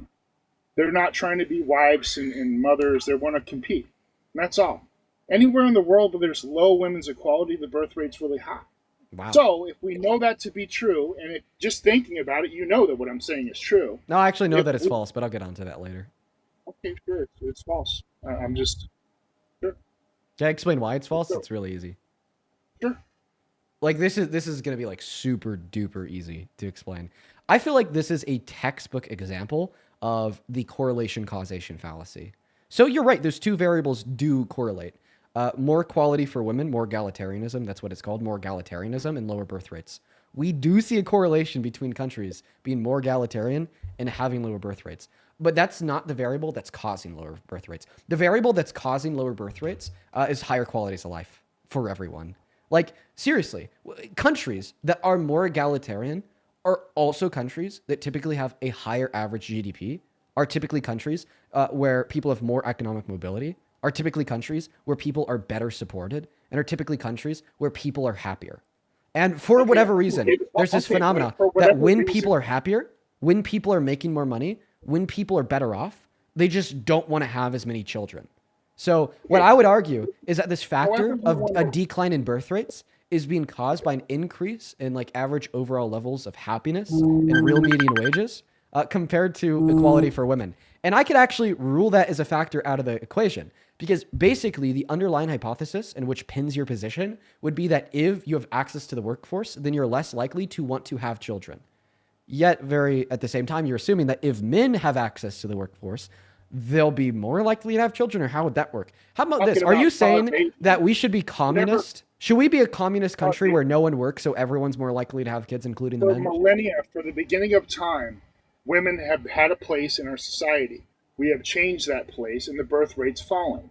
I'm talking about causation. Now, whatever little twist or spin you want to put on the possibility of why that's happening, you can. I'm saying causation. Whenever you give women rights, equal rights, the birth rate goes down. I can prove that. You can see it. It's a statistic. Now, whatever spin or whatever nuance you want to add to that, it doesn't change the causation and the fact of what the statistics say. So are you basically saying that it's okay to do? Are you basically saying that it's okay to do anything to increase birth rates? What I'm saying is. Then why is it okay to infringe on women's rights to increase birth rates? Wait, I'm just gonna I've already disputed this underlying premise of this idea that taking rights away from women increases birth rates. But now I actually want to operate under that assumption to show you how terrible your logic is here. So here's the question. Okay, if you're not willing to do anything to increase birth rates, then why are you okay with infringing on women's rights to increase birth rates? Because even if it were true that giving women equality meant lower birth rates, well, then I would still argue that women should have equality because I value individual rights over, coercive social pressures in order to increase birth rates. All right. Absolutely. If women not being subjugated to a position and role in society where they can't start a business, can't open a bank account, and have to be totally reliant on men for individual flourishment and generation of an income or to increase birth rates, well, then I would absolutely be okay with declining birth rates if it meant that women were free. Okay. And then maybe we should then explore a second order solution. Because I am unwilling to negotiate and or cooperate to a solution to birth rates that would include infringing on one's personal liberties and freedoms. So maybe that second order conclusion, something else that we could do to increase birth rates is to get less men to be like you. Like you understand that when men think like you are wholly unattractive to women. And that's possibly one of the reasons why, you're a 45-year-old virgin chud. And what I'd argue here is if that you thought more like me, and you thought more like reasonable men. Insult is the last refuge of a fool. Well, unfortunately, insult is the last refuge of a fool. Unfortunately, let me say this to you. Unfortunately, it was geared as an insult, but an argumentative point too. I've been trying to speak this whole time. I don't really feel like you've let me, but whatever. You're not really making a point. Well, I was. What I say is true. See, in the society that allows wokeism in this mutated form of acceptance and policy in society, you have taken the most politically correct stance you could. Bravo. That can get you whatever in this society has to offer. But what I'm saying is when you take away the norms of society, which can happen very quickly, like yesterday, Verizon went down. Take away the cell phones for a month, take away the electricity, and all of a sudden, women don't survive without men. And that's a reality. That's a fact. They just do not survive as well as men. But we want to ignore the reality of our environment and reality. We want to say we have these social norms, when in reality, they're just fake and it's mutated. You know what? You've actually finally said something that's right. Could I tell you what you said that I actually agree with? Absolutely, sure. That when you said that women don't survive as well as men, you were right. Because I think they survive better. And here's my evidence. Don't worry, I got it. I think that women have a higher ability and better ability to regulate and control their emotions. And I think that would give some upper hand to survival. And this is both driven... Disagree. Okay. Well, should I give my argument in the affirmation of the idea that they have bigger and better emotional regulation compared to men? Or do you want to give your argument against that notion first? Because I could go either way. Wouldn't believe the evidence you would present. Okay. Well, let's start here. I'm going to give you evidence, and I want to tell you where I'm going. I'm going to give you the evidence that women have more emotional regulation than men, and then I want you to tell me where I'm getting it wrong, okay? Sure. Okay, yeah, sounds good. There's actually a shit ton of evidence that women have better emotional regulation than men. We'll start off with the empirical evidence, just what we see in society. So I'm led to believe that women have better emotional regulation when compared to men, via the fact that all of the empirical fields that are exacerbated by emotion and irrationality are just dominated by men. I'll give you a couple examples here. Men commit 92% of all violent crimes. And maybe your response there is, yeah, Dean, violent crimes are emotional and irrational, but the reason why they're predominantly committed by men is because they're physically stronger on average. Well, dude, I'm even talking about violent crimes in which do not necessitate any need for physical strength, like fucking cyberbullying. 90% of cyberbullying cases are by men, okay? And then the second argument that I make here, the second data point, would of course be, let's see here, reckless driving and drunk driving. Those two things are incredibly emotional and incredibly irrational. But then for whatever reason, men are significantly more likely to recklessly drive and drunk drive compared to women, even when we account for the fact that more men drive than women.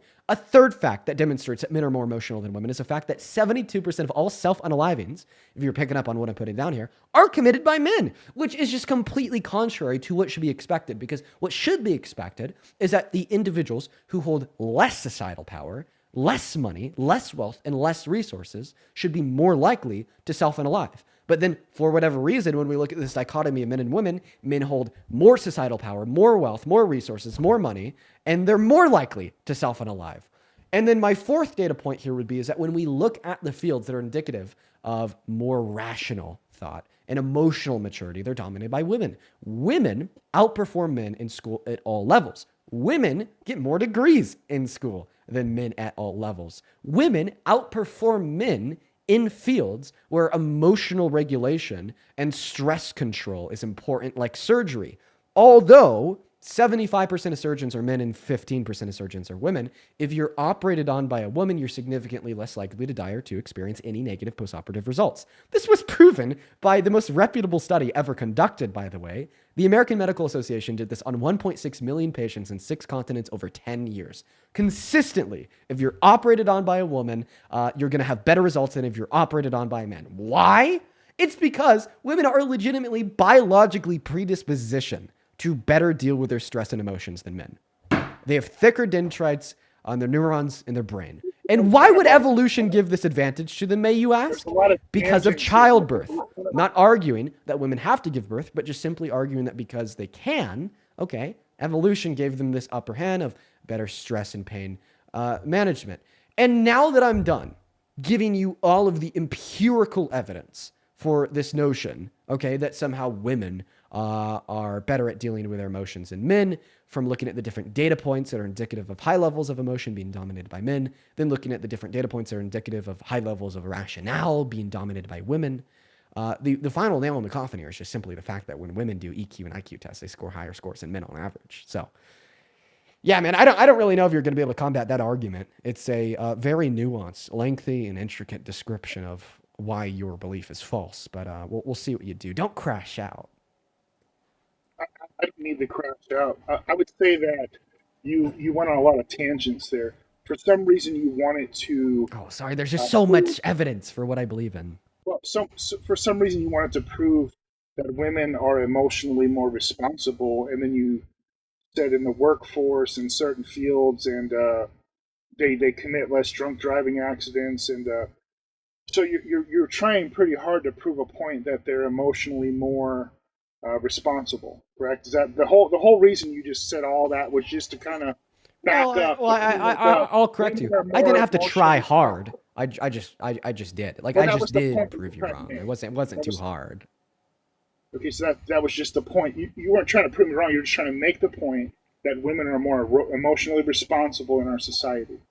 Yeah, so this would And make the point that somehow women are more likely that's- to use rational faculties than emotional faculties when interacting in the world around us.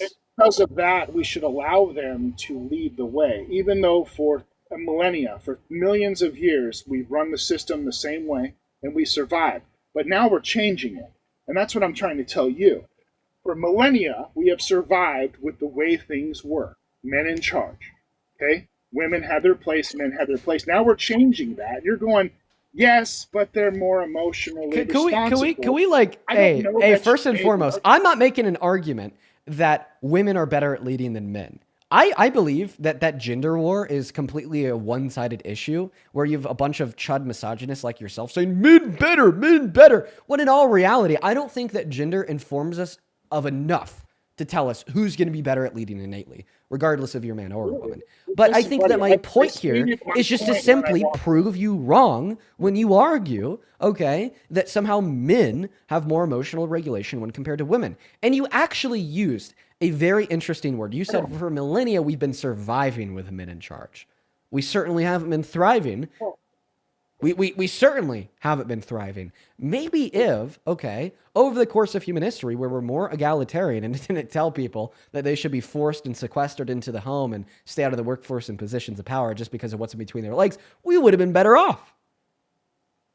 Listen, the society we live in right now could not exist if it wasn't for good men that allowed the society to be the way it was. And those good men that allowed for society to be the way as it was, as you put it, couldn't exist without a woman giving birth to them. Another fucking pointless, another fucking pointless argument that the incelish chudge on the right make. You like to say, oh, society we have today wouldn't exist if it wasn't for men. Yes, if men didn't exist, this society wouldn't exist. Very similar to how if women didn't exist, this society didn't exist. Fuck, you take 50% of the population, and regardless of what that demographic looks like, men, women, X, Y, Z, so on and so forth, the society that we have today wouldn't exist without them, because society is a cooperation between people. You remove 50% of them, regardless what 50% it is, our society is going to be worse off. I would love to just speak and try to make the point to you. I don't think you're understanding the point I'm trying to make. And I don't think you understand the point that you're trying to make, but of course, try your best. I would have to say that the business model that we use as humans to survive and to reproduce, we have used this business model for the dawn of time, and it's worked. We are now changing it, and we can change it because we have law and order, and we have good men that keep the bad men in check. Women have no physical power in this realm, in this reality. I don't care what you believe. Let the cell phones go down, let the police not show up, and there's going to be a whole bunch of grapes. You understand? Good men allow this society to be the way it is. And that could change in a moment. That's all I'm saying. And when I say to you that the price for the survival of the species is women's equality, I didn't say that. I didn't make that up. A genius named Isaac Asimov said that. I'm not just I'm not regurgitating bullshit that I think. Right? I'm telling you the reason I support Trump, because it's a pushback on this mutated form of society that is not sustainable. The divorce rate is almost 100%. We have all these single kids and they all have cell phones. They don't work. They're playing video games. It's not sustainable. Okay? We have to work as a society. We have to work towards something. The foundation of this society is the family, and the family's broken down. That's all the point I'm making. I think that Trump is pushing back against that. Okay, I'm going to cut you off there so I can respond, so I can get you. Okay, so first and foremost, we understand that your divorce rate is 100%, but society's divorce rate is not 100%. In fact, it's actually down over the last 10 years. Fun fact. Now to move on, you made this very long argument about how you think that good men keep the bad men in check and women would hold no power whatsoever. Okay, so if you reduce it down to a biological level of physical strength, it is a fact that men are physically stronger on average when compared to women. It's also a fact that merely being physically stronger on average when compared to another person doesn't give you the upper hand. I'll give you an example of gorillas and humans. The humans were able to dominate the gorillas, the lions, and the apes, even though gorillas, lions, and the apes all have an upper hand and advantage as it would relate to physical strength. So if your argument is because men are physically stronger than women on average, therefore men are the leaders, well, I want you to go fucking bow down to a goddamn lion and say the lion should be the one running the country, the world, so on and so forth, because humans hold no powers when faced with lions. But that's when we introduce this idea of the fact that there's not just one way of power, very similar to your one way of thinking, rooted within your one brain cell. And in fact, there's many forms of power. Okay, there's many forms of force. You're not even talking to my point. I am. My point is, you said that if it wasn't for good men, women would have no power. No, if it wasn't for good men, we would not have a mutated society that allows for the change to our species. That sentence doesn't make sense. Try to find a way to say it again. Yeah, I don't even know how to do it. It was just gibberish. For millennia, our society has ran a certain way. Okay? We have got to this society now where we allow social norms like feminism or wokeism. That's not a normal thing. Can I tell you who else made the same argument? In society, I'm going to tell you who else made this same argument. Are you ready? The Confederates! The Confederates made the same argument. For millennia, okay, our society has operated in such a way that identified a demographic of people as the less than and then enslaved them for free labor. For millennia, this fact was practiced throughout society, after society, after society, after society. We could look back all the way into the first society, ancient Mesopotamia, and see a class of people that was deemed as less than, exploited for free labor or sacrifice. So because every society on the face of planet Earth has always enslaved and treated one group of people as less than, therefore we should continue to do it in the future. And in fact, the wokies, the Northies way of thinking, because it wants to change the social custom. Well, all of a sudden, we have to expel them. We have to leave the Union. We have to form our own country to defeat the wokeism. But my point here is that your argument, in fact, is rooted in the nature of what we call an appeal to tradition fallacy. You cannot appeal to a tradition as an evident standard of obvious truth to then justify the way that we should act in the future. Why? Because tradition is not infallible. Why? Because tradition is not always right. In fact, you used a phrase earlier that I want to pull on now. You said business model. If you knew anything about a good business owner, then you would know that their business model changes and updates, okay, when we now have access to new information surrounding in which would make it better. Okay? It is a fact that feminism makes society better by instilling and guaranteeing the personal rights, freedoms, and liberties and which are deserved by all in reference to women because men like you think otherwise. It is a fact that egalitarianism, okay, leads to a higher level of flourishment and eudaimonia for everyone. And in fact, I bet you're a Christian. Because if you are, well, then you wouldn't be able to deny this. Because guess what, my friend? There's no race or gender in heaven. The one plane of existence you, as a likely Christian, think is perfect.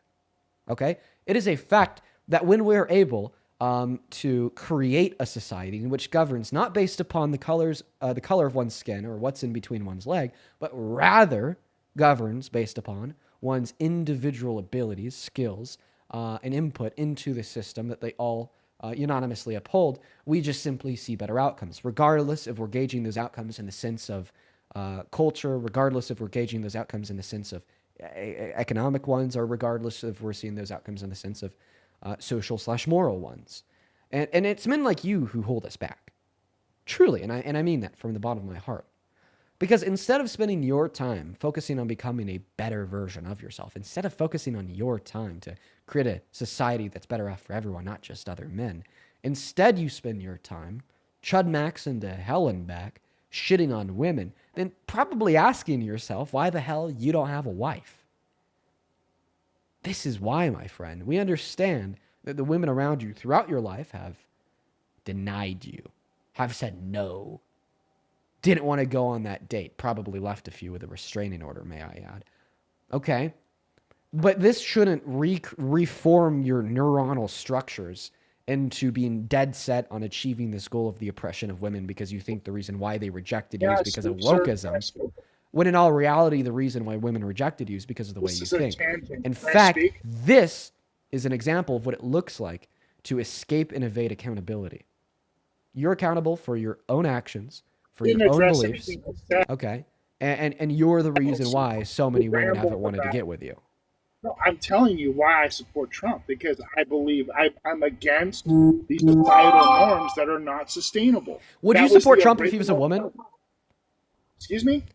Holding all else equal, his beliefs, his past, his policy, holding all else equal, if Trump was a woman, would you still support them? Absolutely. Oh, okay. So wait. So you're saying that you would fight women empowerment by putting a woman in power? You made a lot of assumptions about me, okay? But you didn't ask or try to learn about me in any way. You know, I am actually a socialist. You would know that, but I'm a socialist who supports Trump. Isn't that crazy? But you don't want to know that. You don't know socialism? You don't know that I've read Karl Marx, Das Capita. You don't know that I understand economics or geopolitics. Can you define socialism? You don't care. It's where the people are control of the means of production. Wow, good job, good boy. Thank you for answering my question. No, but you sat there and you insulted me. You didn't want to hear anything I said. Oh, I honestly, listen, I'm not gonna lie. It's probably just because I've heard this all so much. But like, I don't think I'm insulting you enough. Like, I could be a lot more demeaning than I am. Like, you deserve it. I'm gonna be honest. I think you deserve it. What would have changed under Kamala? What would have changed? Nothing. Business as usual. Money to the Federal Reserve. You understand? Well, for one, we wouldn't have plainclothes masked men killing women by shooting them 3 times in the heads. We wouldn't see. Let's see here. People having their human and constitutional rights infringed on and violated. I think it's horrific what happened. I think it's horrific. I hate that happened. I was in Minneapolis the other day. But then you still support the guy that caused it because of your misogyny. I have a question. Do you think that men are better at leading than women? Sometimes.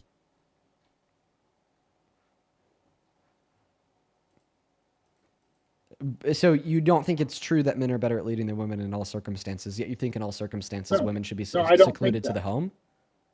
No. What I was saying earlier is there are social norms that allowed the survival. Here, I'm going to thank a couple donors real quick. Hey, Count, thank you for the $20 over on YouTube Super Chat, who says, bro, we know that the argument you're using in appeal from tradition. Absolutely, Count. Thank you for the $20. Huge shout out to you. And then Josephine, thank you so much for the $50 over on YouTube Super Chat. Holy crap. Josephine with the $50 says, quote unquote, just say women intimidate you, Mr. Trucker. I appreciate you for the $50, Josephine. And then Cody, thank you for the $100 super chat over on YouTube. Cody and Josephine, the goats of the hour. Cody with $100 says, man, I really don't know how to communicate to people I have to work with because I just want to do my job, but politics is getting brought up and I'm strongly against the Trump administration. It's concerning for sure. It's difficult being anti-MAGA in Texas. Oh my God, Cody, you know what? Let me know. I share that difficulty because where I live, 85% MAGA. Family, a lot of them are MAGA. People I see in the gym, a lot of them are MAGA. And it's very difficult because, a lot of people know what I do. So I'm like always in these weird interactions with Trump supporters where it's like, I'm not gonna lie, I don't really want to talk about politics when I'm just trying to get a workout in, you know? So I know where you're coming from. And then Jenna, thank you so much for the $50 as well over on Super Chat. Thank you so much for your continued support today. Please show some love to Jenna, Josephine, and Cody. You guys are the absolute best. I'd also like to thank Haley, thank you for the $5. Priscilla, thank you for the $5.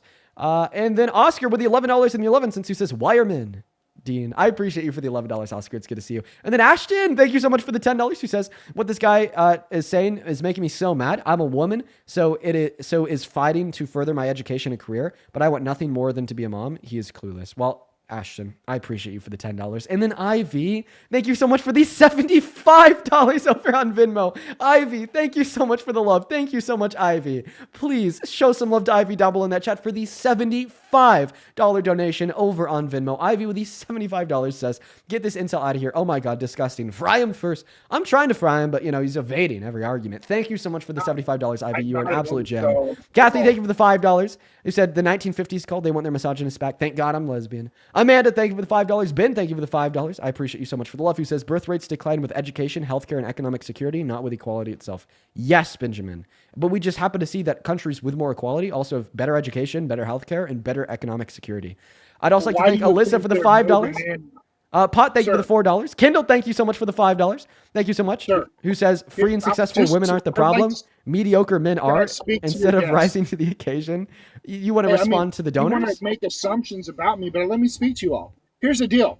You want equality? Well, then they will move people here from other countries, shithole countries, and they'll be moved in next to you. Oh my God, so women, black, and brown people are going to get you. They're going to get, oh my God, dude, they're going to get you. They're gonna get you. Nope, they're gonna get you. They're gonna fucking get you, dude.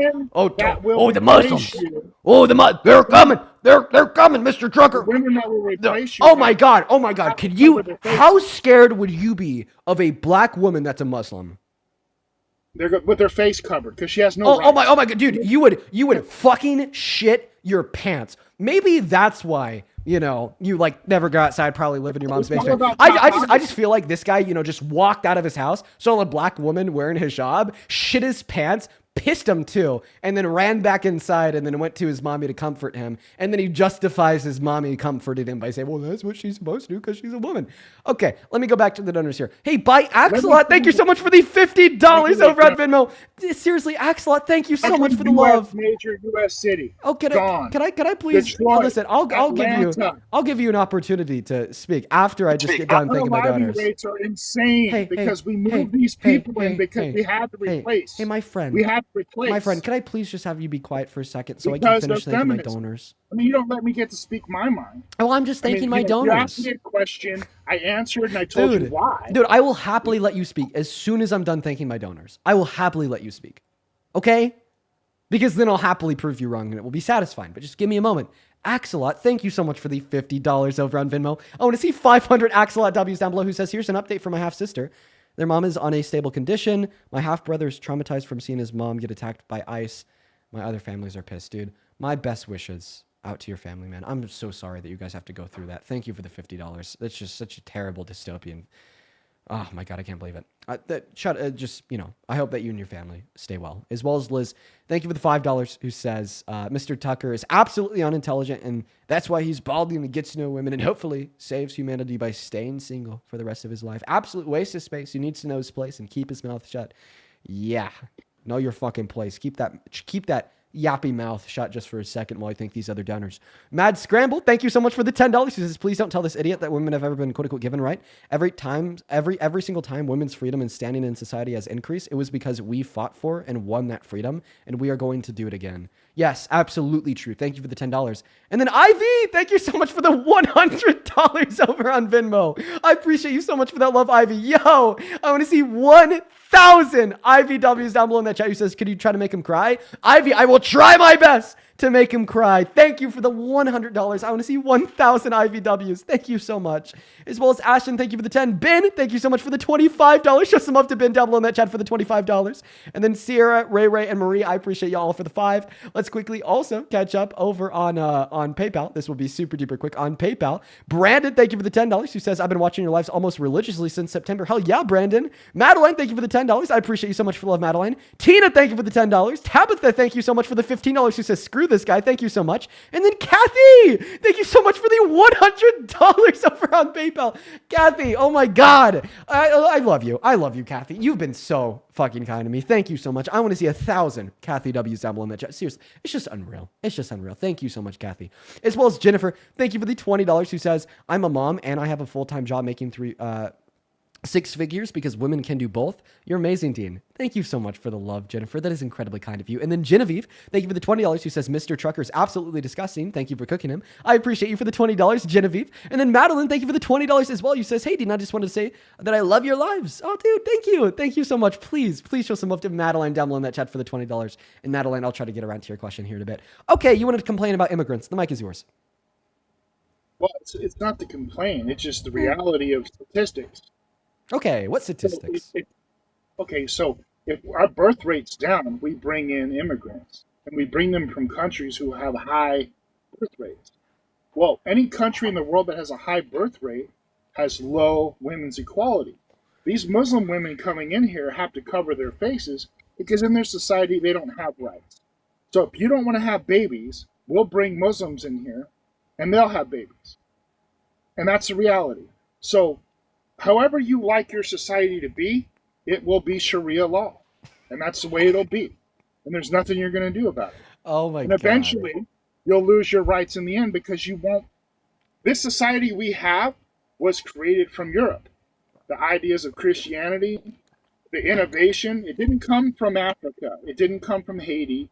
It didn't come from anywhere in the Middle East. You just contradicted yourself. You just said that the ideals of this country came from Christianity, but they didn't come from Africa. The first Christian church was opened in Ethiopia. Just saying. Interesting that you would say that when just saying. Jesus was in Israel, from the Middle East. So I'm confused as what you're saying. Because after Jesus died, Paul started the first church in Africa. Kind of a reach. No, listen, that's a historical fact. I'm a fan. I dig what you do, and I like how you got a following. Because I'm a white man. It's because I'm a white man, dude. If I was a woman, if I was an immigrant, okay, you would. If I was black, you would not be saying that you like what I do. No, I know it. I mean, just listen to what you just said. Okay, I got to respond to all the bullshit that you just said. Okay, so first and foremost, I want to add something on here. Okay, so you just said, oh, all the Muslim women come over here and have to cover their face. Okay, this is what I call confirmation bias.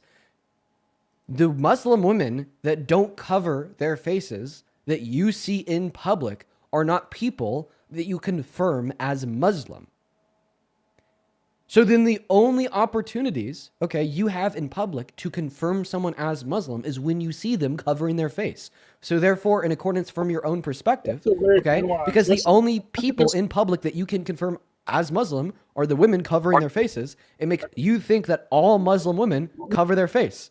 Okay. On top of that, there's something else I'd like to add in. There's something else I'd like to add on in here. Okay. You've continued to make that re-suggestion that feminism leads to lower birth rates. No. Okay. Higher quality of life, better access to better education, better healthcare. Okay. And better economic stability and security lead to lower birth rates. Look at the statistics, the demographic statistics. Okay. Look at the statistics alone. Look at what the demographics is. Look at how they're changing. I mean, with feminism, you get lower birth rates. We have to replace for the topography.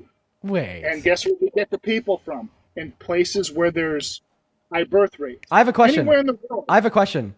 Do you think that a larger percentage of America should be Muslim so we have higher birth rates, according to your own argument? What I'm saying to Do you you is think this. that a larger percentage of the people in this country should be immigrants from the Allow quote me unquote to quote unquote answer. quote I will shitholes that answer. you said, so we have higher birth I rates? will Because that's answer you necessary if for you our want. survival. It's necessary that Allow, everyone in this country is Muslim and from the Middle East. Is that your position? I just want to make sure. allow me to answer. Allow me to answer. I'll answer. Sure, I'll answer right now if you allow me to, sir. So here's the deal: anywhere in the world where there's a high birth rate, they have low women's rights, which are Muslim countries. You're not answering my question. Why I'm trying to. Oh my God, I wish your mom lowered the birth rate. Jesus fucking Christ. Dude, come on. Just answer my question. That's why we're immigrating people from those places here. Dude, but the question is, do you think that we should have this quote unquote mass migration to increase birth rates? We don't get to choose that. That's just what they're doing. No, I'm saying, no, do you think that's what should happen? We should just have all this mass migration to increase birth rates. Is that what you think should occur? It's what's happening. No, but that's not the question that I'm asking. I don't agree that's what's happening. I'm asking if you think that's what should happen. No, I don't think. Oh, wait, why? Because I thought that increasing birth rates was necessary to the survival of humans. So now you're saying that we shouldn't do something that's necessary to the survival of humans, given the fact that you're the one that said that we have mass migration. You're the one that said that all these immigrants are significantly more likely to have children. Therefore, they'd increase the birth rate. And then you said increasing birth rates is necessary for humanity. So then why? So if you disagree with mass migration, even though you know to increase birth rates in accordance with your own position, then why do you agree with opposing feminism? Because it will increase birth rates in accordance with your position. That is completely contradictory. You are now witnessing your different forms of bigotry contradict one another. And in fact, that's why we know that your beliefs are not rooted within sound grounding, but rather are rooted within pure bigotry. Because, all right, you're trying to give rationale for this idea that we should be against feminism to increase birth rates. But in all reality, it's obviously just the case that you're against feminism because you're against women. Because then as soon as I'm able to show something that's true under your view that would increase birth rates, like more immigration into this country,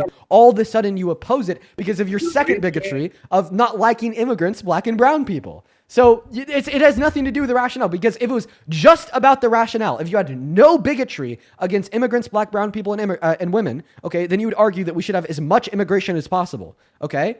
But no, now you're saying, oh, we don't need any of that either, which is just you taking the mask off, exposing that it's not about that rationale. That's obviously false, as I've proven, but it's just about the bigotry. Well, I'm going to be clear with you. I'm very proud of being white, and I believe that my white culture. Oh, am I not allowed to be proud to be white? Well, it just means I'm going to laugh at you for saying that. That's what you are. See, you don't like white people. You hate yourself. White culture allows you to have that microphone and those headphones and be on the internet. Go anywhere in the world, you don't get this. And guess what? Somehow we tricked our women to think not to have babies. So now we have Africans. You're such a fucking dumbass, dude. You just said if you don't go, if you go anywhere else in the world, they won't have this. Listen. This is okay. I want to tell y'all something that I love about Speed. If you know who that is, he's right now doing a tour throughout all of Africa, exposing the age-old colonialist and white supremacist lies that Africa is just fucking mud huts because black people. Okay, look at this. Do you know? Do you know what the poorest country in Africa is? Do you know? Mr. White Man, Mr. Intelligent White Man, Superior White Man, do you know what the poorest country in Africa is?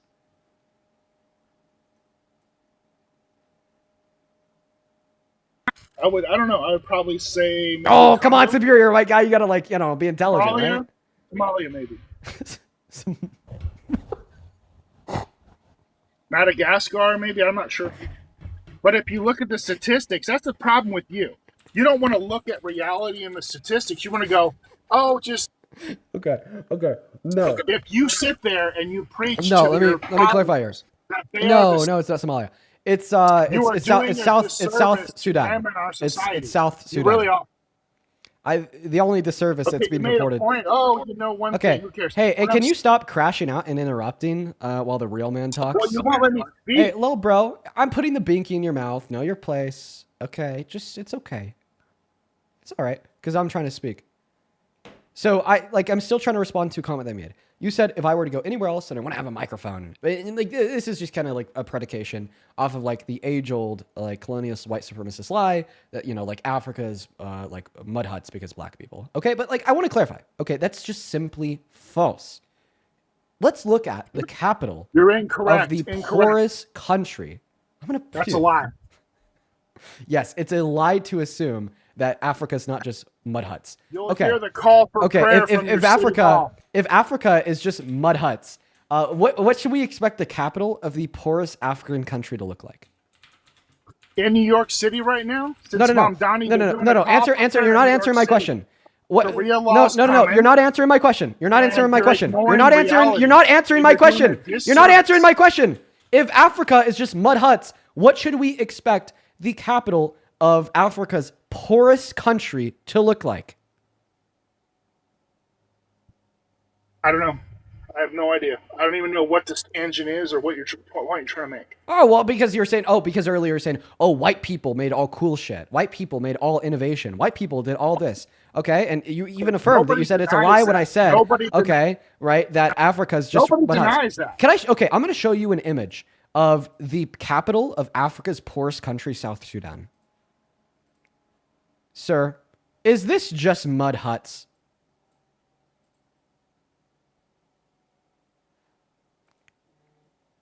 This is the capital of Africa's poorest country. There's no roads. It's all dirt. Look at that. Dude, no, there is roads. There's infrastructure. There's buildings. That's just the random first image that I pulled off of fucking off of YouTube Africa. What the hell am I saying? This is pulled off of fucking Google when I typed in South Sudan capital. Are you allowed to say anything? No. Listen, I'm actually just going to go ahead and give you my piece here. Then I'm going to kick you. There is one thing about you that I really like. Can I tell you what it is? Oh, I'm going to say it anyways. So you're a misogynistic white supremacist. Here's the thing. This is my favorite thing about misogynistic white supremacists. And I mean this genuinely. You're never going to get what you want. We already won. You will always have black people in this country. It's changed. You will always have immigrants in this country. We won. You will always have Muslims in this country. You will always have women in the workforce. You will always have Somalis in Minnesota. You're gonna have a Muslim in the position of the seat of the mayor, in New York City for the next handful of years. And because of that, you are going to spend the rest of your life crashing out. You're going to spend the rest of your life in self-confinement because when you go out on the street and you see somebody with brown skin, you shit yourself. And that's my favorite thing about you. That guy literally has a heart attack every single time he's informed of the fact that the most educated group in America is black women. Okay? Oh my God, dude. I wonder what it was looking like for him when Kamala Harris was, votes away from winning the election. Of course, she unfortunately lost. I mean, what was he doing? I bet that he was sitting in a bar with some Nazis on his 12th beer getting ready to fucking, getting ready for, the most somber alcoholic marathon of his life. And the thing is it's going to happen again. And I can't wait. When we do get our first woman president, that will be in your lifetime, unless it's cut short by the cortisol levels. Every single time you see a black person on your TV. I'm going to think of you, and I'm going to be thinking just of how sad, sick, and miserable you are. So I'll keep you in mind, Mr. Trucker. Let's see here.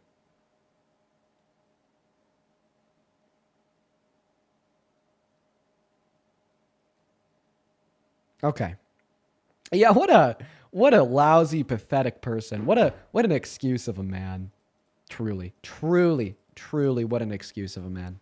here real quick. Cameron, thank you for the $10 over on Venmo. He says, thank you for modeling what a good, safe man should be. I appreciate you for the $10, Cameron. I don't even think like I'm like the best model. You know, it's like I'm not perfect. I don't always like, step in the direction I should.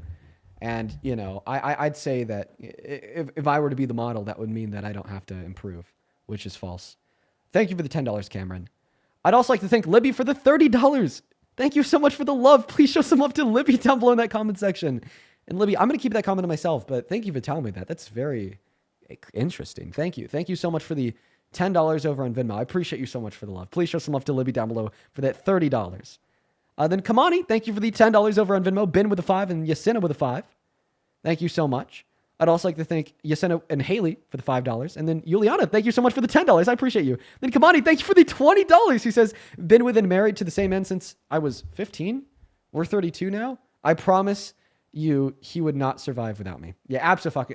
I couldn't survive without my girlfriend. Thank you for the $20, Kamani. And then Joshua, thank you for the $10. I appreciate you so much for the love.